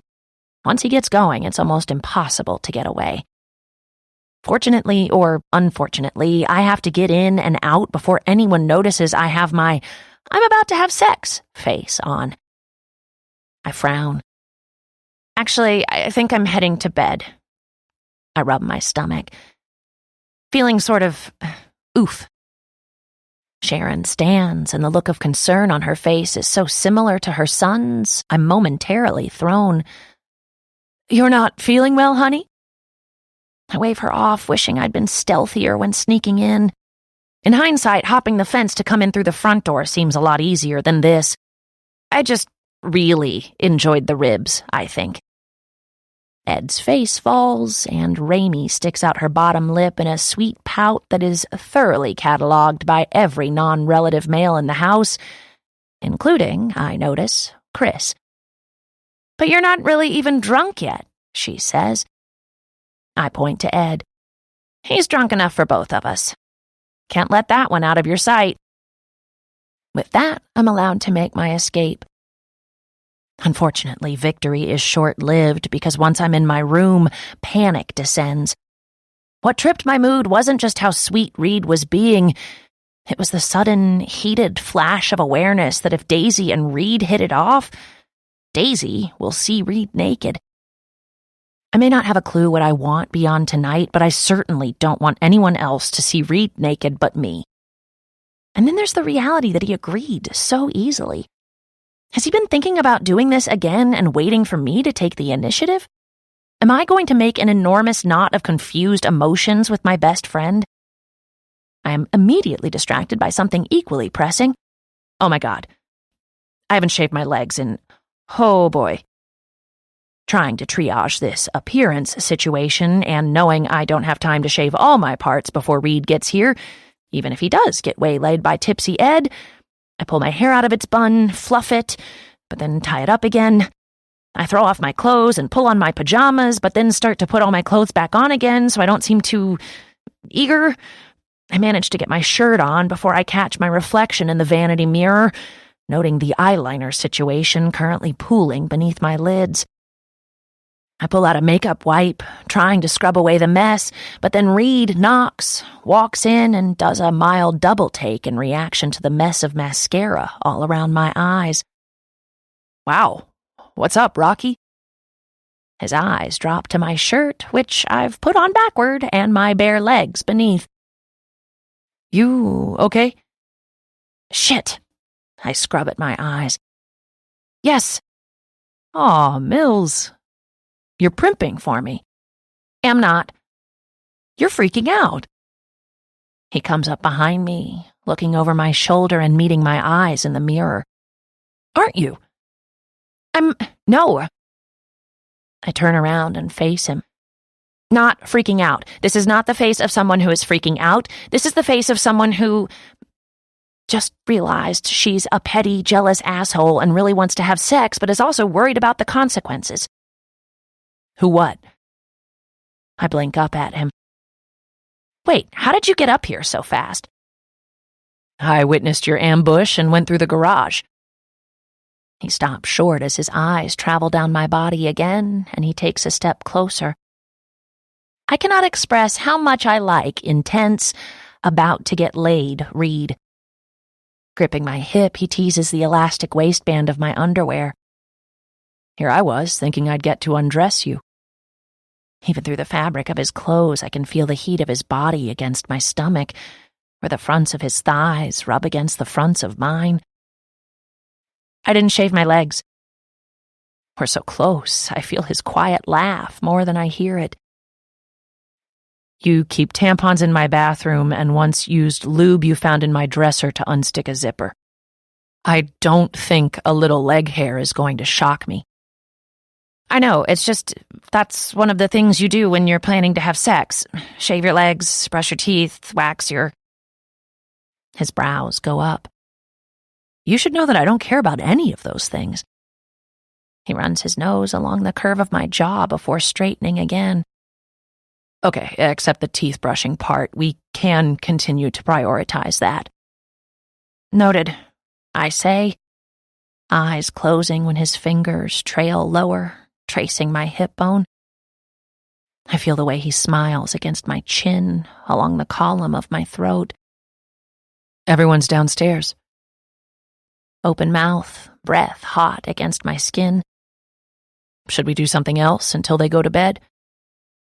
My head falls back against the wall, and I very clearly identify with the phrase short-circuited. I'd like to think there's at least one rational thought still bouncing around inside my cranium, but I'm incapable of retrieving it. Something else? I say, voice a little wavery. Like play Go Fish? His hands move up, dragging my shirt over my head before sliding my underwear down over my hips. He touches me like every part is worth something immeasurable. His voice is a whisper against my shoulder. I've never had sex in my parents' house before. This catches my attention. Never? He smiles again, moving lower and dropping open-mouthed kisses between my breasts and over the cotton of my bra. He sucks on my nipple through the fabric, and I arch into the touch. Big hands move around my ribs to my back, getting rid of the bra altogether with a casual flick. Finally, he shakes his head in answer. Never. Isla was always too nervous they'd hear. My fingers twist in his hair. I assume sex at your parents' house is the same. I gasp in a breath as he opens his mouth against my skin, sucking. Only quieter. Reed looks up at me wearing a smug, devious grin. I'm not sure I can do quieter. Every single neuron in my body is firing, I swear it. Oh. Reed straightens to his full height, and I have to look up to meet his gaze again. I'm completely naked, bra on the floor, panties pushed down, but Reed is still dressed. Should we stay here, maybe against a wall? He says, bracing one hand near my head to cage me in. He nods back over his shoulder. The bed might squeak. The idea of the mattress squeaking, of being able to hear what we're doing, causes heat to explode through my body. I stretch to kiss him and push against his chest to send him a step back. Then another and another, leading him to the small double bed beneath the window. There are suddenly too many clothes between us. I slide his shirt up his torso, stopping when he gets the hint and tugs it off himself. I've seen his body before. We swim together and go to the gym, not to mention that Reed knows what he looks like and struts around shirtless all the time. But it was pretty dark when we had sex, and I was a little drunk. Right now, the lights are on, and I am mostly sober. I'm going to look and touch and enjoy every inch that I can. I can be quiet, I tell him. That's good, he says, amused as I struggle with his belt. Otherwise, my dad will think it's the pipes or something, and we'll have an audience of at least one. No dad talk right now. I graze a nail over his nipple, and he sucks in a breath. Okay, then my mom, or Alex. God knows he'd probably pull up a chair and give me pointers. I swear to God, I will leave. I'm stopped by the grip of his hand on the back of my neck and the press of his smile against mine. His lips are as soft as I remember, but less frantic, more experimental as he takes his time. I shove him down to his back so I can straddle his legs, and he groans into my mouth. God, you feel amazing. He chases my bottom lip, sucking a little before pulling away and searching my face. Are we really doing this again? The sound of his zipper lowering cuts through the silence. I guess that's answer enough. We both laugh at the insanity of this entire thing, quietly shushing each other at the sound of Ed's voice floating from downstairs. Not really the person I wanted to hear right now. Reed groans, rocking slowly up against me, the hard parts of his body molding perfectly against the soft parts of mine. This is vacation sex, right? I say, breathless as his teeth graze my ear. Exactly. He pulls away long enough to lift his hips and help me push his jeans down his legs before returning to my mouth. Sex is like calories. Kiss. Doesn't count on vacation. Kiss. To be fair, we should probably be giving this more discussion, but Reed's hands seem to be everywhere at once, on my breasts, between my legs, on my lips, my neck, my waist. His reasoning makes perfect sense. I'm not sure if it was in his pocket or in a drawer. I don't even want to think about where it came from. But one second there's a condom in his hand, and the next it's on him, and he's staring up at me, waiting. I move so slowly, careful not to call his name or rock the bed. It's almost hard to breathe, like the air is being pushed from my body to make room for his. I don't want to examine too closely that this is Reed, and that doing this with him is somehow just as easy as doing anything else together. The way he smiles up at me is the same way he always looks at me, like there is nowhere else he'd rather be. There's no awkwardness or tentative touches. It's just us.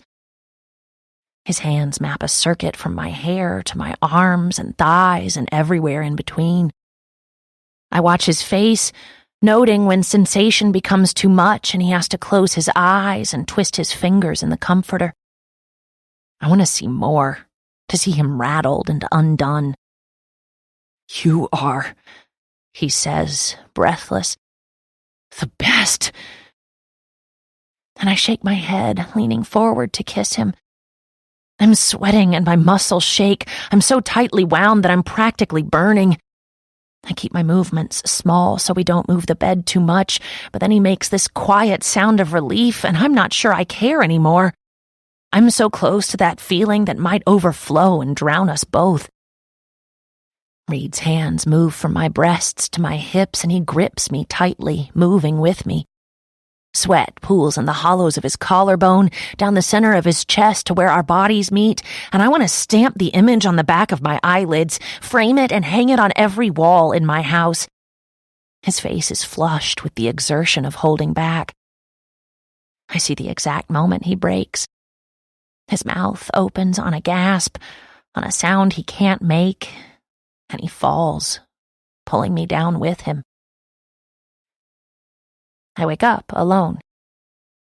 I don't remember when Reed left, but when I think back on everything we did last night, I'm not surprised he needed to go crash in his own bed.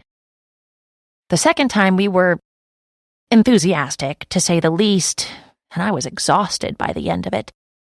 My last memory is of falling to pieces with Reed behind me, and I swear I must have just passed out as soon as I returned to orbit. I'm no expert, but I'd call that a success. Well done, Reed. It takes some work to sit up and get my feet under me, and oh yeah, everything hurts. The bed doesn't seem to be faring much better.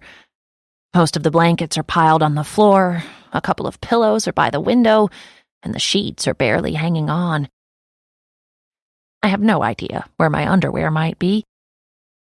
At least my jeans are where I left them, and after a quick stop in the bathroom, I fish my phone out of one of the pockets. There's just enough juice left to show that Kat has messages waiting. Sheets straightened and pillows and blankets accounted for, I sit on the bed and open the app. I'm honestly surprised when I see one is from Reed. It takes me a minute to calculate when it could have shown up. There wasn't anything when I came upstairs last night, so he would have had to have written it while he waited on the deck, before heading up to have sex with me, in bed while I slept, after having sex with me, or back in his own room, again after having had sex with me. My finger hovers over the unopened message. What does it say that Reed still wrote Catherine after deciding to, or actually sleeping with me?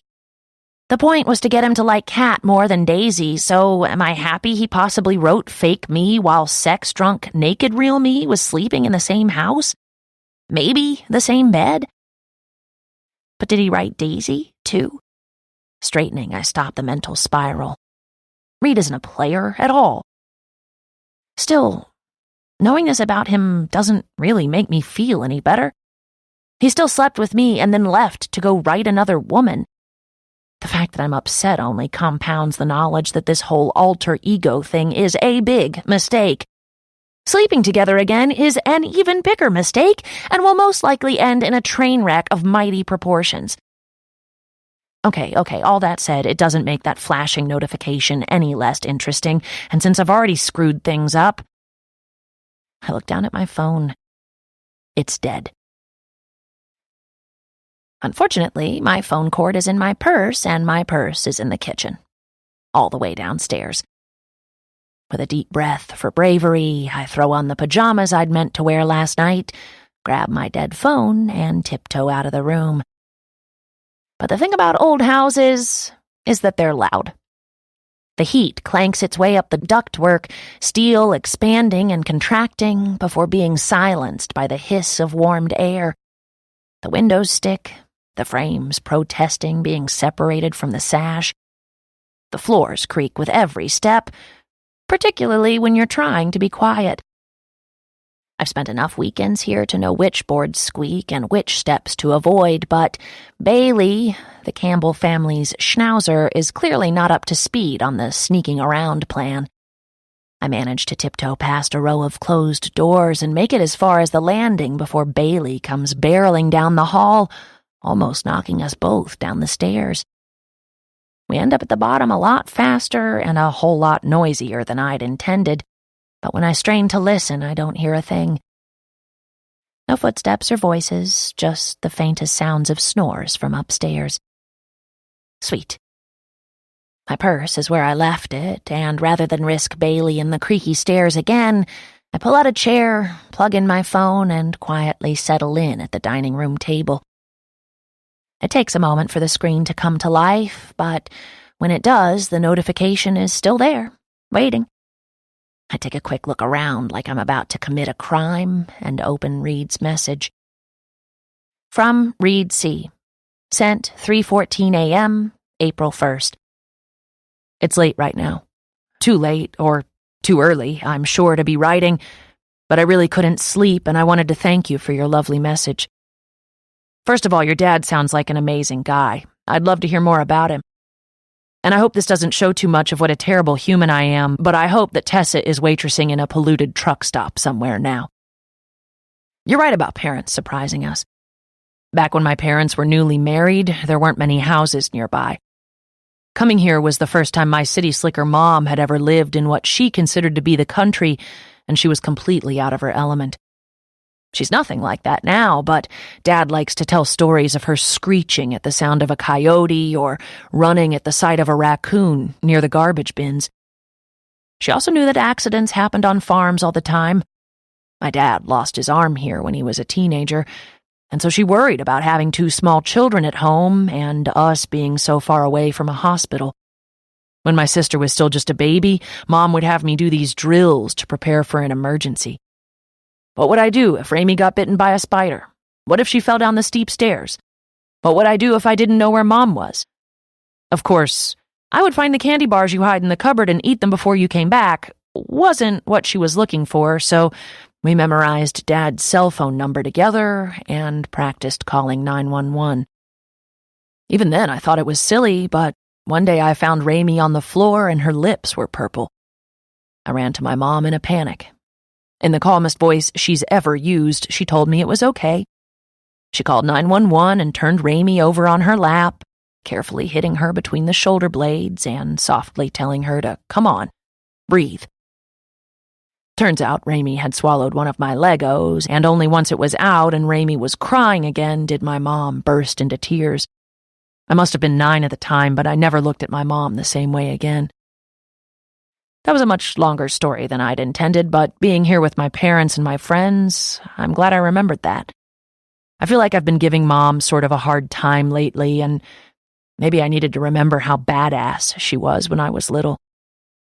Speaking of my friends, I can't tell you what it's like being here with them again. I think it's easy to become complacent and maybe forget how important people are to you. I'm not sure if I gave you Millie's name or not, but we've been hanging out a lot, and she's the most amazing and confusing person I've ever known. It's late now, but maybe I can tell you about her next time. Thanks for listening, C, and I hope you have a great end to your weekend. R. I sit back in my chair. I don't even know what to call this emotion in my chest. Fondness melted with anger and hurt. This wasn't just a quick note after he was with me. This is a letter. I bend, cupping my forehead. How much leeway do I get here to be mad? On the one hand, we'd just had sex, twice, and then he left to go write another woman. On the other hand, I am that woman and am lying to him every time I pretend I'm not. Neither of us is innocent here, but at least I'm only sleeping with Reed and writing Reed. He's sleeping with me and writing two other... I scroll back through his message again, zooming in. Oh, what are you doing? I swallow a scream when I turn and see Ed standing over me with a leftover rib in his hand. His eyes are glued to my screen. Working? I shove the phone into my pocket, hoping he doesn't notice the way the cord is stretched taut between me and the wall. I rest a casual elbow on the table and absently twist a piece of my hair. I just needed to get my laptop. Ed makes disappointed Seth Rogen face at me. So where is it? Where's what? Frowning, I track him as he walks to where my laptop bag is still hanging by the door, and back as he sets it on the table. God damn it. Ed pulls out the chair next to me and sits. He takes a bite of rib, chews, swallows, thinks. It's funny because it looks like you're pretending to be Catherine, and it sounds like you had sex with Reed last night. I bark out a laugh that echoes in the empty kitchen. What? That's insane. How much did you have to drink? I stand and move to step around him, only to be stopped short by the cord jerking me backward. Mills, he says. I'm in the room next to yours, and in case you haven't noticed, the walls are pretty thin. I heard all about some spot you wanted him to keep hitting. I hope you both refreshed with electrolytes afterwards because... He whistles. Wow. My eyes dart around the kitchen, hoping the correct response will materialize on one of the community flyers on the fridge. Okay, there's a good explanation for all that. Ed scoots back, propping his feet on the edge of the table. I'm ready when you are. Defeat and panic make me insane. I grab Ed by the shoulders. Don't tell him I'm Catherine, I say in a burst. If he finds out, I shake my head and start again. To his credit, Ed doesn't seem to be taking much joy from my mortification. He sits up and holds his hands out in front of him. What were you thinking? That you didn't want him to like Daisy? Yes. But you wanted him to like Catherine? I nod emphatically. I know the answer to this one. Yes. But there isn't a Catherine. No, I mean, yes, it's my middle name. Ed rolls his eyes. Well, in that case, it's totally okay. So what happens if he does like Catherine? Won't he eventually want to meet her? I mean, you, since you're Catherine? I glance back over his shoulder and hiss. Can you stop saying Catherine so many times? He glares at me. Do you like him? Reed? What? No. I double down on this answer, even though it feels a lot like lying. Not like that. I love how offended you look, considering what I had to listen to last night. He stands and walks to the fridge, opening the door and pulling out a beer. I am not drunk enough for this yet. Ed, it's like 7 a.m. He wheels on me. I will not be judged by you. Holding up my hands in defense, I tell him through a laugh, Fine, sorry. He cracks the bottle open and returns to his seat. Now you, out with it. Okay. Deep breath, calm down. I started an account because you guys gave me shit about how boring mine was, and also I was getting matched with a lot of assholes. But then Reed somehow matched with me as Cat. I thought he'd figure it out because I made some stupid crack about Monopoly and Girls Trip and cats, but he didn't. I wait. Ed blinks. You are not blaming Reed here for being too dumb to know he's talking to you online. Yes. No. I groan, dropping my head to my arms on the table. When you guys started talking about how Catherine must be ugly, I guess I got a little competitive. Well, at least it sounds like you had a proportionate response. What could possibly go wrong? Shut up, I know. We were all doing this together, he says. Am I the only person taking this dating plan seriously? When I sit up again, he's looking at me with sad Ed eyes, and I can barely stand it. I'm taking it seriously, I promise. I flounder. Once I started being Cat, it felt, I don't know, easier to be more open. Is that weird? Not really, he admits. I think I get why you'd want to keep it to yourself, but it's Reed, you know? You're lying to Reed. That's like lying to your dad or something. No, Ed, it's nothing like that. Please don't put Reed and Dad's. It's bad is what I'm saying. I know how bad it is. I hiss, and the truth rolls out of me without warning. But it's also sort of nice. He tilts his head down, staring up at me through thick eyebrows. It's nice? I feel my cheeks heat. My explanation comes out meek. I like being able to talk to Reed like this. Is that terrible? Ed stares at me with gentle pity. You are a mess. You know this, right? I sit up. You won't tell him, will you? I can't even fathom what I'd do if Reed found out. Am I in too deep? I mean, it doesn't feel like a runaway train yet. It feels like we're getting to know each other, like a sweet entree into a different place for us. But the idea of Ed saying something to Reed before I can figure out how to fix this so thoroughly nauseates me that it chases away any residual hurt, anger that Reed left my bed to go right Cat. I am, without a doubt, the bad guy here. Ed runs a hand through his hair and looks around the room. I won't say anything, but this kind of thing is sort of hard to juggle, Mills. Chapter 10. Reed. Millie has to walk past my bedroom to get to the stairs, and I hear her passing by around 7 in the morning. I know it's her because I hear her shushing Bailey and cleverly avoiding the squeakiest spots in the hallway, something Alex and Ed would never think to do. It's hot. Mom habitually overheats the house, too hot to stay under the covers, even too hot to stay in my own skin, with the cacophony of thoughts skidding around inside my head after last night with Millie. Once was a fun accident. Twice is 2 data points, and my brain scratches around trying to find a pattern. Both times we were hanging out with friends. Both times there was alcohol, although neither of us was drunk last night. Both times there was, what, mention of dates, other people, or the lack of partners in our lives?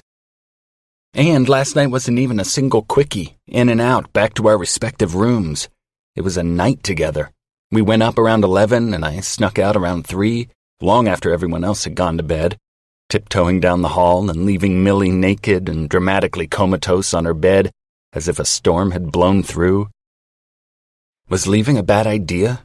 Or would it have been awkward to wake up in bed together, especially if we had to explain it to anyone else? I feel faintly nauseous, like this could go bad very quickly. I know conversations about relationships and feelings aren't in Millie's wheelhouse, but in this case I feel like we need to have one. Downstairs, only Millie and Ed are up. I heard the murmur of voices, but they've since moved to the back patio, and when I joined them, I wish I could say I'm surprised to find Ed with a beer in his hand at 7:30 in the morning, but I'm not. Millie is staring out at the vineyards. Ed is so intensely engrossed in Dad's morning delivery of the New York Times that he doesn't even look up when I step out onto the back patio. "Mills," I say. She turns her face to me, giving me a bright smile. "Morning, sunshine." I draw back reflexively, jarred. The greeting is too loud, too over the top, especially considering that the last real sound I heard her make was a long, relieved exhale before she passed out face first into the mattress. Her eyes flicker over to Ed and then back to me. "What's up? Want to go for a walk?"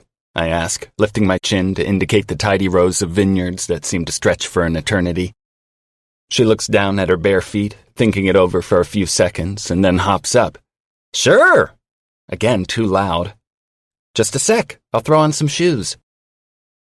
Ed still hasn't looked up at me, and I bend, trying to catch his eye. "Hey, Ed."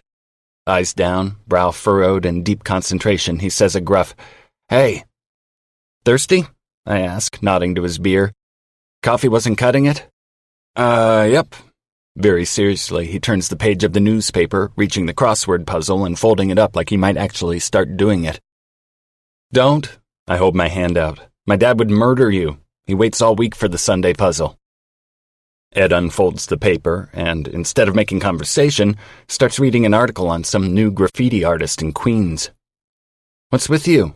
I sit at the edge of the chaise lounge where Millie was lying before I came out. "Both of you, actually. She's Mary Sunshine and you're very monosyllabic." "Nothing." He glances up at me and then away. "Seriously, just reading the newspaper, relaxing, drinking some beer." "Okay then, Polly Shore, keep on with your relaxin' and drinkin'." Millie comes out and smiles more calmly at me this time, and I'm relieved Ed is acting so off it isn't even weird for us not to invite him along with us. I let her lead me down the back porch and through Mom's garden, which transitions to vineyard after about 30 feet, allowing us to practically disappear into the foliage and the fog. But although we weren't in view of the house any longer, the silence doesn't immediately vanish. After a minute or so of listening only to our footsteps, tromping through the dried leaves and soil, I say, "So, hey?" Beside me, she laughs knowingly. "Yeah. Hey." She glances at me. "I'm so sorry, Reed." This draws me up short emotionally. It's an effort to keep my pace walking. "You're sorry?" She stops, turning to grin guiltily up at me. I don't know what gets into me sometimes. There's an obvious joke to make here, but I ignore it, in part because I'm immediately irked by her flippant tone. "You didn't exactly have to drag me upstairs last night, you know. Clearly you were going somewhere I was willing to go as well." "But should we go there?" she asks, wincing. "I mean, you're talking to all these women online, and at some point that will turn into something, and we'll need to stop anyway." I pull us further back in her sentence, hung up on the phrasing. "All these women?" She shrugs, and I swear there's a weird curl to it, something defensive beneath her nonchalant exterior. "Yeah." "There are two." "Well, both Daisy and Catherine seem sort of serious, right?" "Is she digging?" "How serious can it be if I've never met them in person?" "You seem, I don't know, invested. That's all I'm saying. You're writing them frequently, right? And recently?" I nod carefully, and she continues. "I don't want to put a wrinkle in that with our friends with benefits thing." I study her face as she squints out into the vineyard, trying to read between the lines here. A twist of guilt works its way through my torso, and I'm immeasurably glad that she doesn't know I wrote cat after leaving her bed last night. If she did, I'm sure a simple "I couldn't sleep" explanation wouldn't cut it. "Do you," I begin, unsure of what I want her answer to be, "want me to stop talking to these other women?" "I mean, only if you want to." "To be fair, you have someone you're calling my guy," I remind her. She doesn't move. "Yeah." I laugh, feeling my chest start to tighten with unexpected disappointment. Last night was fun. Something new and a little scary is expanding in my chest, and it's hooked to the memory of Millie above me, her eyes closed, neck arched. If she'd asked me to stay, would I have? I have no idea what's going on right now, Mills. "Nothing is going on." She says it more calmly, back in control. She returns her focus to me and puts a warm hand on my arm. "Really, Reed, at least not with me. I'm good." Without asking me anything in return, she pushes on ahead, her pace picking up. A flock of sparrows pass overhead and she looks up to the sky. "Man, it is so beautiful out here." With that, the conversation about last night seems left behind us, and I feel slightly untethered. "It really is," I say quietly. Millie starts talking about the weather, which leads into a story about this time she was hiking with a friend in Yosemite, and her friend almost died trying to take a picture of a sign that described the risk of death on the trail. I listen, hopefully making noises at the appropriate moments to let her know that I'm still paying attention. But inside, I'm sort of shredded. The truth is, I'm curious whether I'll have better in-person chemistry with Daisy than I do over messages, and I'm interested in the possibility that I'll have just as good chemistry with Catherine in person as I do over messages. But after last night, I think my heart got ahead of my brain a little. If the twist in my chest is any indication, I think I wanted things with Millie to grow deeper. Watching her in superficial storytelling mode, I honestly begin to wonder whether she's capable of that. As a friend, she's fun and loyal, observant and thoughtful. Her quiet depth comes out as humor and reveals how unbelievably brilliant she is. She's wild in the best ways, while still keeping her life drama-free, all great things in a friend. But I don't want a buddy for a lover. I want a lover who goes deeper than Millie ever seems to want to go, and the realization that this isn't ever going to evolve makes me oddly, surprisingly sad. Odd, that is, given that until this morning, it wasn't even a conscious goal to get us there. She stops, staring out at the rolling hills, and I give it one last chance. Tell me about this guy you're talking to. Blinking over to me, she gives me an easy grin. Maybe there's more than one. Ouch. Okay, then tell me about the one you're calling my guy. Millie takes a deep breath, pulling her shoulders up to her ears. He's pretty great. You know how you just get a good vibe from someone in writing? I nod. I know exactly what she means. Kat's black and white profile photo swims through my thoughts.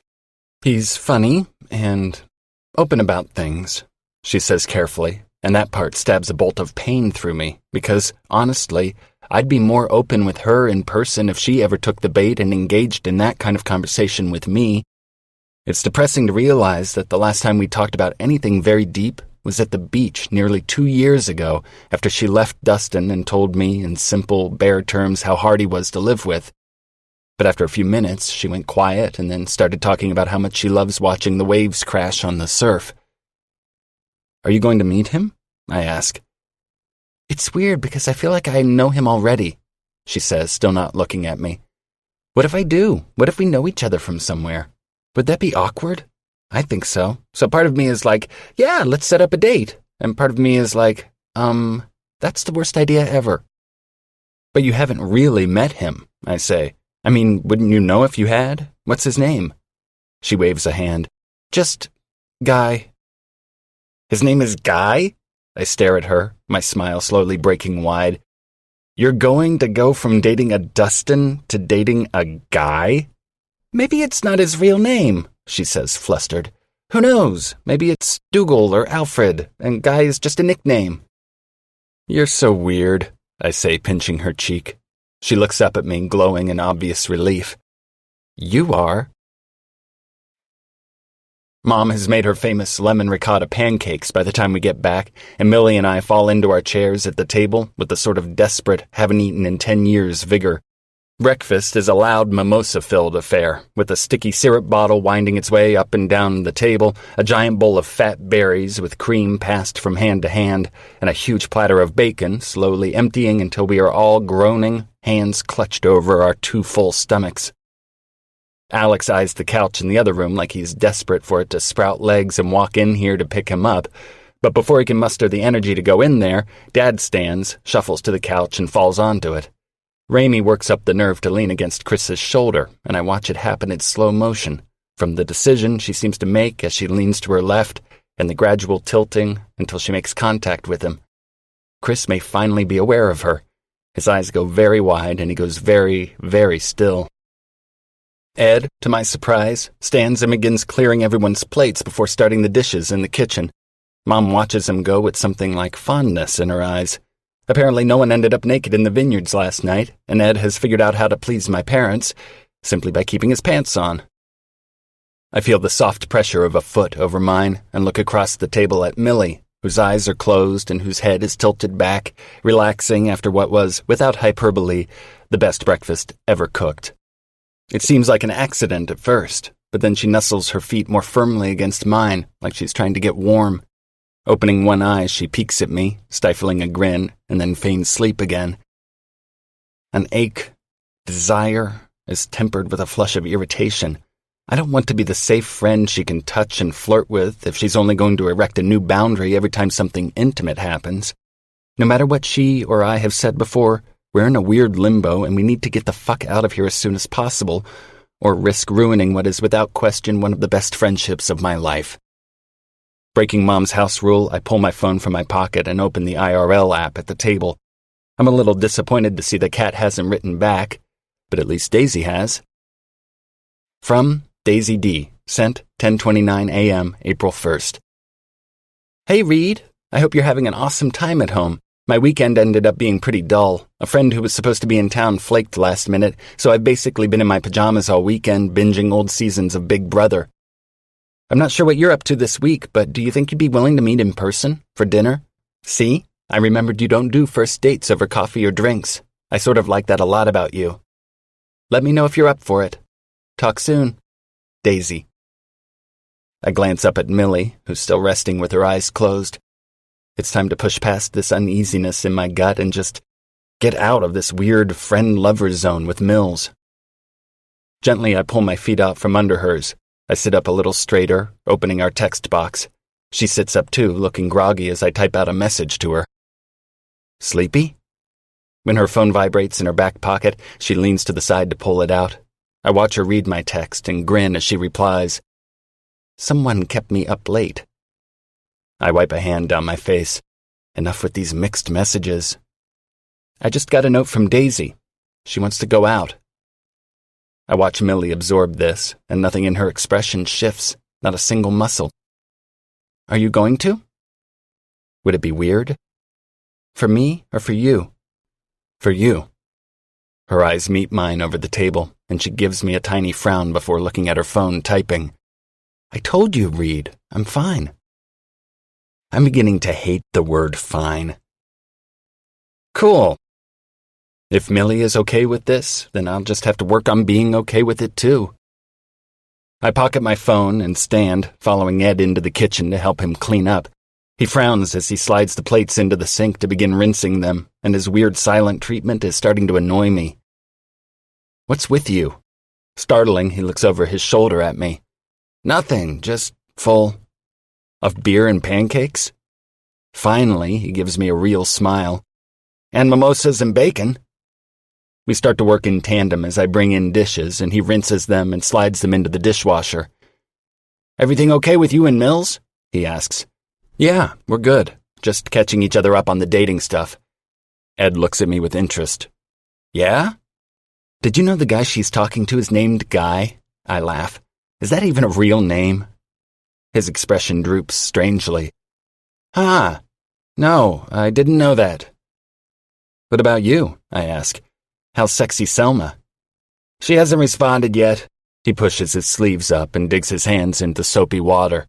I asked her to meet, and she never replied. Usually she responds within a couple hours. A feeling like heavy clouds rolling in passes through me. I want this experiment to go well for Ed, and if he's chatting with someone who is dishonest or vanishes without explanation, I'm going to be pissed. Maybe she's just swamped at work, I offer. She's a bartender. Yeah, I've got nothing. I look up, relieved to see Chris coming in, carrying the mostly empty platter of bacon. I think I might die of pork overdose, he says. What about you? I ask him, then give him more context. You're being extremely tight-lipped about your dating adventures. He slides the platter onto the counter, then leans back. I don't know, man. I know it's working for you, but it might not be my vibe. You could just ask Raimi out, Ed says without turning away from the sink. A heavy curtain of silence falls, and Chris's eyes meet mine. Instead of looking away, he holds my gaze as if he's reading me. When I met Chris, he was married to Amalia. They divorced a couple of years later. I've seen him with a few women since then, but he's never been particularly effusive when it comes to sharing details about his love life. So it takes me a few beats to register that he's reading my reaction to see whether I'm horrified by what Ed has said. Strangely, I am not. You could, you know, I tell him quietly. Chris scowls, but I know him well enough to know he's covering. Man, she was 15 when I met you. I shrug. Yeah, 10 years ago. He opens his mouth to reply, but is cut off by the appearance of Ramey and Mills next to him. What was 10 years ago? Ramey asks. Nothing, I say too quickly, sounding extremely suspicious. Millie slides her knowing eyes around the room, landing eventually on me. What's going on, weirdos? They were talking about us, Ramey guesses in a dramatic stage whisper, and the two of them turn and saunter out of the room. This has all become officially too much for me. It feels like we're in a van teetering atop a cliff. If we lean one way, we slide back to safety. If we lean the other way, we catapult headfirst into a canyon. The problem is, I have no idea which direction to lean to get us safely to the ground. Chapter 11. Millie. If you were a murderer in the 19th century, it's likely that poison, most commonly arsenic, was your weapon of choice. Used for everything from killing rats to removing hair and controlling insects, arsenic was cheap, easy to acquire, and kept in abundance in most Victorian homes. If you were a desperate woman with an abusive or rich husband you'd like to kill, arsenic was a relatively easy way to do it. As you might have guessed, the section of manuscript I'm working on, and that I should have finished hours ago, is about poison. More specifically, it's about women throughout history who've been tried for using it. Nanny Doss, dubbed the Giggling Granny, murdered husband after husband and always wore a smile, even after admitting to killing 4 of them. Anna Marie Hahn lured rich, elderly men to their deaths, though not before taking them for everything they had. Blanche Taylor Moore's life was a scandal of dead family and husbands and extramarital affairs, and even inspired a made-for-television movie. Mayhem, calculated murder, history, and a body count. This is my jam. Normally, I would be engrossed. Normally, I would have finished this chapter and been well into the next before my laptop ever needed to charge. But today, nearly a week after Reed and I had sex, again, I have the attention span of a teaspoon. It doesn't take a genius to understand why. Since I love torturing myself, I pick up my phone and reread my texts with Reed. Dinner tonight? I was thinking pizza and gossip about Chris and your sister. Nothing tickles me like hassling him, but he didn't take the bait. ... You are way too easy. Pepperoni sound good? We'll fancy it up with the 2 bottles of wine your mom gave me. Correction. The 2 bottles my mom caught Ed putting in your purse. Details. Should I text everyone and order? It's been 15 minutes and Reed has yet to reply. But just as I'm about to put my phone down, a new one comes in. Actually, I can't. The date's tonight. Date? Did we make plans I'd forgotten about? Then it hits me. Daisy. He's referring to the date he'd texted me about when I had promptly lied through my teeth, or through my fingers. So Reed is going on a date. But I'm fine. I can't think or concentrate for more than 10 consecutive minutes, but it's cool. Emotions are live wires and mine are DOA. If things go well, they could have sex tonight. I'm definitely not fine. Gathering my things, I push away from the table and carry it all outside, in desperate need of some air. I don't have a huge yard. This is California, after all, but it's lush and shaded during the summer months and full of golden colors in the fall. A full-grown ginkgo blots out most of the fading sun, leaving just enough spikes of sky visible where there will soon be stars. Its branches creak overhead, and I take a seat on the patio swing, using 1 foot to gently rock in time with the breeze.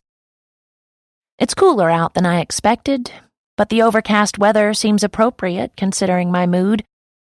Reed is going on a date, and I'm here, just like I am every night and will be every night in the future because I'm doing nothing to change it. What does it say about me that rather than looking at my own profile, I want to look at Catherine's? What does it say that I want to write him even now? in the slim hope he might read it during his date and possibly think about me, Catherine. The swing squeaks, a gentle reminder of when Reed helped me hang it. Dustin and I had just broken up, and I'd mentioned needing an extra set of hands. Reed volunteered before it had even occurred to me to ask. He helped lay the pavers that wind their way to the garage and replace the smoke detector after an unfortunate Thanksgiving incident. And when I wanted to release a paper lantern on New Year's Eve, somehow setting the fringe of my scarf aflame in the process, he was there to put out that fire, too. But if things go well with Daisy, will he still be? I glower at my laptop and don't bother listening to the tiny professional voice in my head.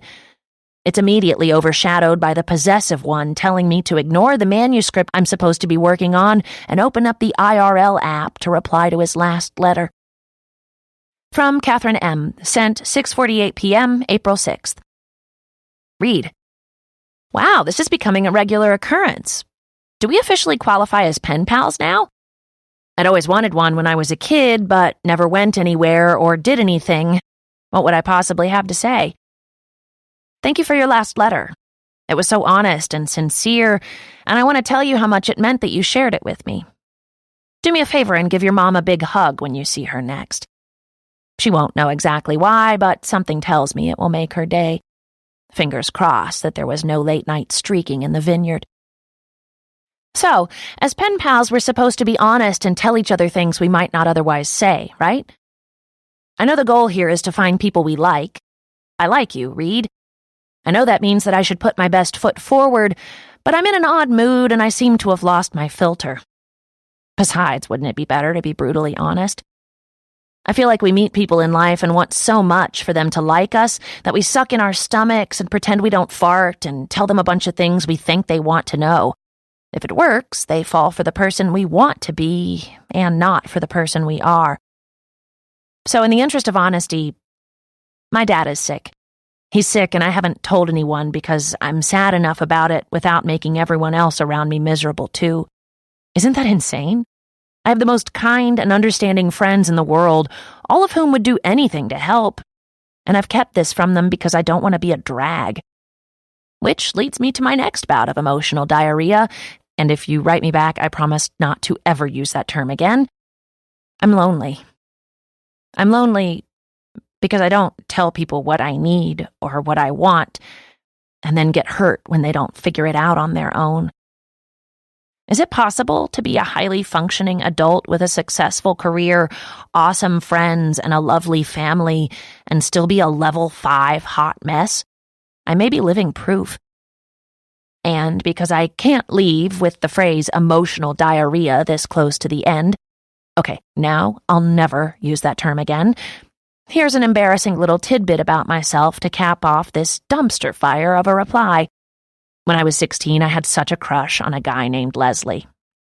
Rather than, actually talk to him, I came up with elaborate reasons to pass his locker at least 6 times a day and would covertly just happen to show up wherever he was going to be. One weekend in October, I heard a bunch of his friends were going to the local corn maze and haunted house. I love all things scary, but for some reason can't stand the idea of ghosts. Still, my lust for this boy had clearly clouded my judgment because I threw together a costume and dragged my best friend along with me. Everything was fine at first. I managed to make tit halfway through the attraction without peeing my pants or otherwise embarrassing myself, but I still hadn't seen him. Unfortunately, my best friend had, and she wanted to make sure he saw me. Her brilliant plan involved telling one of the workers that it was okay to scare me and grab me from behind. I'm sure in her head I would scream in this really adorable way, Leslie would see me, and we would slip off to make out and probably end up engaged. What happened was slightly different. The guy did grab me, and I definitely screamed, but while attempting to flee, I ran into a faux serial killer with a prop chainsaw and somehow managed to slice my left shoulder open pretty bad. 6 stitches. Leslie did see me, but covered in my own blood and only as I was being carried out on a stretcher. Funnily enough, he stopped by my house a few days later and we did actually make out. He was a terrible kisser. See. My Uber drops me off a few buildings down from the sandbar. With a giant smile, I walk to where Ed is waiting. Strangely, after sending that insane note to Reed, I feel better. Maybe the best strategy here is to scare him off, Catherine, with boatloads of honesty and hope that Daisy is a dud. Oh, and also figure out my own shit. Like, what does my jealousy mean? And are these spasms in my stomach what most normal people describe as love? Or is it the Indian food I had for lunch staging a mild gastrointestinal coup? Your smile is weird, Ed says when I reach him. Like you're farting. Trying not to. He rolls with this easily. I love Ed. Do you want to sit inside or outside? He points to my stomach. Maybe outside? Better air circulation? Downtown Santa Barbara is lively this time of night, with bars and restaurants that line the sidewalks and brightly lit patios with seating that spills out toward the street. Although the inside looks warm and inviting, with pin-tucked leather stools and a wide-open bar, it's quieter on the patio. Plus, he's not wrong about the ventilation. I'm still not sure what to name this feeling in my belly. 3 for outside, Ed tells the hostess. It takes my brain a moment to catch what he's said. Wait, 3? Like a hot Latin dementor, Alex materializes at his side. I turn on Ed. You brought Alex? I told you I needed to talk. Alex snags a chip off the tray of a passing waiter and pops it into his mouth, talking around it. Why would you need to talk to Ed? I frown at Ed. Never mind, it's nothing. Ed gives him a conspiratorial tap on the arm to get his attention. Because she's Catherine, he whispers, and then leans in, adding, Oh, and she and Reed are sleeping together. Thunder booms inside my skull. Oh my God, Ed. What? You said I couldn't tell Reed, he says. You can't expect me to keep something like that to myself. It's bad for my skin. Alex's eyes go wide. I'm sorry, what the fuck did you just say? I'm saved from having to respond when a pretty waitress appears to lead us to the patio. Because both Alex and I are locked in place, Ed gives us each a shove and we reluctantly follow. She takes us to a round table with a low, flickering fire in the center and hands us our menus before leaving. An awkward silence settles between us as Alex is probably attempting to wrap his head around what he's just heard, and I file through my vast bank of knowledge to narrow down how to most efficiently murder Ed. Arsenic seems like a good choice. So, Ed says, casually perusing his menu. How is everyone? Alex stares blankly at the paper in his hand. I don't even know where to start. I couldn't agree more. That makes 2 of us. I heard the entire thing through a paper-thin wall, so if you'd like, I can start there, Ed tells him. Perhaps a dramatic reenactment? I wouldn't have thought it was possible, but Alex's eyes widen further, and I see the moment he puts 2 and 2 together. At his parents' house? I sink into my chair. Across from me, Alex calls back the waitress and gestures to the rest of us at the table. Yeah, we're gonna need some drinks. If you want to get as drunk as possible for around $20, a blackout beach is a pretty fancy way to do it. After loosely explaining the situation to Alex, I look at him over the top of my giant drink, a potent concoction of vodka, rum, blue curacao, peach schnapps, and a shot of 151 served in what can only be described as a fishbowl. I'd bet money no good decision was ever made while holding a drink this size. So you're the ugly girl, Alex says, and I debate whether I would feel better drinking the final third of my blackout beach or throwing it in his lap. It is not an ugly photo, I say, and settle on throwing a tortilla chip at him instead. What was I supposed to do? I can't actually show my face. Alex vaguely motions to the general vicinity of my boobs. You could show your... Ed cuts him off, reaching to cover Alex's mouth. Even I know you should stop talking. Alex pushes him away. Let me get this straight. You're writing to him as Catherine, but having sex with him as Millie? Yes, but we're not having sex, I say. We just had sex. Okay, so just the once then, he clarifies. I mean, that's different. Well, I say, taking a long pull on my straw while I pretend to think. It tastes like candy gasoline. Maybe twice. Alex leans back in his chair, arms folded across his chest. Maybe? I sigh. Fine, twice. So far? Alex suggests, and Ed takes a break from shoveling in chips and salsa by the handful to bark out a laugh. I glare at them both. There's no so far about it. It was a weird little accident. It won't happen again. Alex laughs now, and his eyes are devilishly bright in the light from the fire. Do you know what an accident is, Mills? Spilling a glass of water is an accident. Cutting someone off in traffic, that can be an accident. As much as I would personally enjoy using it as an excuse, I don't know how person 1 would accidentally put their penis into person 2. Well, theoretically, depending on the circumstances, the angle of your fall, and the velocity... Ed stops and looks around the table. Carry on. Alex clears his throat before turning his attention back to me. Not even getting into the fact that you confided in Ed about this and not me? Does Chris know? Hell no, Chris doesn't. And I didn't confide in anyone. I poke at my drink with the straw, glaring at Ed. I only admitted it to him because he basically caught me. And let me tell you, Ed says, straightening, I don't think the amount of insulation they have in those walls is up to code. I might as well have been in the same room for the things I heard. I almost took a shower myself. If you don't plan on doing it again, Alex begins, then why are we here?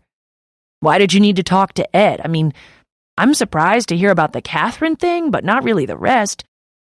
You and Reed are different with each other. I'm frankly surprised you haven't banged long before now.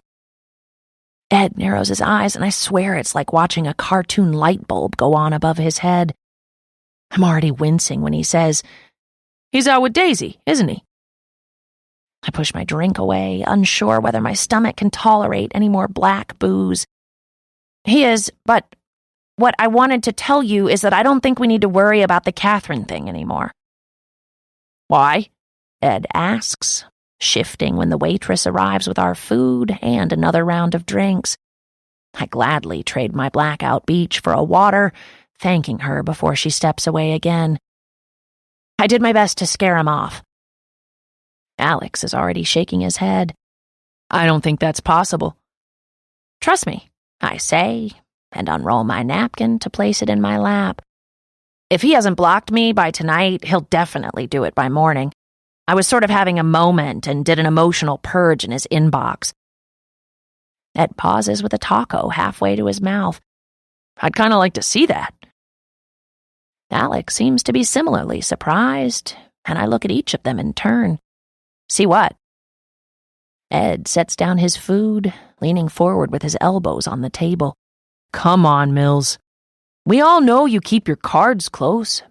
It's nothing to be embarrassed about, but it would be cool to know more about what you're thinking, you know? I could always be wrong, but I've known Reed for a long time. If your plan was to scare him off by letting him get to know you or Catherine, you might want to think of a plan B. Reed is an emotionally intuitive dude. He likes feelings. The problem is that I know, and it's one of the things I love about him. He's sensitive and able to express himself in a way I've never been able to. Reed moving on from Cat would be the easiest conclusion to this mess, but that's sort of the problem. I can't deny how good it felt to unload all that today. It felt good to tell him some more about my past and how I'm lonely, and how that loneliness is almost entirely my own fault. You look like you're going to fart again, Ed says. Alex wrinkles his nose. Millie, drop it on the other side of the patio. I'm not going to fart, you jackass. I'm thinking about how many chances I've had to tell Reed the truth, and how I'm selfish and never do. Not to oversimplify things, Alex says, but we're all sort of selfish. I'm letting you pay for my dinner. What? He holds up a hand before I can correct him. Reed is talking to 2 women at once and thinks neither of them knows it. And he's having sex with you. Reed is doing just fine. Alex winces a little before this next part. But if sex with Daisy happens tonight, I'm guessing he'll need to rethink some things. Chapter 12. Reed. The minute I see Daisy in the restaurant, all coherent thought slips out of my head. Her photos don't lie. Even from across the room, there's something almost magnetic about her. She's beachy casual in a sleeveless shirt and skirt. She seems cut from the pages of a catalog. Even so, Daisy shrinks a little under the focused attention of the number of men who turn and watch her while she searches for me. I told her I'd be wearing a blue checked dress shirt, and I'm relieved to see her eyes light up when she spots me.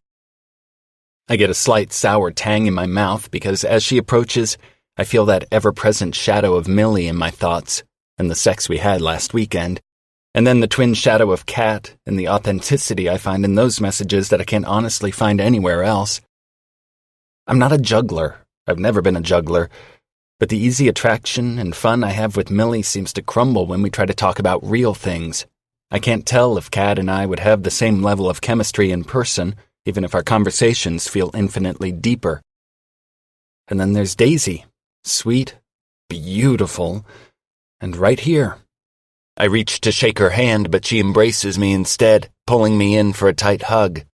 Her breath is warm on my neck, her blonde hair tickling across my cheek. I've been so nervous. Absolutely no need to be nervous. I smile at her as I step back. I know, she pulls out her chair. I guess I'm just so glad you were telling the truth and you're not, 80 and enormous. This bounces around inside my cranium. I can only say, no. The waiter approaches, and Daisy orders a rosé. I order a scotch, neat, and my stomach slowly climbs into my throat while I wait for all my opening questions to come back into my head. But all I can hear is the mental peanut gallery of Ed protesting Daisy's fat phobia, and Alex reminding Ed that Daisy has nice stems, and Chris ignoring all of it. Mental Millie is gone. She must have disappeared as soon as I registered my own relief that Daisy was indeed beautiful. We start speaking at the same time. I hope the traffic wasn't too bad, I say just when Daisy says, I heard this place is so good. And then we do it again. It is really good, I say just as she says, no, it was fine. Oh, she says, go ahead. I clear my throat awkwardly. No, I was just saying that they do have good food here. She nods, smiling around at the maritime decor. Cool. Daisy unrolls her napkin and puts it in her lap. I used to have a beach theme in my bedroom, like shells and stuff. Oh? I take an enormous gulp of water, cooling down the path from tongue to stomach as it begins to dawn on me that Daisy and I have zero chemistry whatsoever. Like when I was a kid. Some fishnets, shells. I already said that. Oh my God. And everything was painted blue. Blue walls, blue bed. She pauses, looking at me like it's my turn to speak. I have no idea what to say. Finally, she adds, blue dresser. I wanted to be a mermaid. Oh, I nod, smiling as I struggle to shush the part of my brain that wants to point out that a mermaid probably wouldn't surround herself with nets, or a dresser. I mean, if mermaids were real. I clear my throat. I bet that was fun. I had the same boring red comforter from when I was 7 until, it's still in our guest room at home. I try to ease the tension with a joke. Maybe I wanted to be a fireman. Okay, that didn't work. Silence stretches a mile in every direction. Mental Millie returns, lifting up her cocktail for a sardonic toast and letting out a long, throaty laugh. She says saucily, Oh, I'm familiar with that comforter. So, I desperately tread water. You're a student at UCSB? Early childhood education, she tells me, and then thanks the waitress when our drinks are delivered. I'm almost finished and will work at the Belridge Preschool Academy starting in the fall.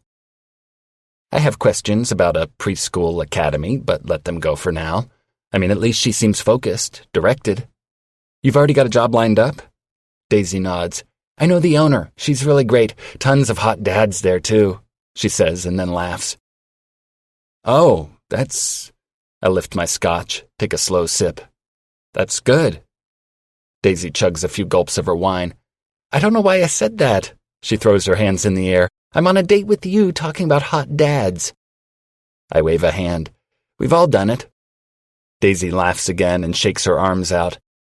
I haven't been on a first date in a while. That's okay. I didn't mention this before, but I broke up with my ex, Brandon, about 6 weeks ago, and I swear he's probably dating every girl he meets, but I was never like that. I think that's part of what drove him crazy, that he thought I was really social because we met at a party, but I really just don't like big crowds or whatever, and he always wanted to go out and rage. I'm so over that, it feels so undergrad, you know what I mean? We were together for 4 years, though, so... I dig around in the mental fracas, searching for something to anchor to here so I can craft a decent reply, but Daisy continues before I'm capable. Anyway, I tried this IRL thing, and it's so easy to, talk online, but then being here in person, and you're like, ah! She mimics being surprised, with wide eyes and a round mouth. You're so hot! She takes a giant gulp of her rosé and then speaks after a rushed swallow. But also sort of quiet. I feel like I've been run over by the train in this wreck, and it takes me a second to register that this time she really is expecting me to speak. I'm quiet? Are you? I mean, you seem quiet. I'm not, usually, just... I let the thought fade out. I'm floundering. I've never had to put someone at ease so actively. I almost want to just tell her maybe we should try this another time. Brandon was the talker in our relationship, she says, her face glowing pink. Or, I mean, when we were alone, we both talked, but when we were out, he did the talking, and it was sort of nice. Not that I don't like to talk. I do. I'm just bad at it. She laughs at herself, then looks helplessly down at the table, maybe like she might find a Xanax there. Obviously. You're not bad at it. Holy shit, I could not sound more disingenuous if I tried. Gesturing to our menus, I ask, should we take a minute to figure out what we want to order?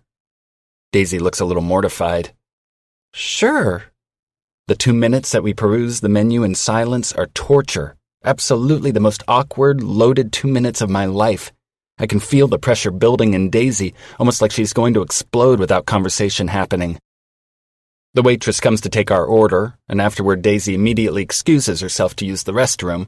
I am praying that she's texting a friend to help get her out of this date. I pull out my phone, texting Chris. Zero chemistry. What? With Daisy. I mean, it's immediately clear why she's single. God, that sounds terrible. I just mean, she's incredibly nervous and talking a lot about the ex. Man, seriously? That sucks. She's hot, but there's just no vibe at all, and she's so nervous it's weird. Okay, gotta go. I expect her to be right out, but I wait a couple of minutes, then 5. Our waitress brings bread, and I absently nibble a slice, waiting. Another few minutes pass, with no sign of Daisy. With twitchy fingers, I reach for my phone again. Other than a final message from Chris, a simple later, there's nothing. No emails, no voicemails. My thumb hovers over the IRL icon. I open it, drawn to the red 1 beside my inbox. It's from Catherine. Slowly and covertly, I scan her latest message. It's long and personal and a little rambly, but once I finish, I go back and start again. It's like word vomit, but even so, it's pretty fucking endearing. Am I really this hungry for such bald honesty? Probably a little. I love my friends, but sometimes feel like we don't go very deep, and whenever I read a message from Catherine, I feel like I'm gulping down water or shoveling chips in my mouth. I devour it. Read? I look up, and the schmoopy grin on my face cracks, fading. I've been sitting here reading a message from one woman on what I'm pretty sure is visible as the app where I met this woman, and I have no idea how long she's been standing at the side of the table, with her purse slung over her shoulder. Quickly, I stand too. Daisy, are you okay? She shakes her head. I'm not feeling great. I think I just got myself so nervous about tonight. I look for the lie, but don't find it. Anyway, if she wanted to lie, she probably would have said her friend needs an emergency pickup, or her dog had a seizure. What can I do to help you feel less anxious? I ask her, and I can't tell if the urge to calm her is because I was busted reading a message from Catherine, or because she looks so genuinely vulnerable. I get it, I do. I've been out of the game for a while too, but I'm the same guy you've been talking to online. You're the same guy who's been talking to a lot of women, I guess. She nods to the phone still clutched in my hand. Aren't we all? I ask her gently. I mean, we're all on these apps, dating. But I'm sorry. That, checking my phone, wasn't a very cool thing to do while you were in the bathroom. No, it's fine. I was gone for a while. It's okay. I think maybe I'm not ready. She takes a step toward me, like she might hug me again, and I can almost see the thought process pass over her face, how she started the date with a hug and it went south so quickly, and she really doesn't want to do that again. Daisy stretches out her hand to shake. I'm here if you change your mind, I say, releasing her hand. But as she turns to walk out of the restaurant, I know it's not really true. I don't get up and leave right away, in part because I feel like I have to linger after she leaves in case she's sitting in her car freaking out, and in part because I'm actually super hungry and the chicken piccata sounded fucking awesome. In the end, I eat my dinner alone, ignoring the questioning glances from my fellow diners because there are 2 dinners in front of me. When I finish, I have them pack up Daisy's linguine to take home. But when I get out to my car, I realize it's only 9. I don't want to go home just yet. Any hopes about tonight being the answer to my Catherine/Millie conflict are totally deflated because Daisy was a terrible fit for me. I like having sex with Millie. I love being around her. Her loyalty, her wit, and the small ways she knows exactly when we need to be buoyed speak to the depth of her intelligence. But I can't stand how she lives in a Teflon bubble and doesn't trust any of us to carefully handle her more delicate truths. Or more depressingly, the thought that, emotionally, she doesn't actually go a whole lot deeper than what I've seen. I honestly just can't believe that about her. I'm not sure why I drive straight there. I mean, before all the sex, it would have been natural to come over after work or after a bad date. We'd kick off our shoes and put our feet up on her coffee table and watch a movie or have a couple of beers and play cards. I didn't need more than that from her. It was perfect. But now it feels like there's something else to be had, which makes me not only want it, but feel like I'm starting to need it.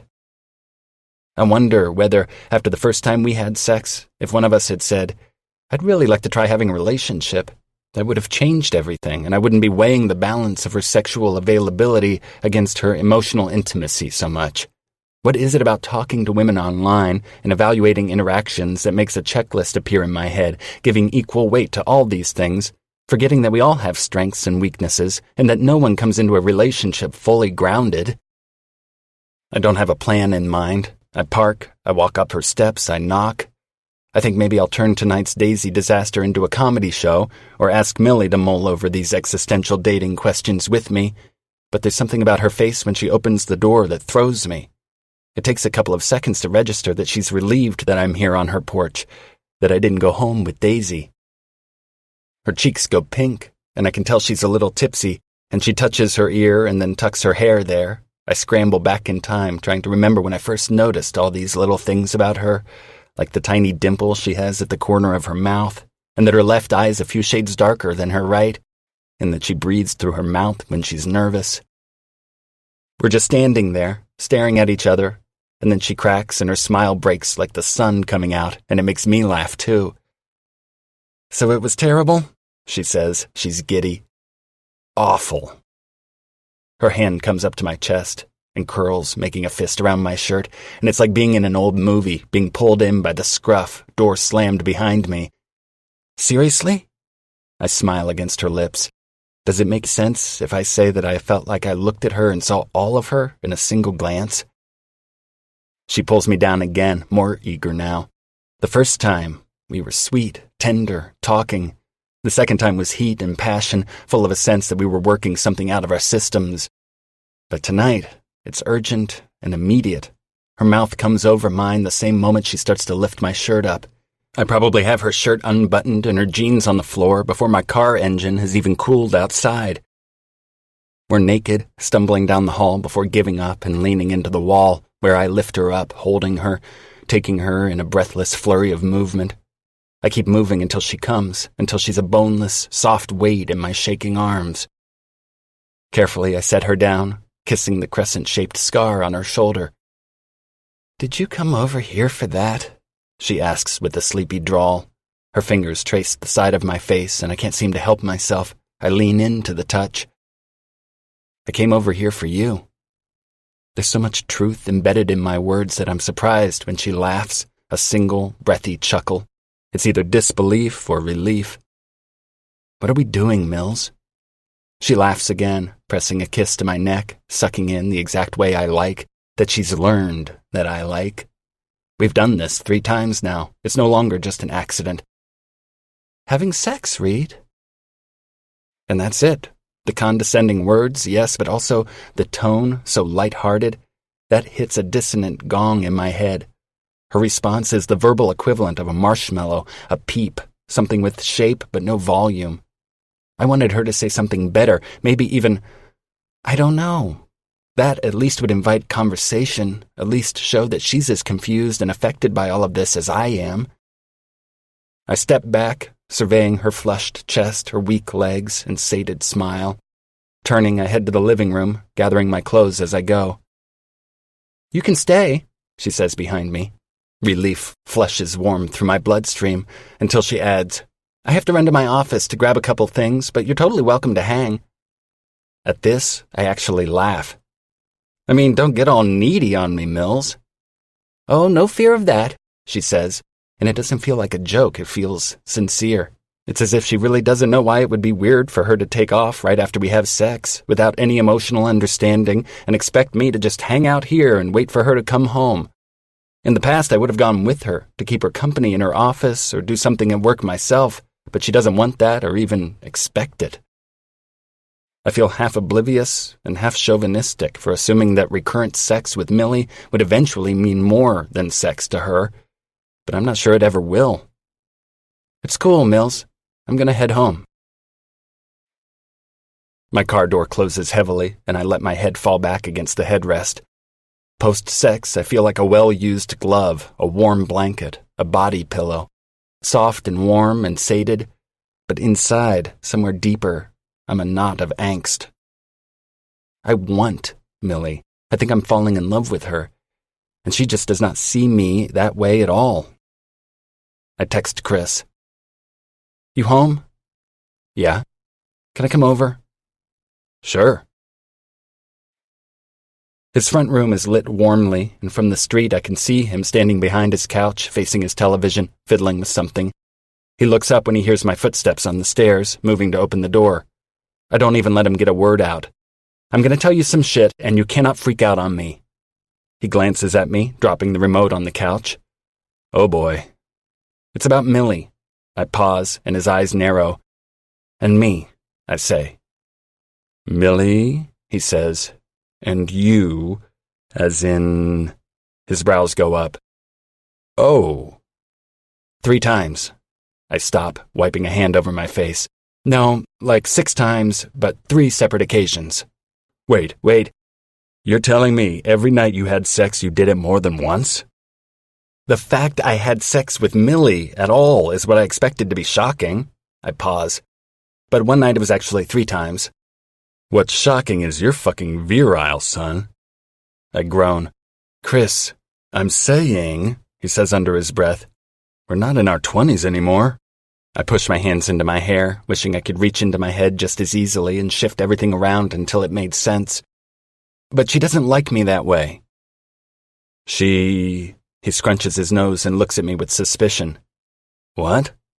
"I mean, no, she liked the sex. That was both of us, but she doesn't want more."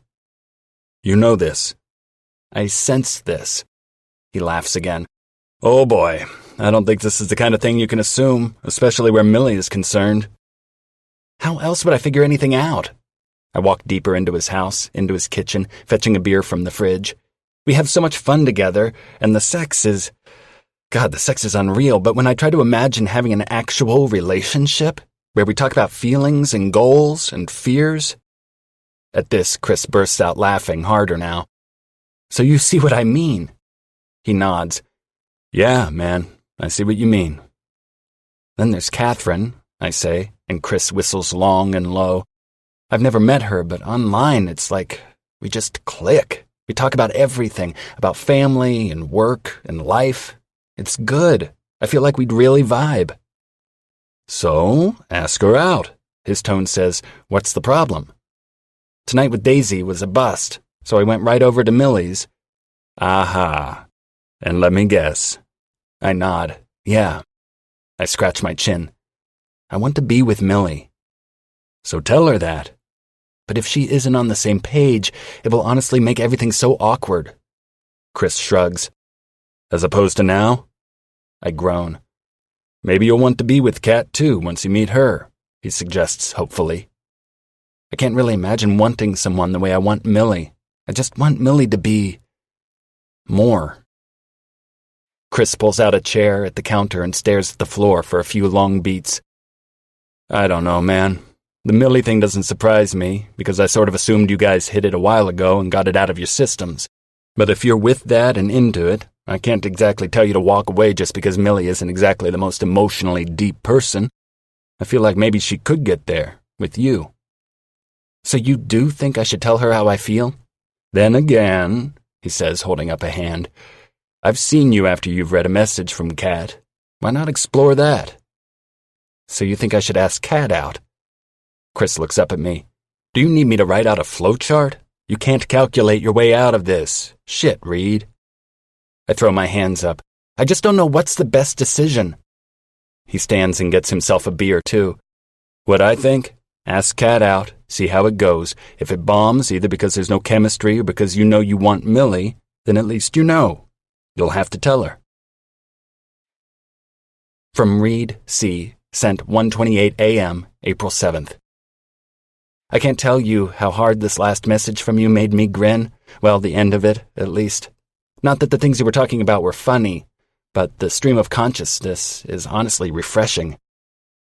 I'm lonely too. I know that feeling, and the energy threshold to do something about it sometimes feels insurmountable. Seriously, I get it so hard, even if I don't necessarily think I'm bad at asking for what I need. I'm just not finding it anywhere. But it sounds like you have a good group of friends, and as someone in a group of friends myself, I can say that being needed is a really important part of feeling connected to people. I'm sure if you asked more of them, they'd step up. They might even surprise you. And I'm sorry to hear about your dad. I don't know what I'd do if something happened to my parents. You've lost your mom, and now your dad is sick. Of course you're feeling emotionally loose and filterless, even if I will never forgive you for the phrase emotional diarrhea. Ramble at me anytime. All that said, your message threw my night into turmoil, and I don't know what else to do but tell you about it. You've always been honest with me, so I'm going to keep being honest with you. I was on a date tonight with another woman.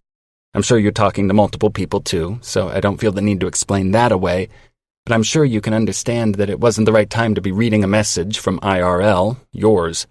This woman, we'll call her DD, endless jokes, went to the restroom and stayed there for a while. I got restless, started reading your message, and was absorbed in a second read when I realized she was standing there, waiting for me to look up so she could tell me she was leaving. Suffice to say, it was awkward. Afterwards, I went over to my friend's house. I've mentioned her to you before. She's one of my closest friends, and we've become a bit more than just friends in the past couple months. Again, going for honesty here. Well, we had sex again tonight, but instead of feeling amazing afterward, I felt pretty terrible. I think my feelings for her are deeper than hers are for me, or maybe I'm hoping hers turn into something more, but we both know they won't. She's wonderful, and I feel like we know each other inside out, but then she'll say something and it registers that I hardly know her at all deep down. When I tried to ask her tonight what was going on with us, she answered the way I most worried she would. We're just having sex. I hope this isn't upsetting you. Or maybe I hope it is, a little, because then it will mean that you feel things for me the way I think I feel for you. Despite wanting things to happen with this friend, I've also held a piece of myself back because I haven't wanted to shut out the possibility that you're a better fit for me. But not knowing you in person and knowing her, it's been easier to hope that things with her would start developing, start going somewhere. But if I meet you and we have fun, but the connection we have by letters diffuses in person. At the end of the day, and it is the end of a very long day, I need to know. I'd love to meet and have dinner and spend some time just talking together to see if it's worth pursuing something. Isn't an ultimatum or a date meant to rule something out? It's just needing to know whether the reason things haven't slotted into place with my friend is because the right person for me is still out there. Call me, 805-555-8213. Read. Chapter 13. Millie. I stare down at the phone until the screen goes dark with inactivity. My reflection gazes back, brow furrowed, lips turned down at the corners, expression a mixture of terrified, bewildered, and hurt. Reed's email is the equivalent of an emotional grenade going off in my face. It's only 6 a.m. I haven't had coffee yet, and my head is reeling. I'm not even sure where to start. Reed felt terrible after we had sex? Is there a way to read that and not be devastated? I'll admit things were awkward between us, but I'd been home 5 minutes, back from spilling my guts to Ed and Alex, to find him at my door. I'd barely processed anything. I didn't even know if he'd read my letter. All I knew was that he wasn't with her. I wasn't thinking as I pulled him through the door and down the hall. All I could do was feel how right we were together, and an overwhelming relief that he was here and that I didn't want him to leave. Afterward, the question, "What are we doing, Mills?" felt like being grilled all over again at my dissertation defense, and I honestly did not have an answer. I got weird and panicky, and he left. Even emotional mutant Millie is aware it's my fault. You're really terrible about sharing personal shit, you know that, right? Why you gotta be such a secret? Come on, Mills, we all know you keep your cards close. They're not wrong. I've never been good at opening up. I'd just turned 12 when Mom sat Ellie and me down over ice cream and told us she was sick. She went so fast after that. It felt like one day she was carefully explaining what the word cancer meant, and then she was plugged into every manner of tube and wire. The sharp smell of hospitals and antiseptic replaced the lingering scent of Elizabeth Arden sunflowers that she would spray every morning. Toward the end, Dad kept us carefully away. "Don't worry your mother," he would tell us. "Let's not give her something else to think about." So we didn't. We told her that everything was great at school. We told her we were happy, that we loved her, that we didn't need anything. And I kept the things I really wanted to tell her tucked away for when she was better. I didn't bother her with details of a fight with my friend Kirsten or how Mr. Donahue was the meanest teacher at the entire school. I would tell her later. But then she died, and I didn't have anyone to tell any of those things to. Beyond the ache of missing her, I found that life still went on. My quieter truths weren't bursting to get out of me. I was fine keeping them inside.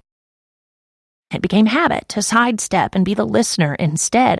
I got very good at listening. In college, I read somewhere that if we let someone talk about themselves long enough, it sets off the same neurological signals of pleasure in the speaker's brain as do food or money. I'd been unintentionally exploiting that for years by then. Anyone who needed something more from me gave up, and the ones who stayed have been fine with letting me hang in the metaphorical back when conversations get too deep. I'm an expert at knowing when to change the subject or crack a joke. How convenient this must have been for Dustin. I was an easy girlfriend because I never wanted to analyze anything. We rarely fought because neither of us was entirely invested. He was happy to keep the status quo, and he never asked me to move out of my comfort zone. Reed, on the other hand, has always been on to me, and, just like my sister, he's about had it. It's a real testament to my emotional deformity that I am capable of exhausting even the best people. I reread his message to Kat, and it hurts more than it should. To him, Catherine is another woman, not Millie. He's talking about all of this with someone else, not me. I have no claim to Reed, no right to be upset that he wonders if someone else is a better fit. So why does it feel like the rug has been pulled from under my feet? He told a total stranger that he doesn't think he knows me at all. Can I blame him? I think back on what has always been my favorite smile, the patient one that says he's exasperated but charmed and loves me anyway. I compare that to his expression last night when he left. The tired eyes and disappointment that etched his features, the frown that got deeper and deeper until it resembled something hard and unfamiliar. Now he wants to meet her, and I don't know how to be her with Reed. I am so totally fucked. Ed's neighborhood is composed of row after row of little brown condos, each a carbon copy of the one next to it. Community bike racks sit on each corner. The same shrubs are planted in each yard. I'm sure it was intended to be aesthetically pleasing, but it's a logistical nightmare. If I'm singing along to the radio or not really paying attention, I find myself on a random street, wondering if I was supposed to turn at that tall, skinny tree or the one before it. Like now, I drive around the block twice before pulling up in front of his condo where my engine ticks in the quiet. The drive from my place to his has done little to calm me. I sit in the car for a moment and wish I had a time turner so I could tell past Millie to not be a dumbass. Glancing at my phone, I'm hit with another blow and I realize Reed hasn't called or texted once since last night. To be honest, I probably wouldn't answer. I'm not confident enough in my bullshitting skills at the moment to fake my way through any sort of normal conversation, even one done over text. It's almost noon, but Ed answers the door in his bathrobe, holding a game controller. I would usually give him some shit about this, but alas, I'm also in pajama pants and didn't bother with a bra. "You're not the pizza guy," he says around a bite of Pop-Tart. I brush by him, heading deeper inside, where I can hear Alex shouting at the video game. Instead of couches, Ed has a set of high-back reclining gamer chairs that sit opposite the largest, most expensive TV I have ever seen. Alex is sitting in one and pauses their FIFA match when he sees me. "Mills, you here to play?" "I'm here to flail," I say. "I'm busted, you guys. Reed wants to meet Catherine." "What? Your message meltdown didn't scare him off?" Alex is mocking me, but I can't care. You guys were right. Emotions give him a total boner. I toss him my phone and drop like a lump into a flimsy beanbag in the corner. Ed steps up behind him and they silently scan the latest message from Reed. I try not to decode every one of Ed's brow lifts and Alex's muttered yikes. It's hard not to feel naked as they peer down at the screen where my shortcomings are laid out so plainly. Alex is the first to look up. "He sent this today?" I chew on my fingernail. "Last night while I was sleeping." "He wants to meet you." Her, Alex says. "Holy shit."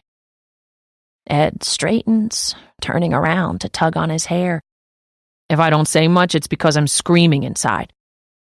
"Okay, this doesn't have to be that big of a deal." Alex looks up at Ed, confused. "We knew he'd asked to meet her eventually." Sweet, breezy Alex. But sweet, emotional Ed drops into a chair and wipes his palms on his robe-covered thighs. "It is a big deal, though, Alex, since these are our best friends and one of them has been lying to another.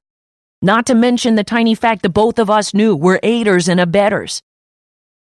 Not helping, I whimper and sink deeper into the cushion. The beads in Ed's cheap beanbag choose this moment to shift underneath me, folding me in half and causing me to roll awkwardly to the floor. I land on my face with a groan and remain there. "Oh, that's just sad." Alex lasts about 5 seconds before bursting out laughing. At least Ed takes pity on me. "Come on," he says and offers me a hand. "Let's get you up." "Leave me," I mumble from the floor. "This is where I belong." "Don't you think you're being a little dramatic?" Ed bends one knee to kneel near me, and I squeeze my eyes closed when I get an eyeful of vague dickness up his robe. "You mean I'm being too dramatic about Reed having feelings for a version of me who doesn't exist? Or am I being too dramatic about the reality that he thinks I'm emotionally barren? I mean, let's not forget I basically catfished my best friend. I push to sit up. Who does that? I didn't even really know what that was a few months ago. I thought it was just a show on MTV. Ed, thankfully, moves to drag a milk crate across the floor to use as a seat. Please take this the way it's intended because you know that I love you, but what did you expect to happen? When I whimper again instead of answering, Alex has no problem hopping in. This is what happens. Secrets are cancerous. Thanks, Alex. He shrugs. Someone's got to be straight with you, and who else would do it? We're only friends. I have other friends, I say, indignant. Who? Ed asks, quickly adding, Baristas don't count. What, you want names? I try to laugh, but it comes out wheezy. I have lots of names, like all my friends at work, and my sister. A sister we've never met and who you never talk about, Ed reminds me. I open my mouth to argue, but there's nothing but dead air. And all these friends at work, Alex says. Why not introduce us to some of them for dating purposes? Again, I want to argue, but I can't. I have acquaintances at work, people I talk to on the way to faculty meetings or at lunch. I have casual friends like Avery. Okay, maybe she's more frenemy, but others who I see at the gym or might run into somewhere, but I've never been great with girlfriends. At some point, every female friendship I've had has turned south somewhere, and I never knew how to fix it because I'd never learned how to fight. I always thought a fight meant the end. I may be older and wiser now about these things, but I'm still terrible at confrontation. I've never had, deep friendships, I say, and hate how I feel myself shrug defensively. After my mom died, we just sort of rallied. Dad's motto was, don't sweat the small stuff, and it's all small stuff. I guess to him after Mom died, that saying was pretty accurate. Nothing felt big in comparison.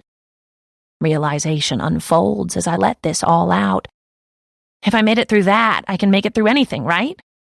No sense making something bigger by dwelling on it. Ed struggles to hide his exasperation. Sharing things doesn't mean you're dwelling. I know, but it's about us knowing who you are. He holds up a hand to keep me from arguing. Tell me 5 important things about Reed. This I can do. I give them both a knowing smile, and Alex adds quickly, above the belt. Okay, I say. 1, he loves his work. Genuinely loves doing research on optic neuritis and multiple sclerosis. See, I don't know what any of that means, but I know that's what Reed studies because he's always so excited about it. Ed leans in like he's going to start explaining all the science to me, but I hold up a hand to stop him. 2, he loves his parents to death, and even when he complains about his mom being crazy, he still loves being home, second only to being in the lab.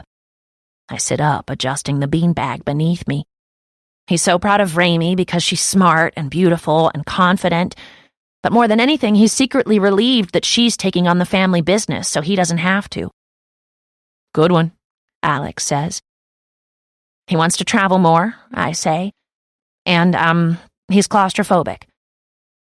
See? Ed says.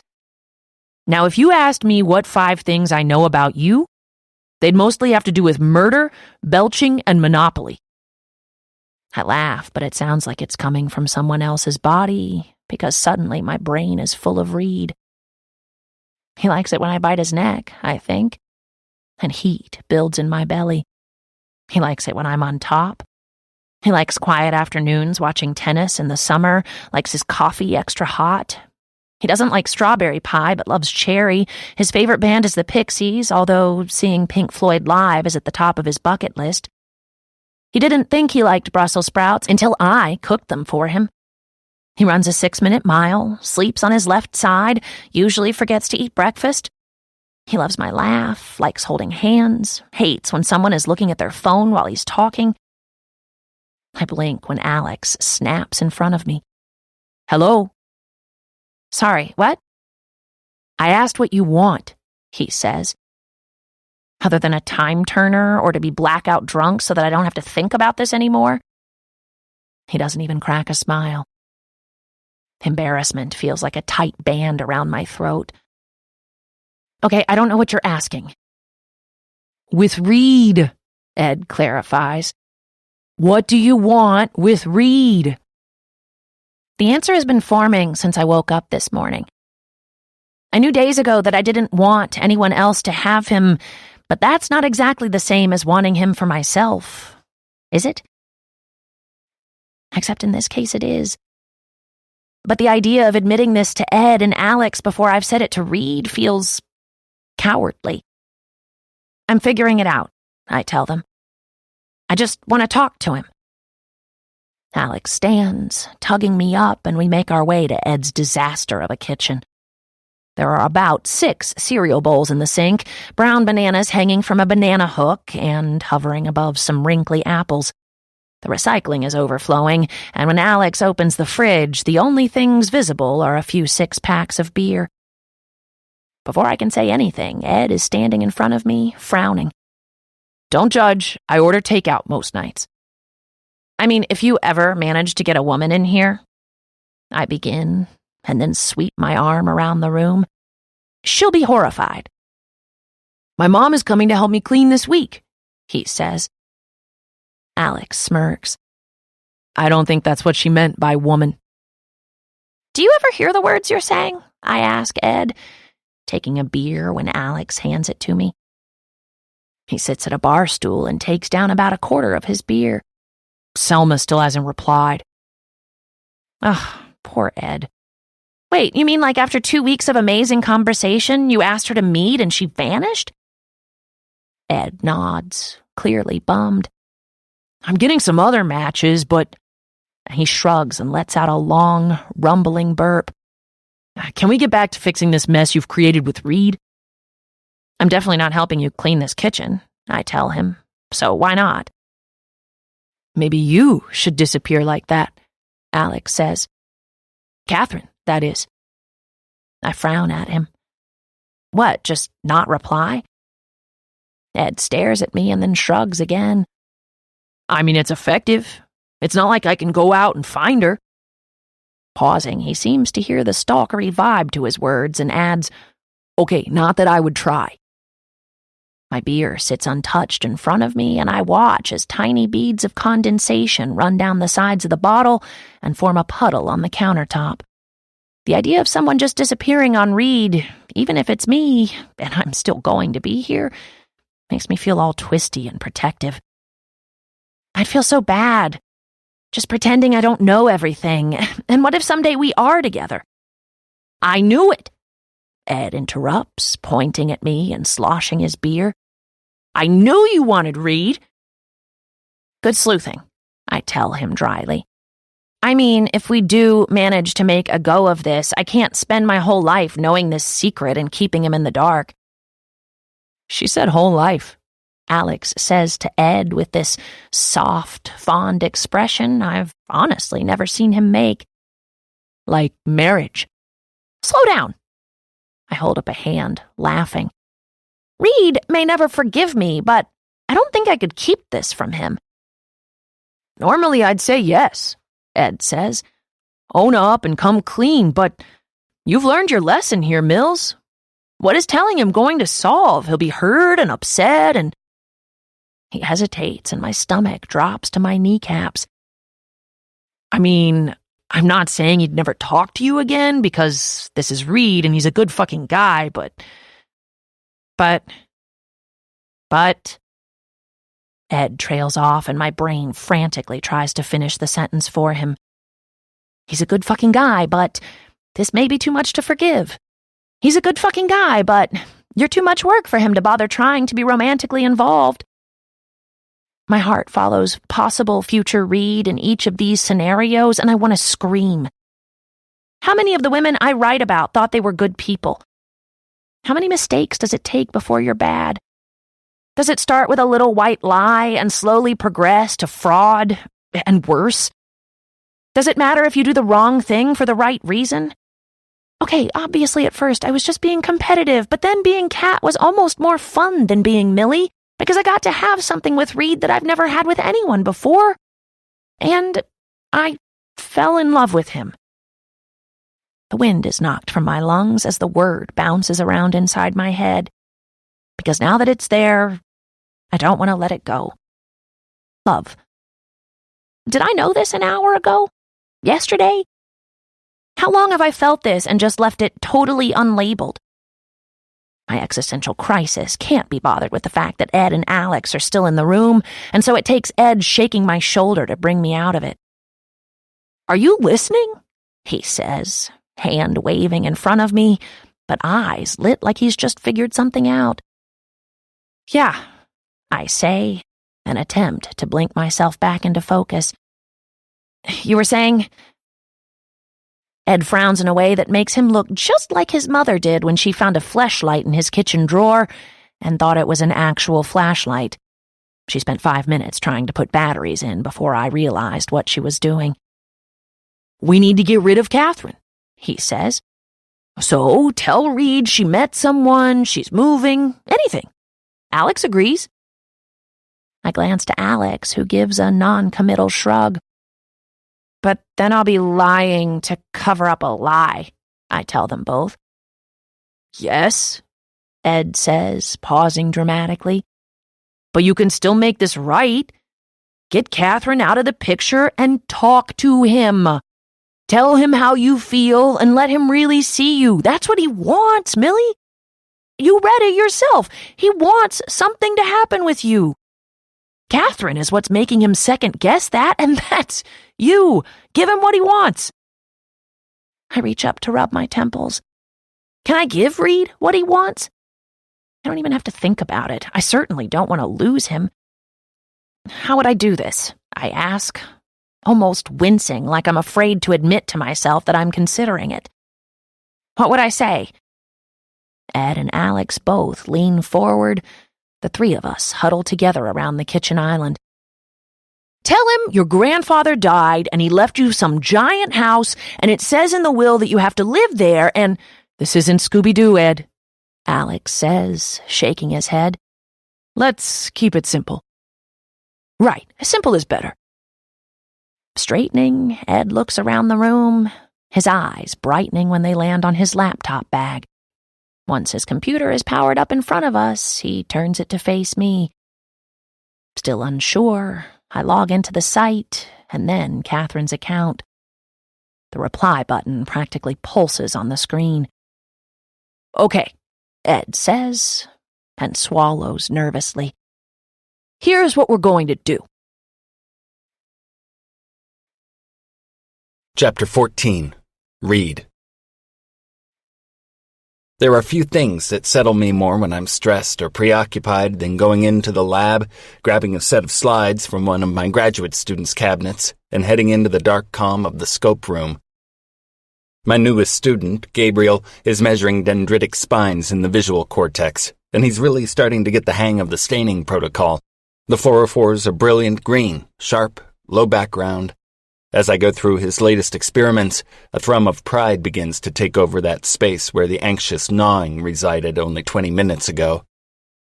In the darkness, my phone lights up with a notification from IRL, a new message from Kat. Within seconds, my stomach is tight again. This is it. After all our messages, we are going to meet. From Catherine M. Sent 5:54 p.m., April 7th. Hi, Reed. There was a lot to unpack in your last message, and some things on my end have shifted, so I've been taking some time to find the right words. First up, I just want to say thank you for being so honest with me and for being willing to just put it all out there.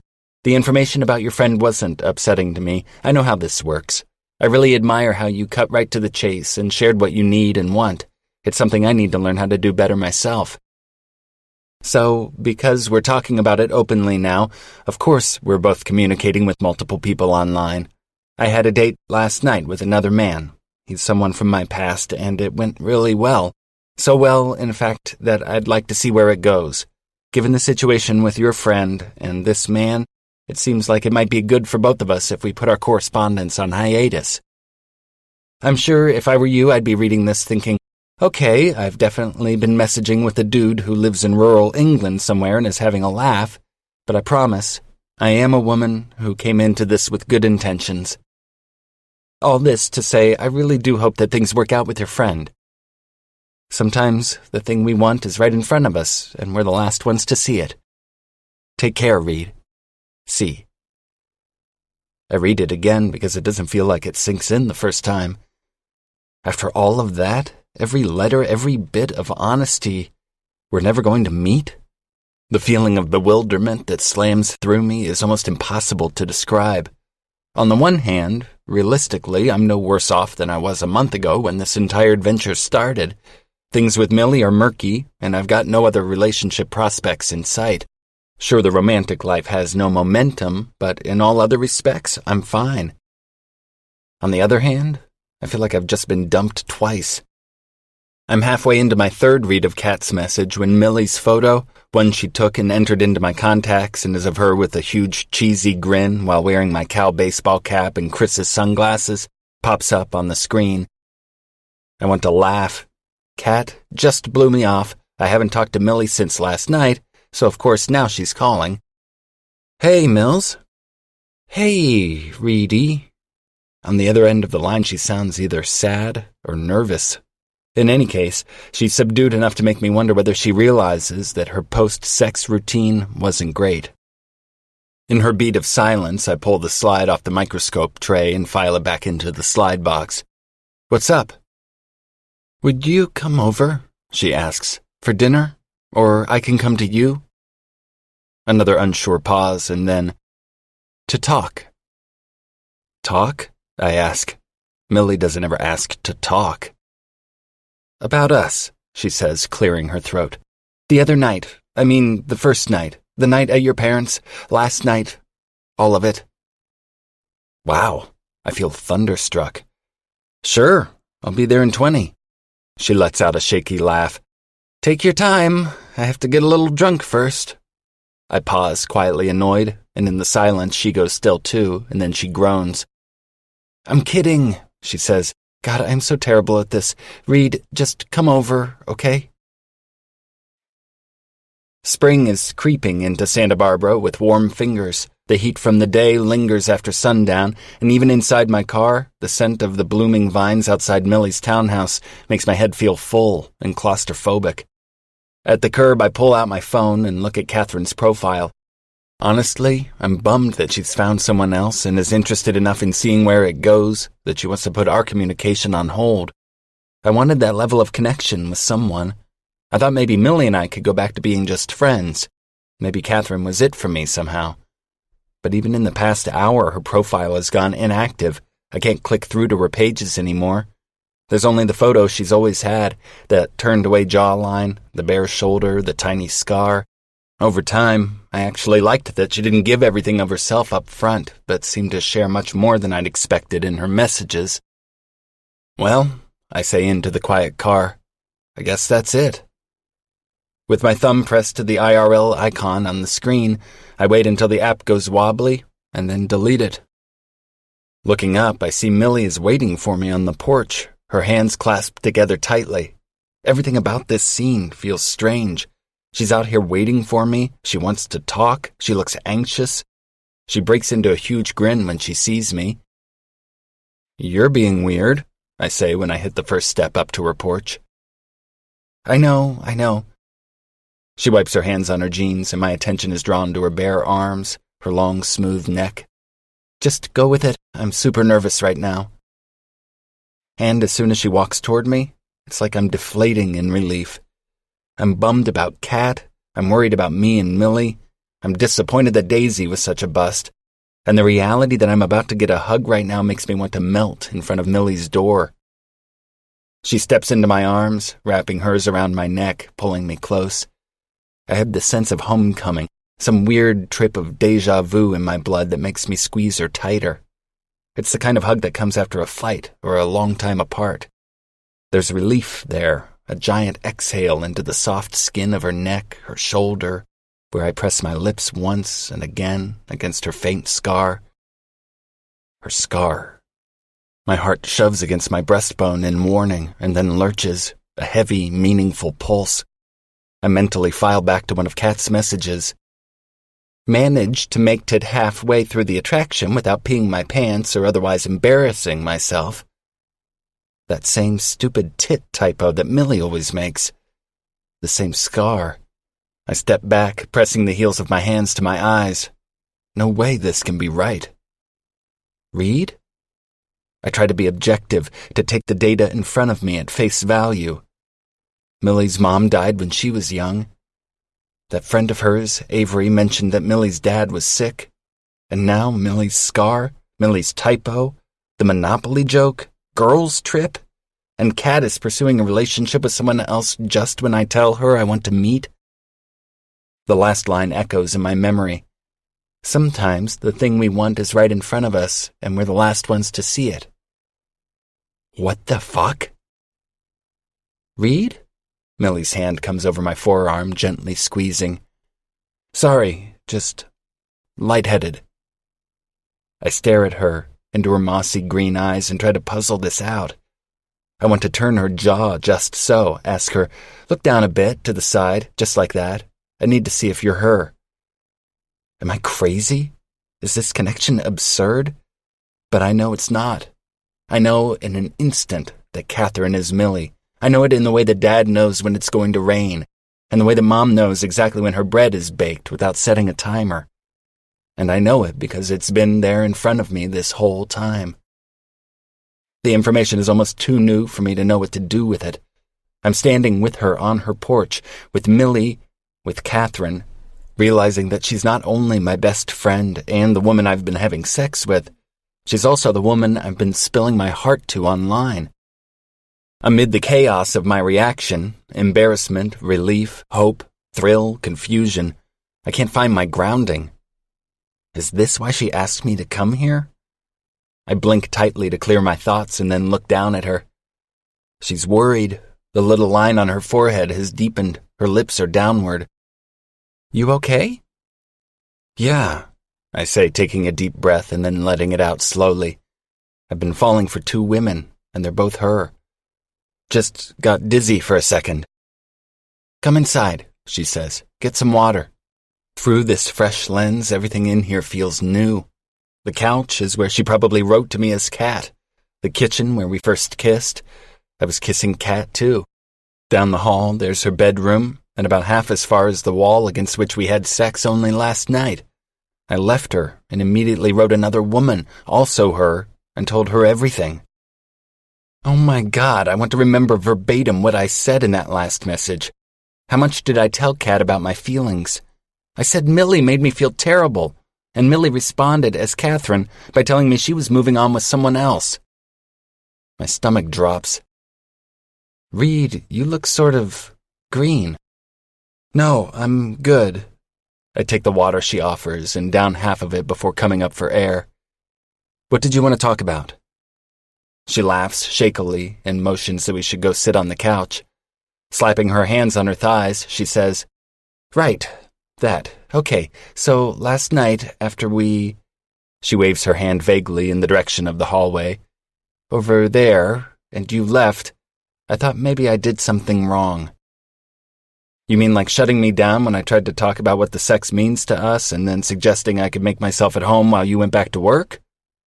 The words surprise even me a little bit. Millie laughs uncomfortably again and runs shaking fingers through her hair. Yes, that. I guess I was freaking out a little. I mean, I did have to run in for a few minutes, and I thought maybe it'd be nice to have you here when I got home, but I realized the way I said it just sounded really wrong. I lean back against the couch, closing my eyes. There are 2 ways this is going. Millie realizes I'm falling for her and is ending all aspects of our romantic relationship, including as Catherine. Or Millie realizes I'm falling for her and wants to get Kat out in the open so we can be together for real. It worries me that I don't have the faintest idea which route she's taking. It all makes me feel really tired. It's okay, Mills. It isn't okay, she says quietly. I want to be better about those things. Talking, I mean. I think... She pauses, glancing at me and then rolling her eyes at herself. I know that I want to... Spit it out. I laugh a little, trying to be gentle about her fumbling. I want to try to be with you, like that. Like that? I tease. She reaches over and tries to tweak my nipple. Romantically, okay? I weasel out of her reach. What's more romantic than a nipple twist? Right? She breaks out into an enormous smile. Flowers push up through the dirt to see that smile. Relief is like light hitting my retina, illuminating everything. So, is that a yes? She leans forward. I lean a little too, and her mouth meets mine for a single, sweet kiss. And the moment turns a little shadowed. That's it, I realize. She hasn't said a word about who else she's been. She hasn't admitted to being Catherine. Am I okay just letting that go? Regardless, if we're going to be together for the long run, she's going to have to learn how to talk to me. She's going to have to not lie to me. As it stands, Millie and I have no history going any place deeper than where we are right now. I want to try this too, I think. But I want to be honest with you. I meet her eyes, looking for some fault line there. She's calm, but there's anxiety beneath her expression. There was someone else, I say, and notice the way her cheeks pink just slightly. Kat, remember? Right, I know. She shrugs. It's okay. I was writing someone too. No, Millie, don't. I watch her carefully, and she blinks away. She was... I trail off. How do I describe Millie's vulnerable side to her tough one? She was really great, and I thought maybe we had something. She talked to me about things. It felt like we were really becoming friends. And, I say, wiping a hand down my face, I'll admit, I maybe wanted more. I pause, waiting. But she went out with another guy and wants to pursue it. She backed off with me, and it's sort of a bummer that it looks like now I'm not going to meet her. There. Take it, Mills. Take the opportunity. Own this. Tell me. She searches my eyes, back and forth, and then smiles with effort. That is a bummer. My heart drops. I give her another few beats. Do you think your feelings for her will affect... She starts and then motions between us. Kat would have just said it, outright. Will your feelings for her get in the way of starting something with me? So why can't Millie do it? I'm not sure, I tell her honestly. I liked our dynamic of straightforward honesty. I want that in a partner. I'll be frank, Mills. I am intensely attracted to you, to the point of distraction, and I love spending time with you, but I need to know that you can talk to me about things that really matter to you. I can, she says immediately. Like this, I think. I need to know you'll be honest. She nods. I can be. I will. I know I'm not the best at being open, but it matters to me that I get better. She lifts my hand, kisses it. I want to be better for you. Then, as if a switch is flipped, she stands quickly, using my hand to tug me up. Hungry? And I see now that she's going to let Catherine go. She's going to send her alter ego away and pretend that it never happened. Hilarious, given that we're having this conversation about her ability to be open and honest. I shove my shaking hands deep into my pockets. Do you mind if I take a rain check on dinner? You want to go? She asks, realization settling into a small V on her forehead. I want to think about all this before we move forward. You're my best friend, you know? Seems like we should make absolutely sure we're ready to do this.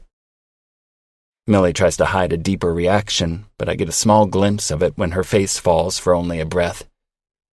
Sure, she says. Of course. I'm just springing this on you out of the blue. She runs a fingernail over the fabric along the back of the couch.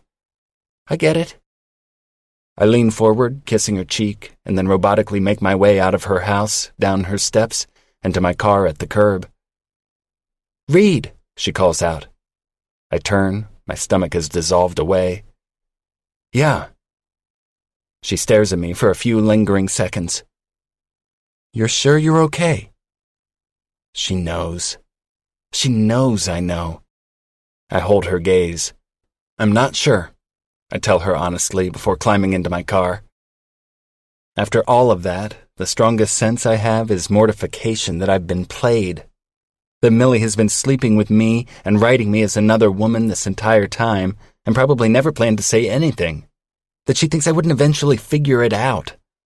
What is she getting out of being Catherine? And if she wants to be with me, really be with me, why does she think we can start with a lie? I lean back, turn on my car, and take a long, slow inhale, trying not to get back out and confront her, trying not to jump to conclusions. Pulling away from the curb, I keep my hand steady on the steering wheel and try not to think about anything except the road in front of me. I certainly try not to think that I may have just lost my best friend. Reed Campbell. Arranged marriage is looking pretty tempting. Christopher Hill. Man, it's just a dinner. Stephen Ed D'Onofrio. Who's getting married? El Cabron. Reed is being rhetorical, dumbass. Ed. Wait, who is that? Alex? El Cabron. Yeah. Ed. What the fuck with your name? El Cabron. I took a chick out from the UC Tech department and it didn't go well. Chris.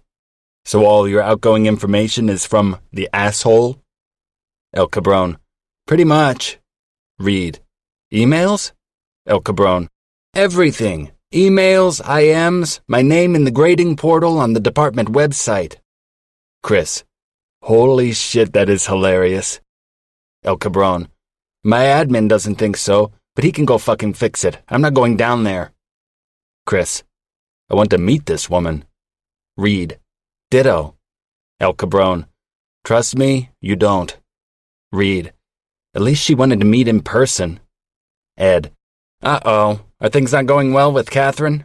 Reed. Dating in my early 20s was amazing. Dating in my early 30s is a drag. El Cabron. You know, the thing you are all failing to remember is that we don't actually have to bring a +1 to this event. Reed. I know. Reed. I realize we all got wrapped up in the date thing, but I think it was time we all got out there anyway. El Cabron. Hello, I've been out there. Chris. And it's clearly going well for you, El Cabron. Reed. Yeah, plenty of action to be found in the dark room. Chris. What? El Cabron. Ed's running his mouth, apparently. Ed. Oh, my bad. Was it a secret? El Cabron. LOL. Reed. Can I sit down with you guys later today, under the cloak of confidentiality? El Cabron. I mean, if there's a cloak, sure. Chris. You want to meet up at lunch? Reed. I'd rather do it over drinks. Tonight at the Red Piano, 8 p.m.? Ed. I just realized Mills isn't on this thread. Is this a guys-only thing? Reed. Oh, yes. The bar has the same calming darkness as the microscope room, but it has the added benefit of booze. I'm 2 beers in before Chris shows up, followed closely by Alex, and 10 minutes later, a harried Ed, who must not realize he's still got a pair of lab goggles atop his head. Sorry I'm late, he says, and startles when Alex carefully plucks the goggles from his mess of curls. Everything okay? I know he was helping Gabriel with an experiment today that they've been planning for a few weeks. One look at Ed, and I'm guessing I don't want to know how it went just yet. Never mind, I'll ask you later. He rakes a hand through his hair before reaching for the beer menu. Probably a good idea. Okay, so, I start, staring at the remaining foam in my half-full pint glass. I feel like a bit of dick doing this, talking about this here, but I need some advice, and I think I need all of your input because I suspect you'll each tell me something different. Alex shifts in his chair, glancing at Ed. Chris is the only one looking directly at me. Sure. Chris knows this, I say, but about a month or 2 ago, Millie and I slept together. There was no reaction to this. No gasps, no outburst, just even expressions and expectant silence. So apparently Chris wasn't the only one who assumed Millie and I had already gone there. It happened again at my parents' place, I continue, and again a couple nights ago. Alex nods slowly. Okay. But during all this, I've also been talking to Daisy online, which, by the way, didn't work out in person, and Catherine. I take a quick sip and focus my attention on the table. After leaving Millie's the other night, I was a little messed up about what we were doing, and I messaged Kat and sort of laid out what was going on. Ed coughs into his fist. I told her that I had feelings for this friend of mine, Millie, but that I also wanted to meet Kat as well. Long story short, Kat wrote back and told me that she'd gone out with someone from her past and was going to try to make it work with him. Dude, seriously? Chris asks. That's weird. I don't miss the way Alex bends and cups his forehead. Watching him, I say carefully, if what you're thinking is that Millie is Catherine, you'd be right. All three of their heads shoot up and they stare at me. Wait, what? Chris says, pulling back. I figured it out at her place last night, I tell them. She was telling me she wanted us to try to be together, and when I bent to hug her, I realized she's got the same scar on her shoulder as Kat did in the profile picture. And Kat made that same typo, the tit typo that Millie makes. I look up at them, making sure they're not looking at me like I'm insane. A few other things, too. Her dad being sick and her mom dying when she was younger. Her little sister she's not so close to. I figured it out and gave her the chance to tell me about Kat, and she didn't. I'm like 99% sure she's Catherine, and I gave her so many openings to tell me, and she didn't. She just continued the lie. No one says anything. They just absorb all this in shock. And on the one hand, I get it, I say. Something happened between us in person, and she doesn't want this other persona in the way. But on the other hand, why the fuck did she do it in the first place, and why would she keep it from me? Man, Chris says quietly, if this is true, this is fucked up. It takes me a few seconds, but then it registers that Ed, who has something to say about everything, is dead silent. His expression is tight, like he's waiting any second to be yelled at, the way he looks when I catch him staring at grad students' asses. What's with you? I ask. He doesn't look up from the napkin he's methodically shredding. Nothing. Bullshit. I'm reminded of that morning on the patio at my parents' place when he was acting like a lunatic. Seriously, Ed.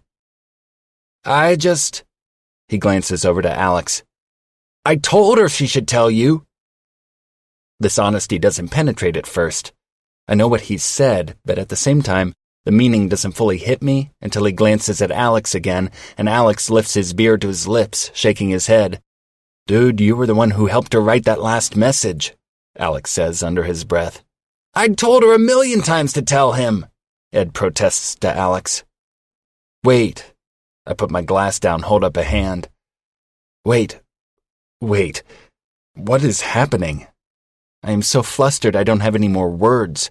I just stare at Ed, and then Alex, and then back at Ed again.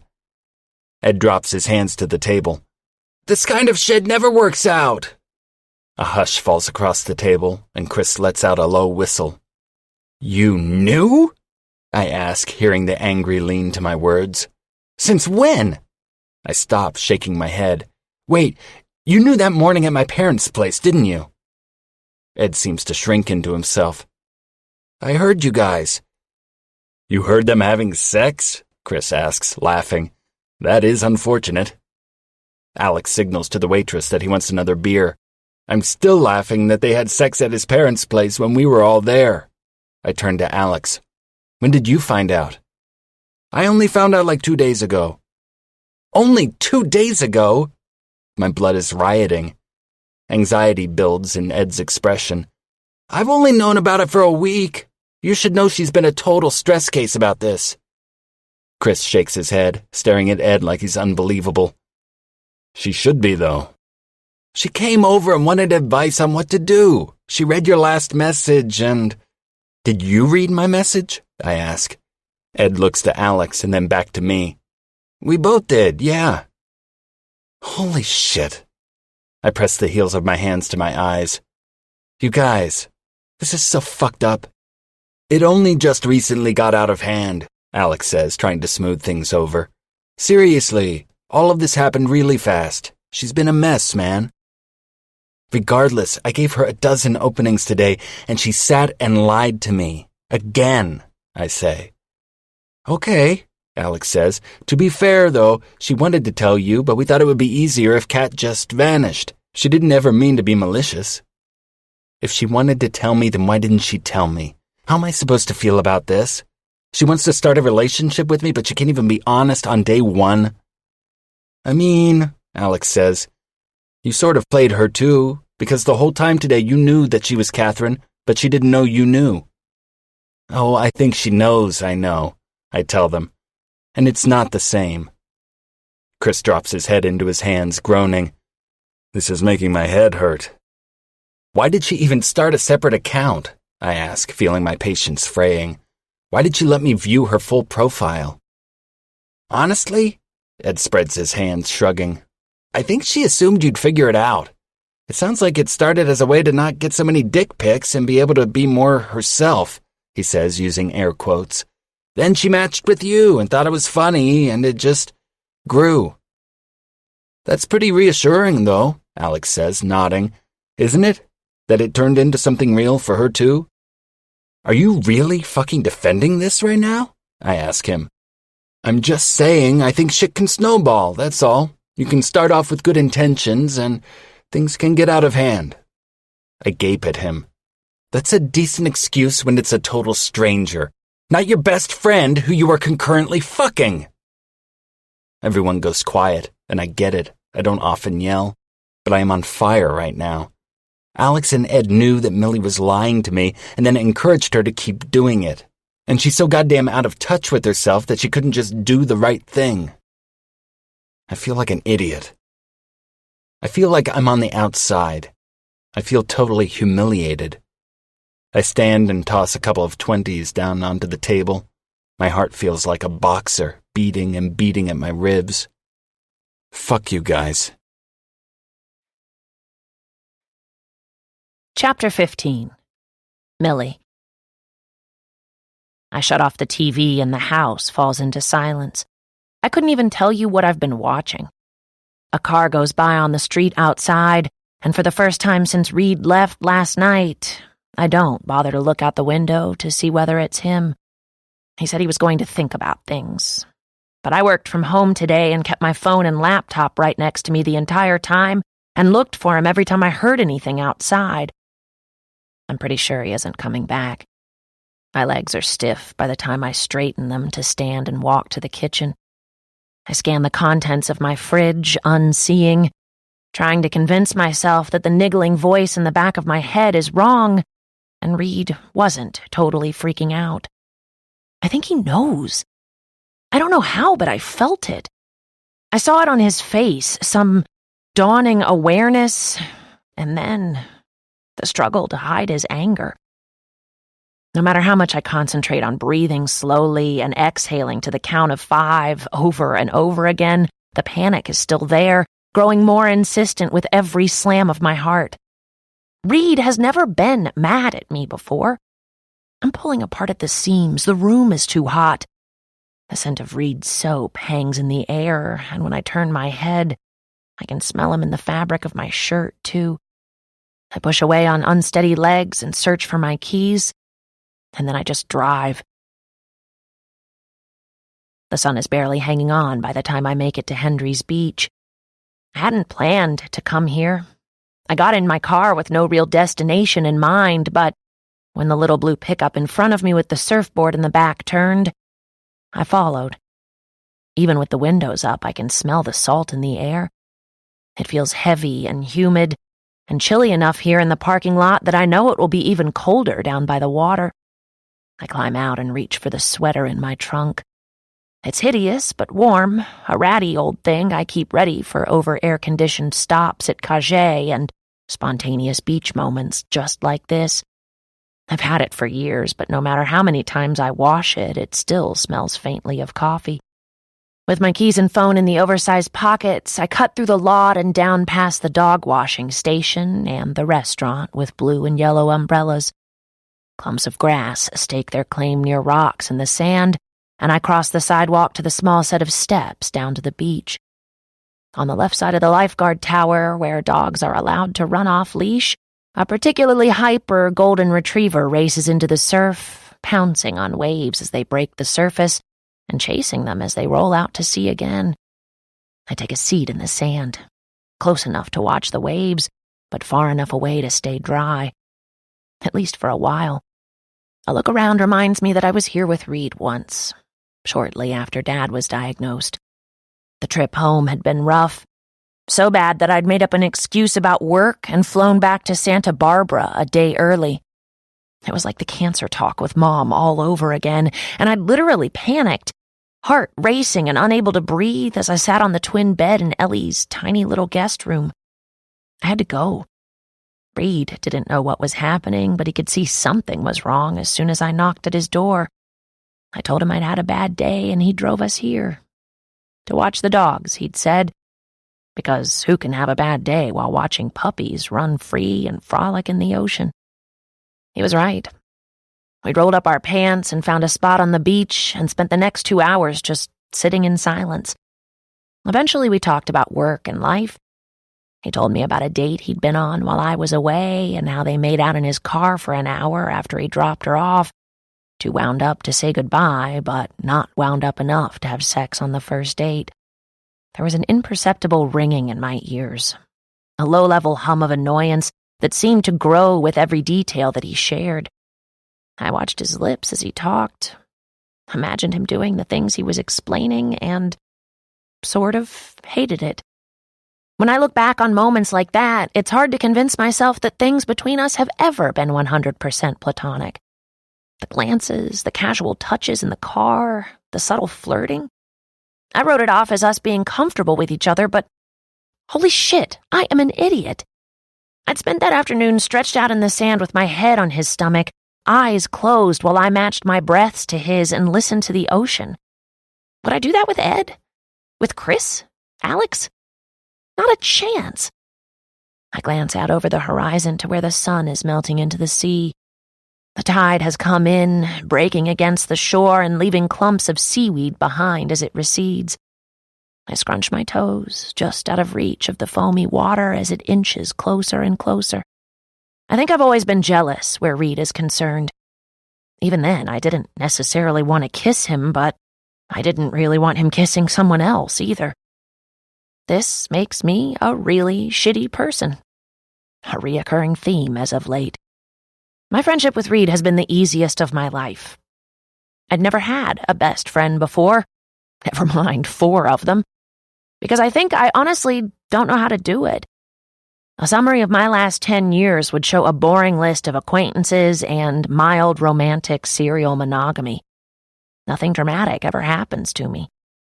By design, I guess. I didn't even tell my sister when I moved in with Dustin. I wasn't hiding it exactly, but it didn't seem like that big a change in our status. We were still together, not getting married. Living together sounds like such a huge leap, but it was still us, day to day. He still irritated me when he sucked his teeth after eating. I still irritated him by leaving my laundry on the floor. We weren't ready to say forever. We were just being frugal and splitting rent. I explained that to Reed once, and he laughed for about 15 minutes before kissing me on the top of the head. "What?" I said. "You crack me up." "Because I'm smart about money?" He shook his head. "Because you're dumb about love." It didn't even land in any aware spot in my brain. Like most of Reed's teasing jabs, it just sort of rolled over me. I probably laughed and said, "I know, right?" But I imagine living with Reed and a small burst detonates in my belly. It would change everything, every first inhale and every last exhausted exhale of my day. It would influence every mood in between. I imagine shuffling sleepily around each other at the kitchen counter, waiting for the coffee maker to finish brewing.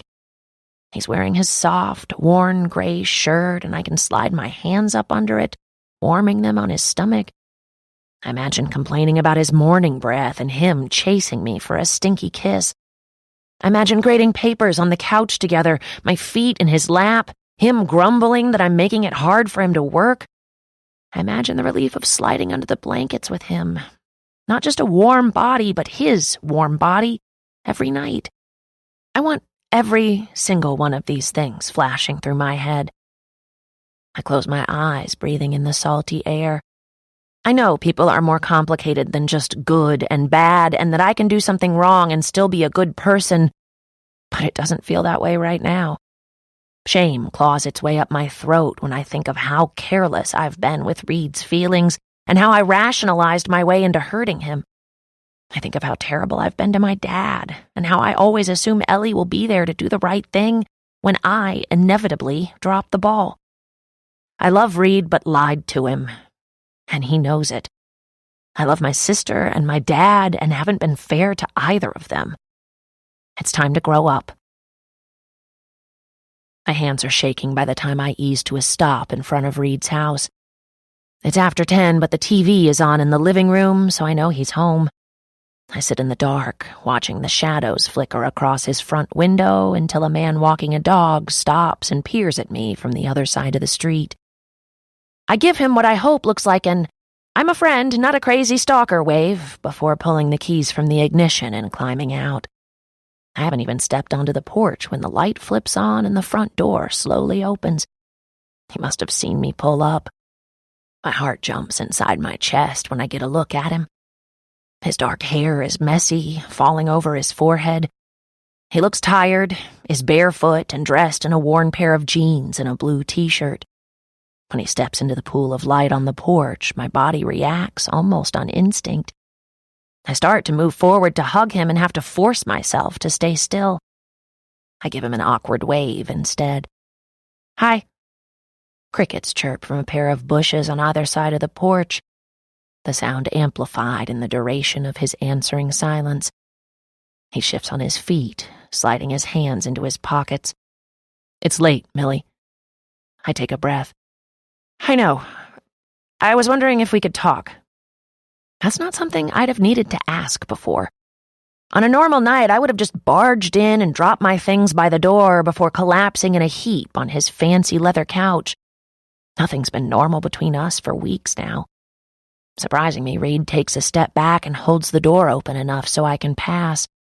The small light over the kitchen window is on, and I can see that the counters are clean, the sink empty. I follow when Reed crosses to the TV, muting the volume before tossing the remote on the couch.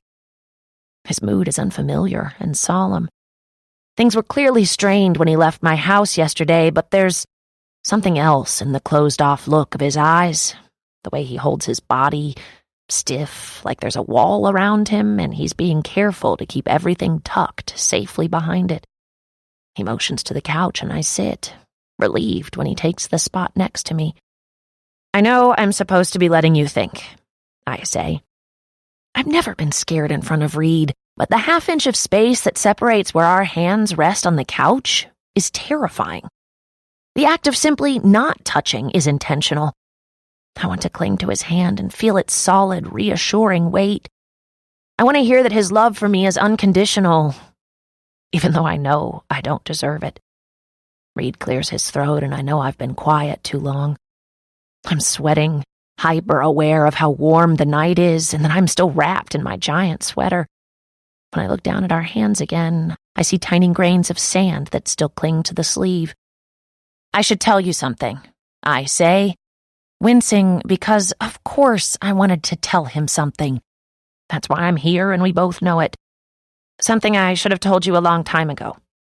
Reed's finger twitches where it rests against the cushion. His hands are large, skin tan, tendons visible.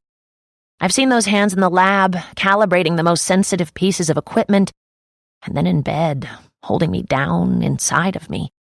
He can tell I'm nervous, that I'm stalling, but for once he doesn't reach out, doesn't offer comfort. "Go on." I tug on my sleeves, pulling them down over my fingers despite the heat. I feel like I need a force field around me, some mental armor. "I lied to you. Have been lying to you for a few weeks now." Reed leans forward, away from me, to rest his elbows on his knees. "Okay." I'm not sure how to say it, so I blurt it out to get us both out of this miserable tension. "I'm Kat. I wrote the letters." A heavy silence rolls through the room. He's staring straight ahead to where Jimmy Kimmel is giving a monologue on the muted TV. I never meant for it to get this far, and I don't even know why I did it. Actually, I do, I guess, but those are excuses, and I know. His voice is quiet, so why does it feel like a lead weight has just swung from a crane into my torso? Reed straightens, rubs his palms on the front of his pants, and then stands to face me. He stares down at me, and he doesn't have to say anything else for our entire conversation to echo in my memory. She was really great, and I thought maybe we had something. She talked to me about things. It felt like we were really becoming friends, and I'll admit I maybe wanted more. She's moving, and it's sort of a bummer that I'm not going to meet her. That is a bummer. Do you think your feelings for her will affect? I'm not sure. I liked our dynamic of straightforward honesty. I want that in a partner. Straightforward honesty. He prompted me, gave me chance after chance to come clean, and I lied right to his face. I can feel the pressure of his attention, but I keep my eyes on the carpet, too humiliated to look anywhere else. I think I realized when you figured it out. I hear his exhale. I noticed your scar. Plus Monopoly, girls' trip, the mentions of your dad, of a sister. Then I think it really clicked when the typo in one of your messages suddenly jumped out at me. I'm so sorry, Reed. His silence seems to morph in front of me, and it's in this moment I realize I've never really seen him angry before. I've seen him yell at someone on the freeway, watched him rebuke a careless intern for doing something unsafe in the lab, but I've never seen this. A frown pulls at the corners of his mouth and contorts it into an expression that seems almost perverse on his perpetually patient face. It's disappointment. Anger. The house is so quiet around us I can practically hear it rolling off him in waves. He turns away, reaching for an empty beer bottle to take to the kitchen, but he stops halfway there. What the hell were you thinking, Millie? Was it a joke? I choke on the words. No, of course not. I didn't really think it through. You guys were right about my profile, and so I changed it without telling anyone. Why the name Catherine? It's my middle name. It made me feel less deceitful. He spits out a sharp laugh, and I wince. Of course he didn't know my middle name. I never set out to be dishonest. I was as surprised as you were when I got the message saying we'd matched. So you couldn't have said, "Oh, funny thing, best friend. Even a computer program figured out that we're sort of perfect for each other. Maybe we should give it a shot?" He stares at me as I stand and walk toward him, his gaze cold and unyielding. I swear, I thought you'd figure it out, I say. The Monopoly thing was meant to clue you in, but then it didn't, and you decided to just roll with it, have some fun? No, I was going to tell you. But then you guys were making cracks about how the girl in the photograph must have been ugly and how hot Daisy was. I stop, swiping away hot tears with the sleeve of my sweater. I got a little competitive and jealous, he finishes. I look up at him. Something in me gets a little angry, too, at this being acknowledged out loud, but I really can't justify that feeling, so I just nod. Yeah, I was super jealous, Reed. And I didn't want you with her, even if I didn't exactly know why yet. But it changed after that. I move another step toward him and take a chance, reaching out to grip his arm. Everything I wrote was true. Every word of it, I said those things. That was me. He pulls away and I crumble. But it wasn't you. I love being with you, Millie. You're smart and funny, and I want you more than anyone I've ever known, but you never tell me anything. What's missing, what's always been missing between us, is the honesty I got in those letters. And you expect me to give you credit for being honest in disguise on some stupid dating app after the fact? I know, and you're right. It's hard for me to be like that in person, to talk about feelings and emotion. I'm not good at it. Maybe you're just not good at being honest. It lands like a physical blow. I imagine a missile launched with pinpoint precision, crashing through my ribs to obliterate the hidden places I rarely examine myself, Never mind, share with anyone else. Is there anyone you're totally honest with? He adds. And I wouldn't have thought it was possible, but somehow this is worse. Because it's not just anger or hurt in his voice anymore. It's pity. I shake my head because what else can I say? Reed was that person for me.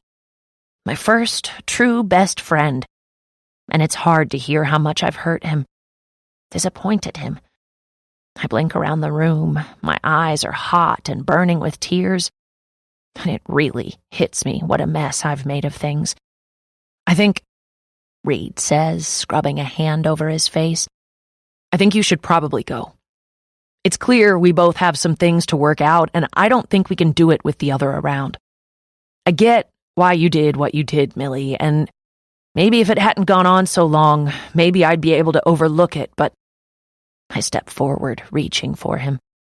Reed, the only way I was able to be that open was because I knew it was you. I can do this, I promise. He takes my hands and cradles them in his. Listen to me, okay? I love you, Millie, I do. But I think you're worth more than just the easy parts. He lets my hands fall to my sides.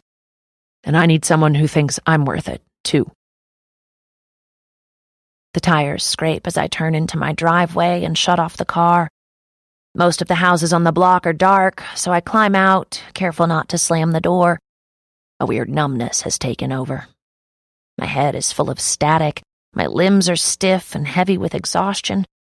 My head hurts, but I'm not tired. Not really. The chair out back is still where I left it, pulled away from the table at sort of a haphazard angle, and I sit, staring at the tree in the yard. My computer is nearby, but I don't need to reach for it. Knowing what I'd find there wouldn't matter anyway.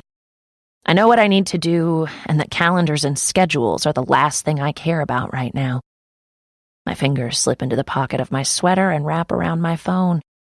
It's too late to be calling, but I know it can't wait. I search for the name and open a new window.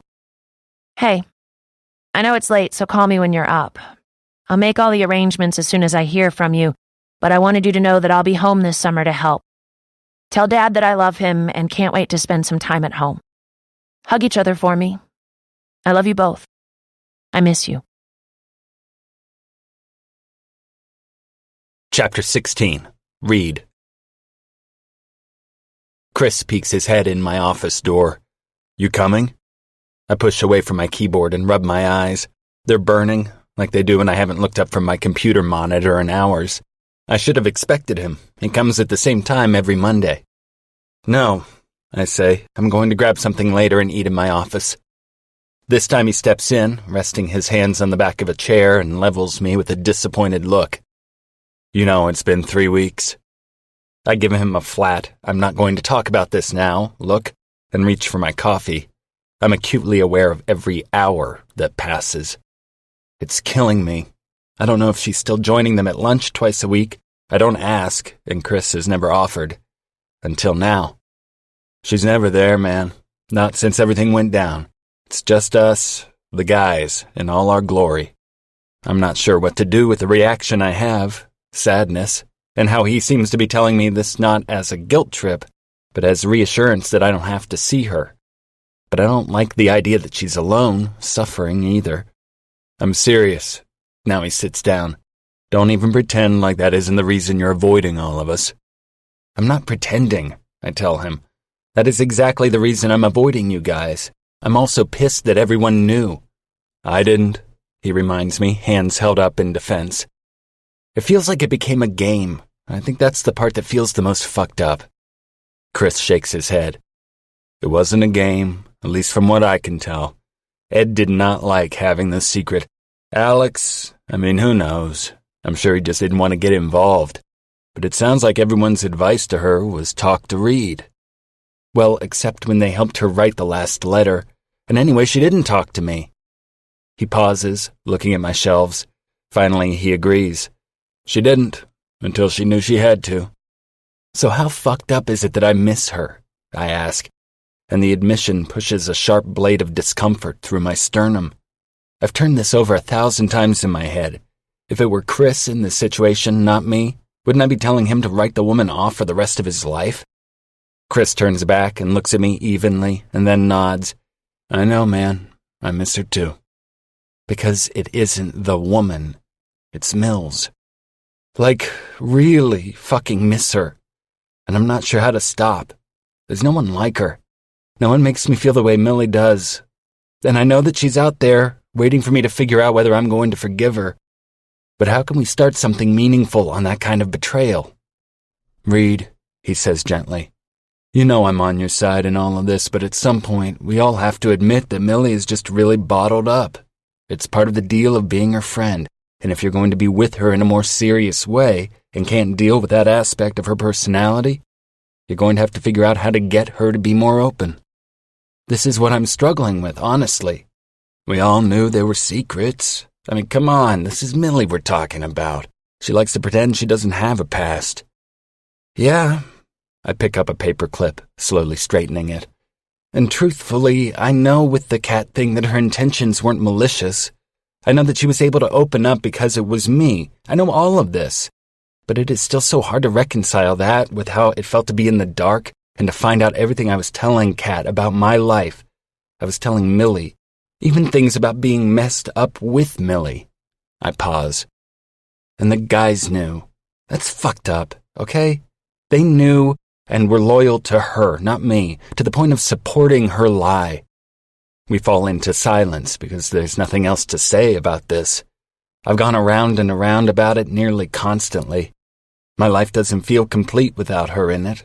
These past few weeks have felt like there was a death in my family, but every time I'm about to call her, embarrassment rises like smoke in my lungs and I put my phone back down. She had so many chances to tell me and didn't. All right, Chris says, and his hands land on his thighs in a gentle slap before he stands.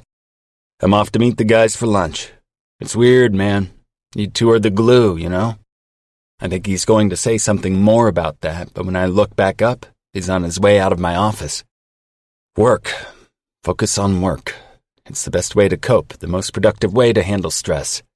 I blink over to my inbox before returning to the journal article I'm working on and see an email notification that I have a new contact request on IRL.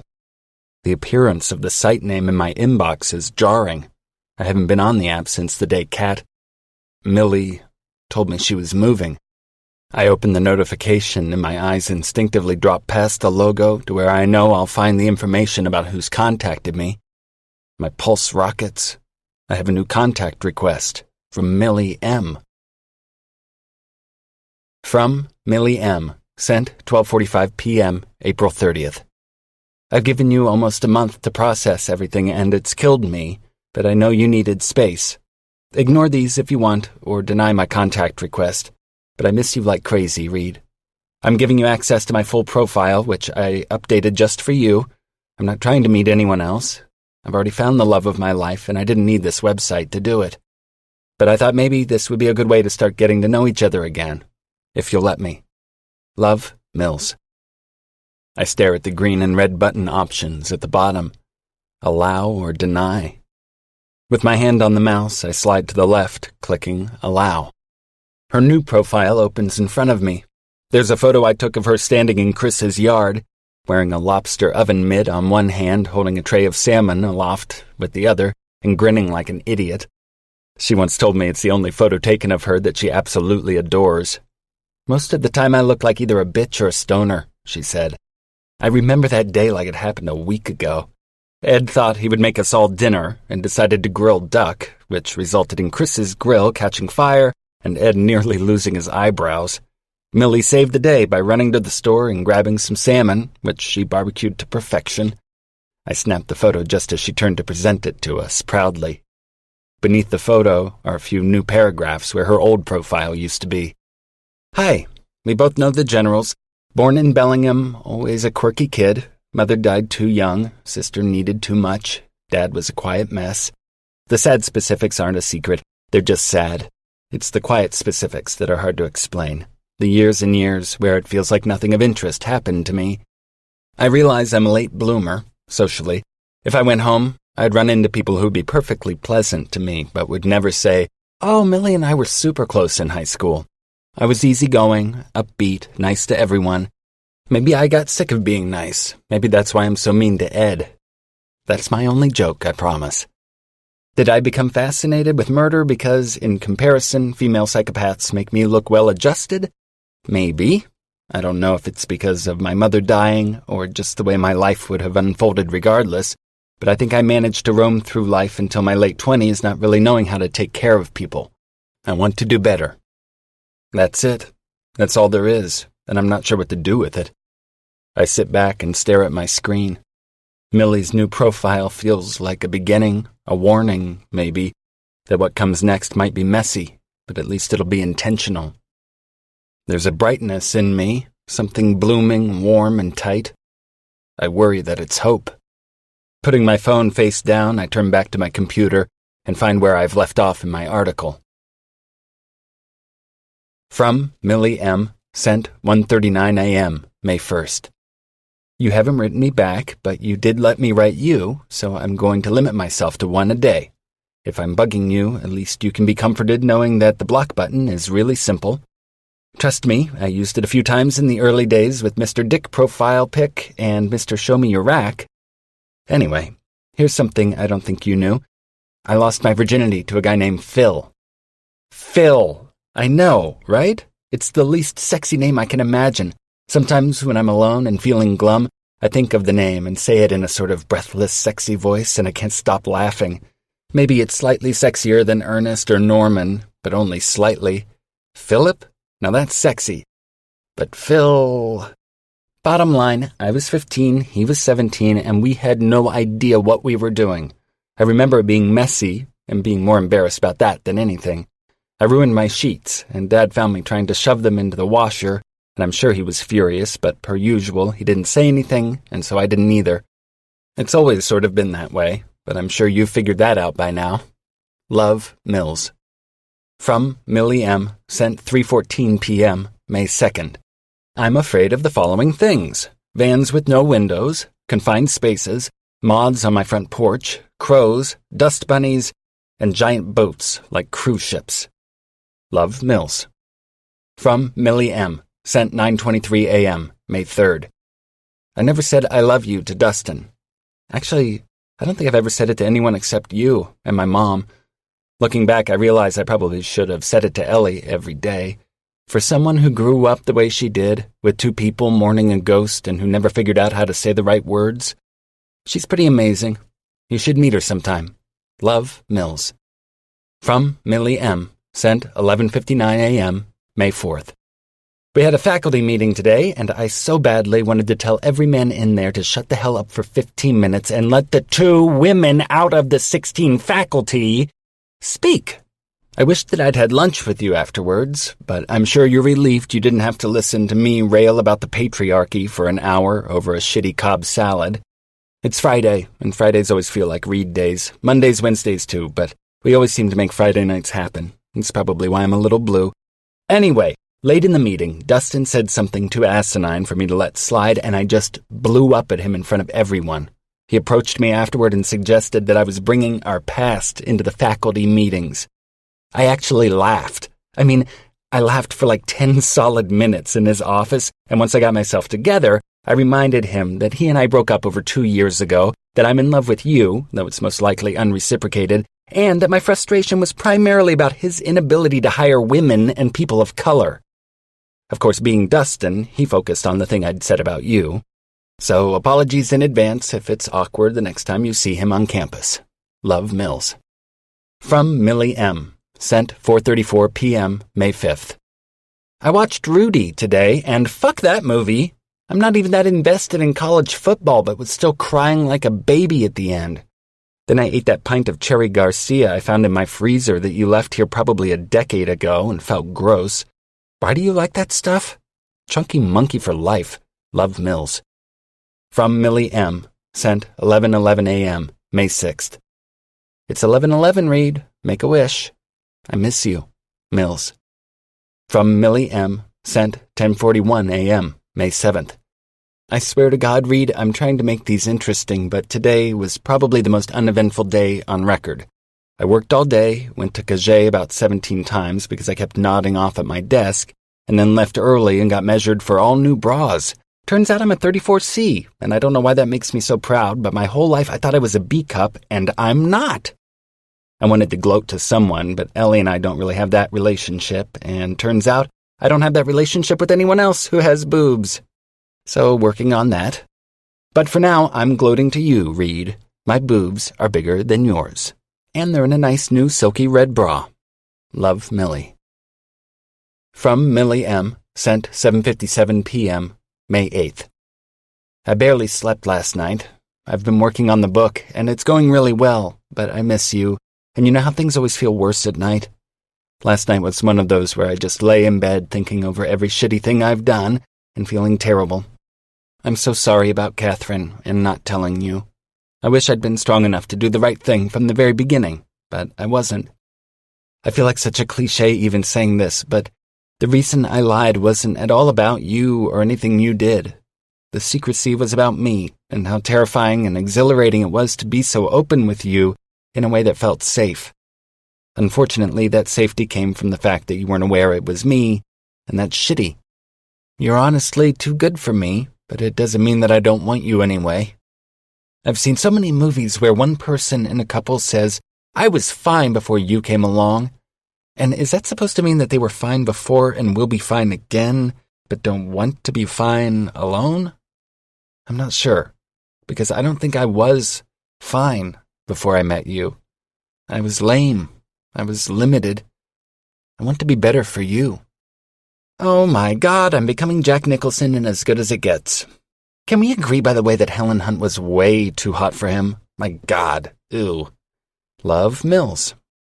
From Millie M., sent 9:14 p.m., May 9th. I ran into Alex today while getting lunch, and I swear we both had the guiltiest looks on our faces after we hugged, like I'm not supposed to get the guy friends in this divorce, and we both knew it. So I wanted to tell you that I saw Alex, but I promised not to make plans with any of them without your permission. It was good to see them, though. I miss you, of course, but I miss them, too. I've never had friends like this, and I swear I am this close to getting a cat because I am so fucking lonely. I want you to know that Ed and Alex really wanted no part of the secret Catherine situation. Ed was a basket case, and Alex seemed mostly perplexed by the whole thing. If you're mad at anyone, of course, be mad at me. Those guys are good, and you deserve good. I'm sorry I ever let you believe otherwise. Love, Mills. Usually she writes at night. I've come to expect it, and I wonder what will happen if one day I check the IRL app when I head to bed, or when I first wake up in the morning, and there isn't a note there. I look forward to them, even if I'm not sure how I want to reply yet. I find that by around 4 in the afternoon, my stomach feels like it's risen to my chest, my hands are restless, and I feel the same way I used to feel before starting a race, excited, but also a little queasy. Millie's honesty is refreshing, but it's also disorienting. It makes me feel famished. I want more, and it's also frustrating to continue to read it, knowing that it's so much harder for her to do it in person. But she is trying. Maybe it's a start. I read last night's message again, and then get to work early to help Shailene practice a presentation she's giving to the department at 11. Since she's finishing up her first year of graduate studies, she has to present the work she's done so far. It's a big milestone for the first-year students, and Shailene, who is much like my father, which is to say, not a natural orator, has been dreading this for weeks. So it is both nice and surprising to find Ed already there, going through it with her. It looks like they've been here for some time already.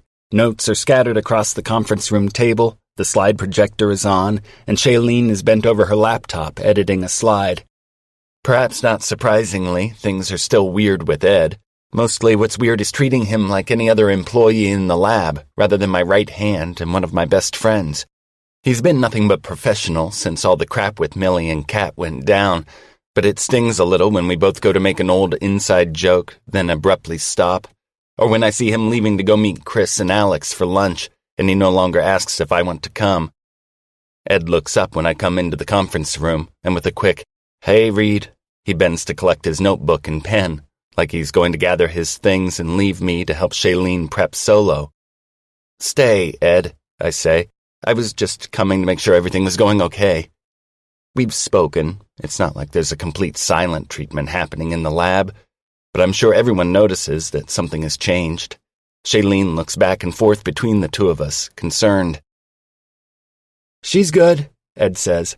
"I pretended to be Scott and grilled her about all the experimental minutiae, and she seems pretty firm on everything." Shailene confirms this with a nod. "He was really helpful."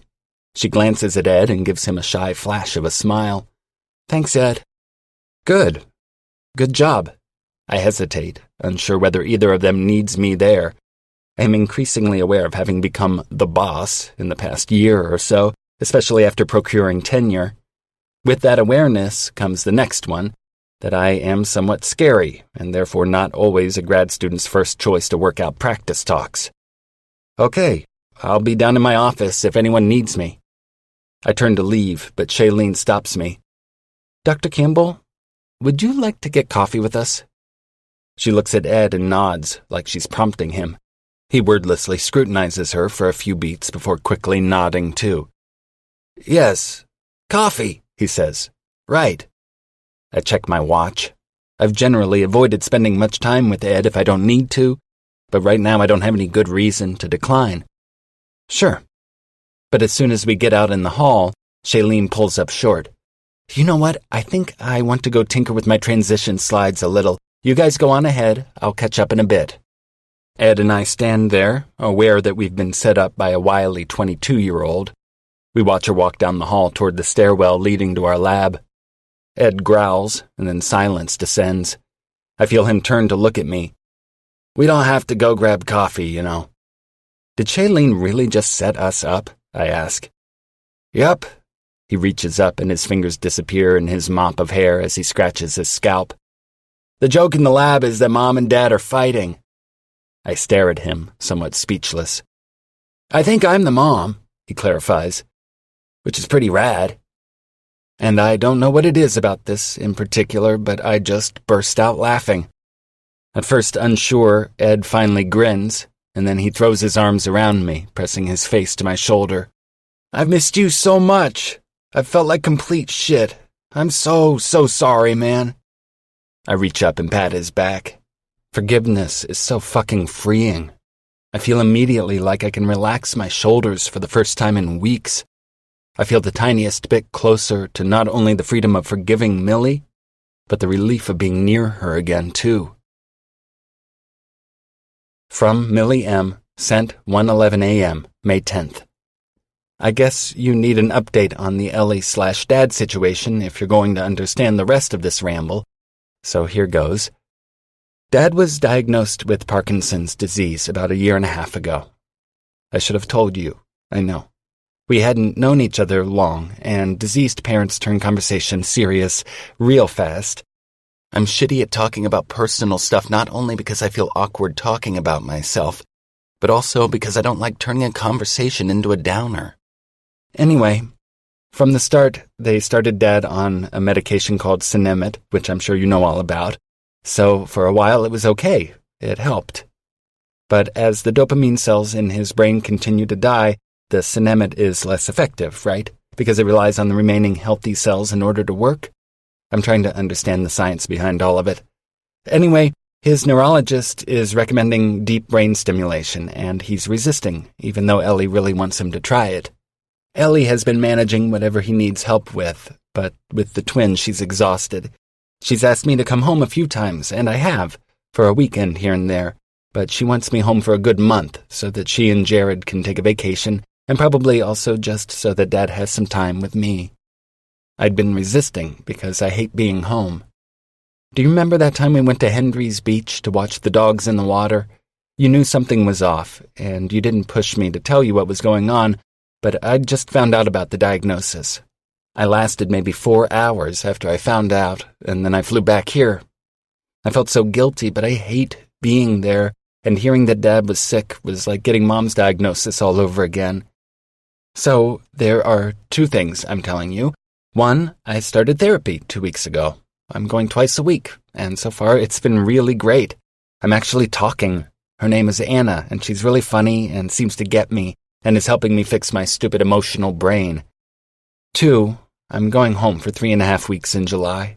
Dad's having the surgery on June 22nd, and I'll be there when he gets out of the physical rehabilitation facility on July 2nd until the 25th. I don't even know what else to say.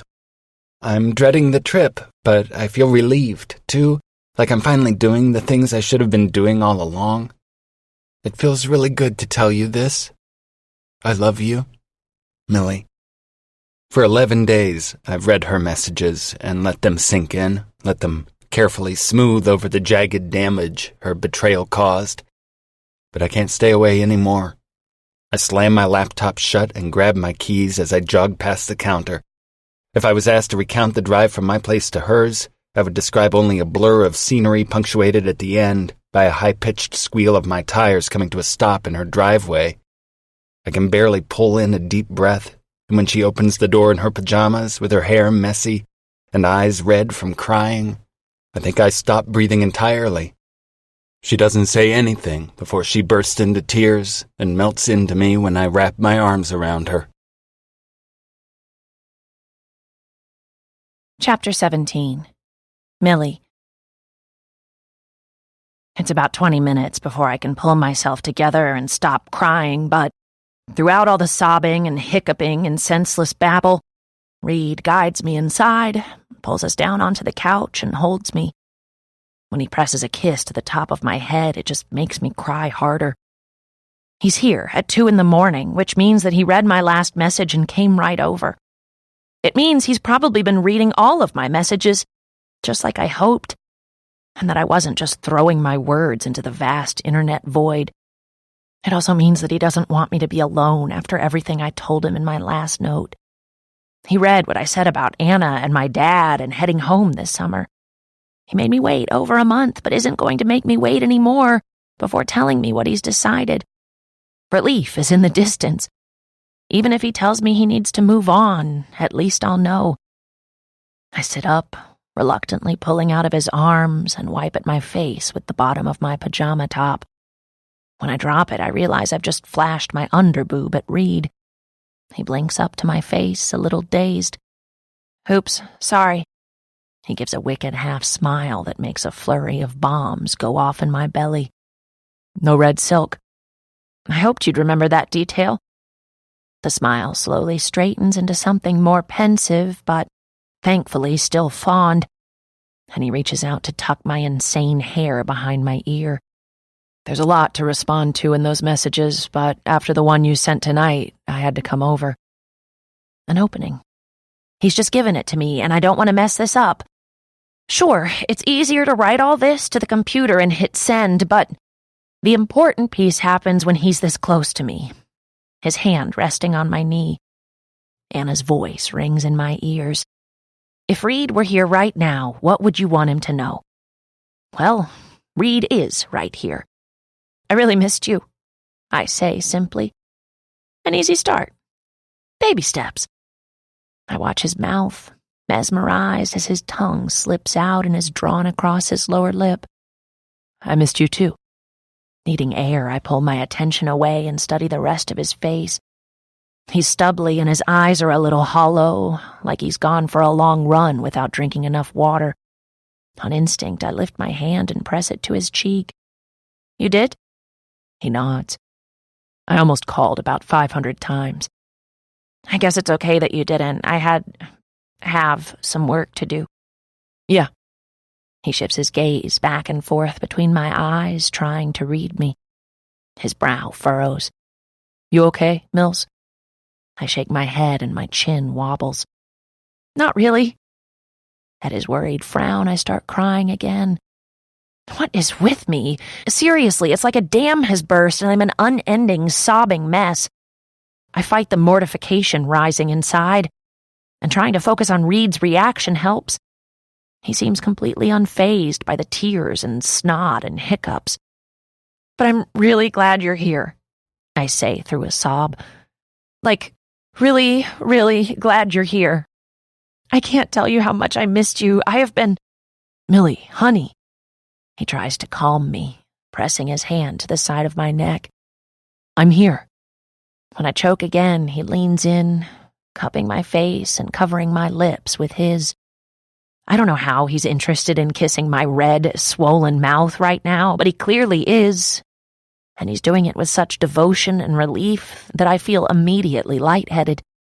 My arms find their way around his neck, and my legs slide over onto his lap, and all he has to do is let out a quiet, encouraging groan into my mouth, and I'm rocking over him. And he's moving with me, and his shirt is gone, then mine. But I pull back, pressing a hand to his chest, just as he starts making his way down my bare neck to my collarbone. Wait. I swallow, struggling to catch my breath. His eyes move up from my bare torso to my face, and he looks as drugged as I feel. I need to know you heard me. He remains still, listening intently. Okay. I'm sorry about what I did, I say, and I wait for him to acknowledge this with a tilt of his head. And I'm working on being more forthcoming. Nodding again, he whispers, I heard you. Promise you'll tell me how I can help? I feel like a limp rag dragged through warm water. I am so relieved.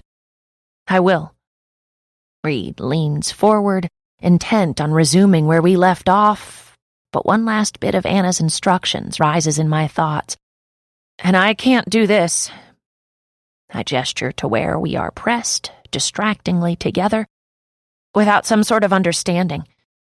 With a smile, he stretches, pressing a sweet, lingering kiss to my mouth. This is your condition? Commitment? I nod, fighting the instinct to make a joke about signing a waiver and my vagina no longer having hourly rates. I love you, and I'm trying to be better about being clear about what I want and need. He nods solemnly, with a playful gleam to his eyes, but catches my expression as I fight a scowl. I'm not trying to tease you, he says, and kisses me again. It's just very sweet, seeing you like this. I close my eyes, growling. It's embarrassing. I'm in, Mills. I'm committed. He licks his lips, and I swear my pulse is racing 1,000 beats a minute. I want this too. Okay. I exhale. That's a relief. I feel his breath on my neck just before he kisses me there. I love you, too. He punctuates each small phrase with a kiss lower on my throat. All of you. The silly, the quiet, the argumentative, the sarcastic, and even this side. He kisses my shoulder. The softer side. His hands come up over my waist. I like feeling that I'm getting all of you. With a grin, I ask, well, do you want to get all of me on the couch, or would you rather have all of me in the bed?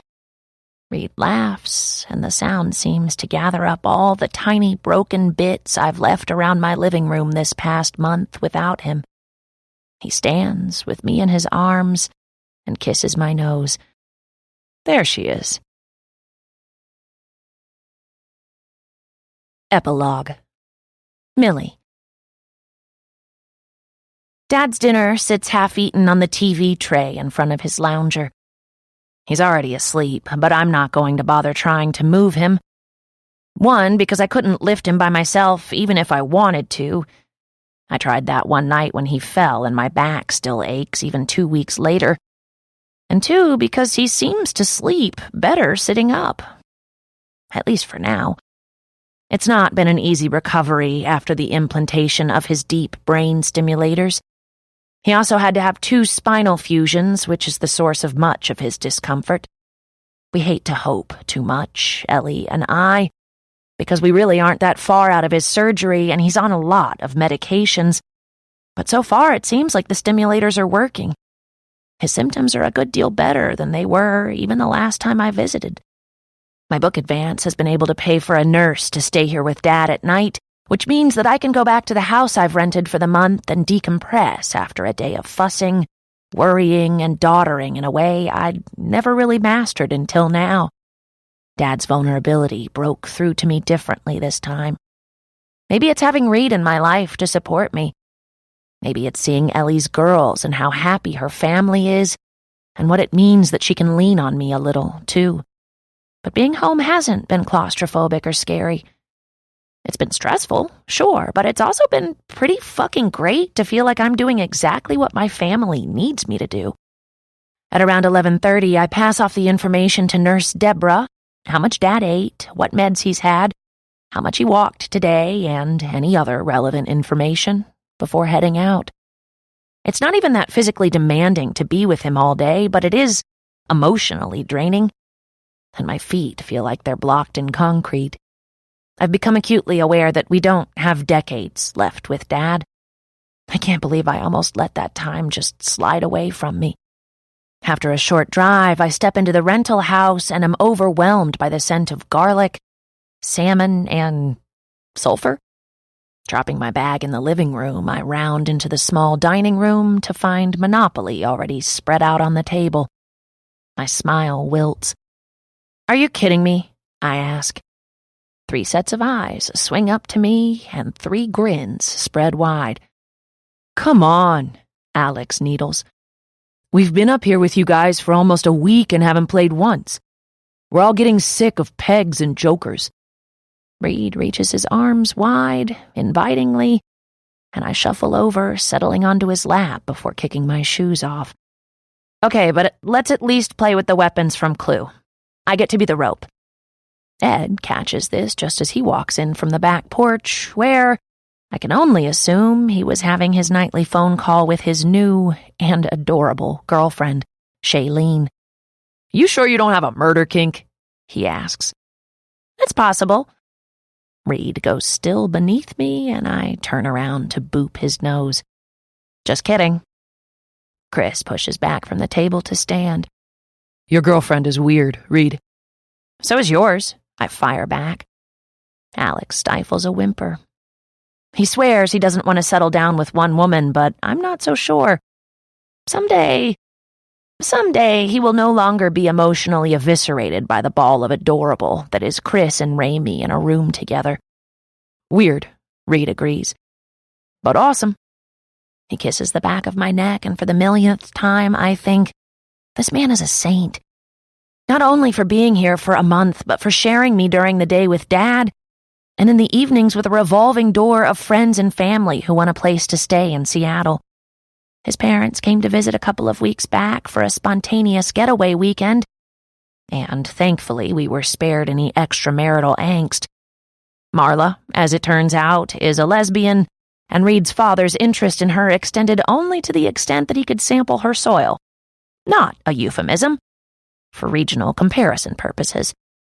Ellie's twins have done a few sleepovers, and I even let Avery stay in a spare bedroom for a few nights when she came up to visit Ellie. I can report that I don't like her any more than I used to. So I'm sure it's nice for Reed to have the guys up for the week to do more exciting things than local vineyard reconnaissance, gossiping, or this little piggy.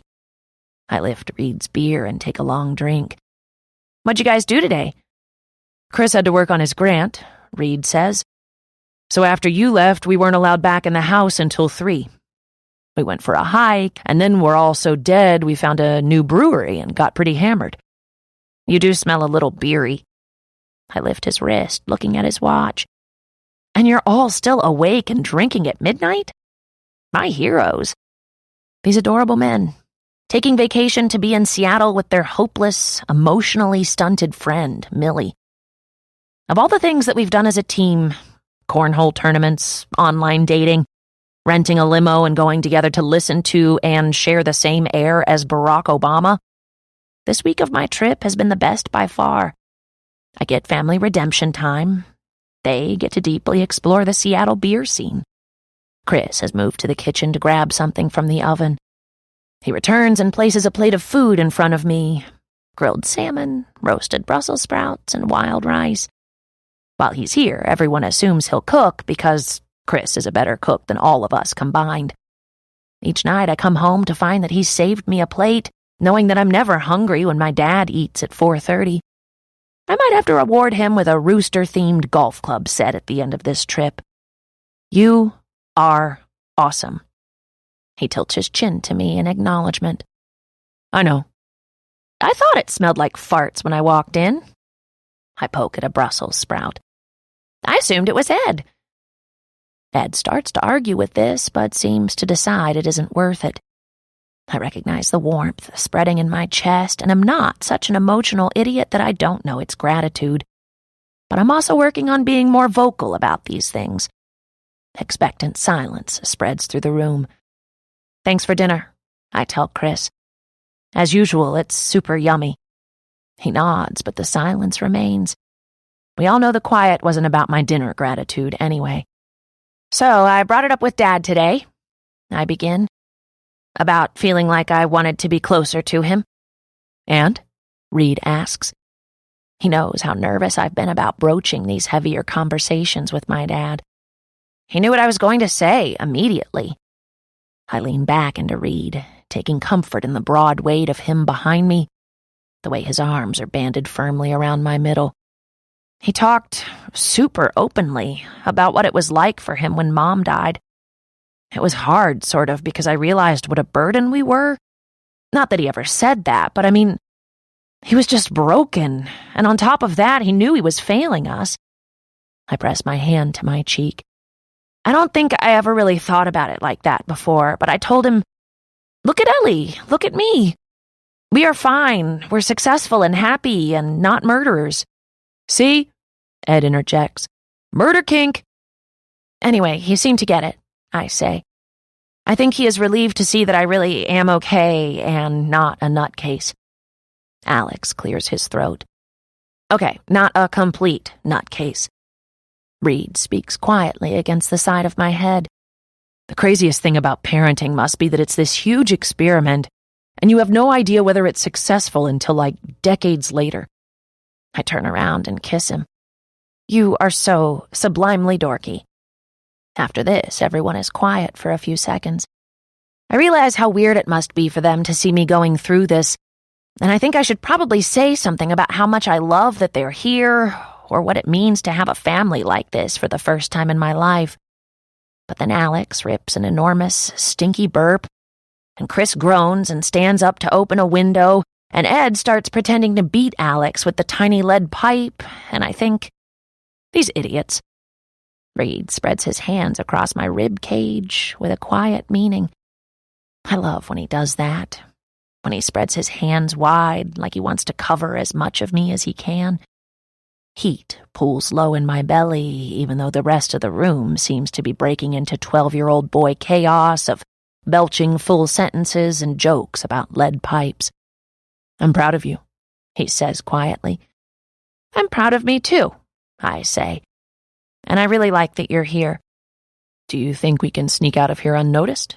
he asks, lips pressed gently to my ear.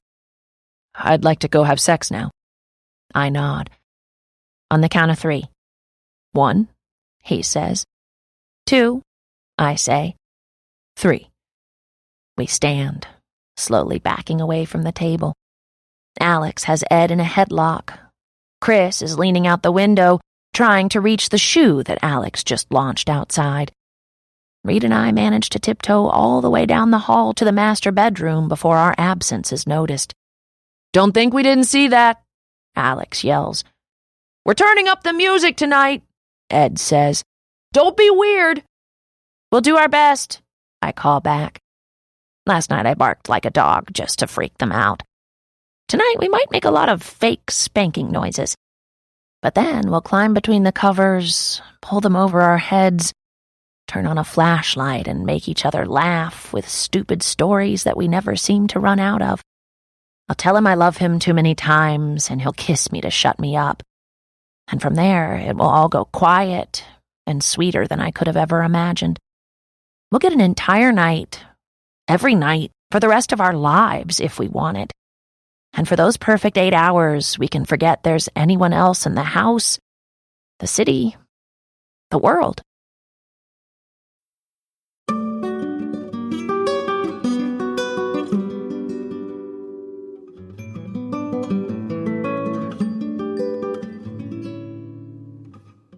My Favorite Half-Night Stand was written by Christina Lauren and read by Deacon Lee and Shayna Thibodeau.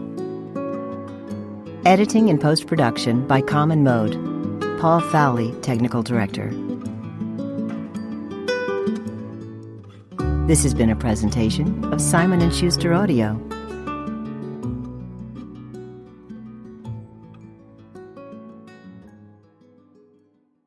My Favorite Half-Night Stand is available in print from Gallery Books. Also available from Simon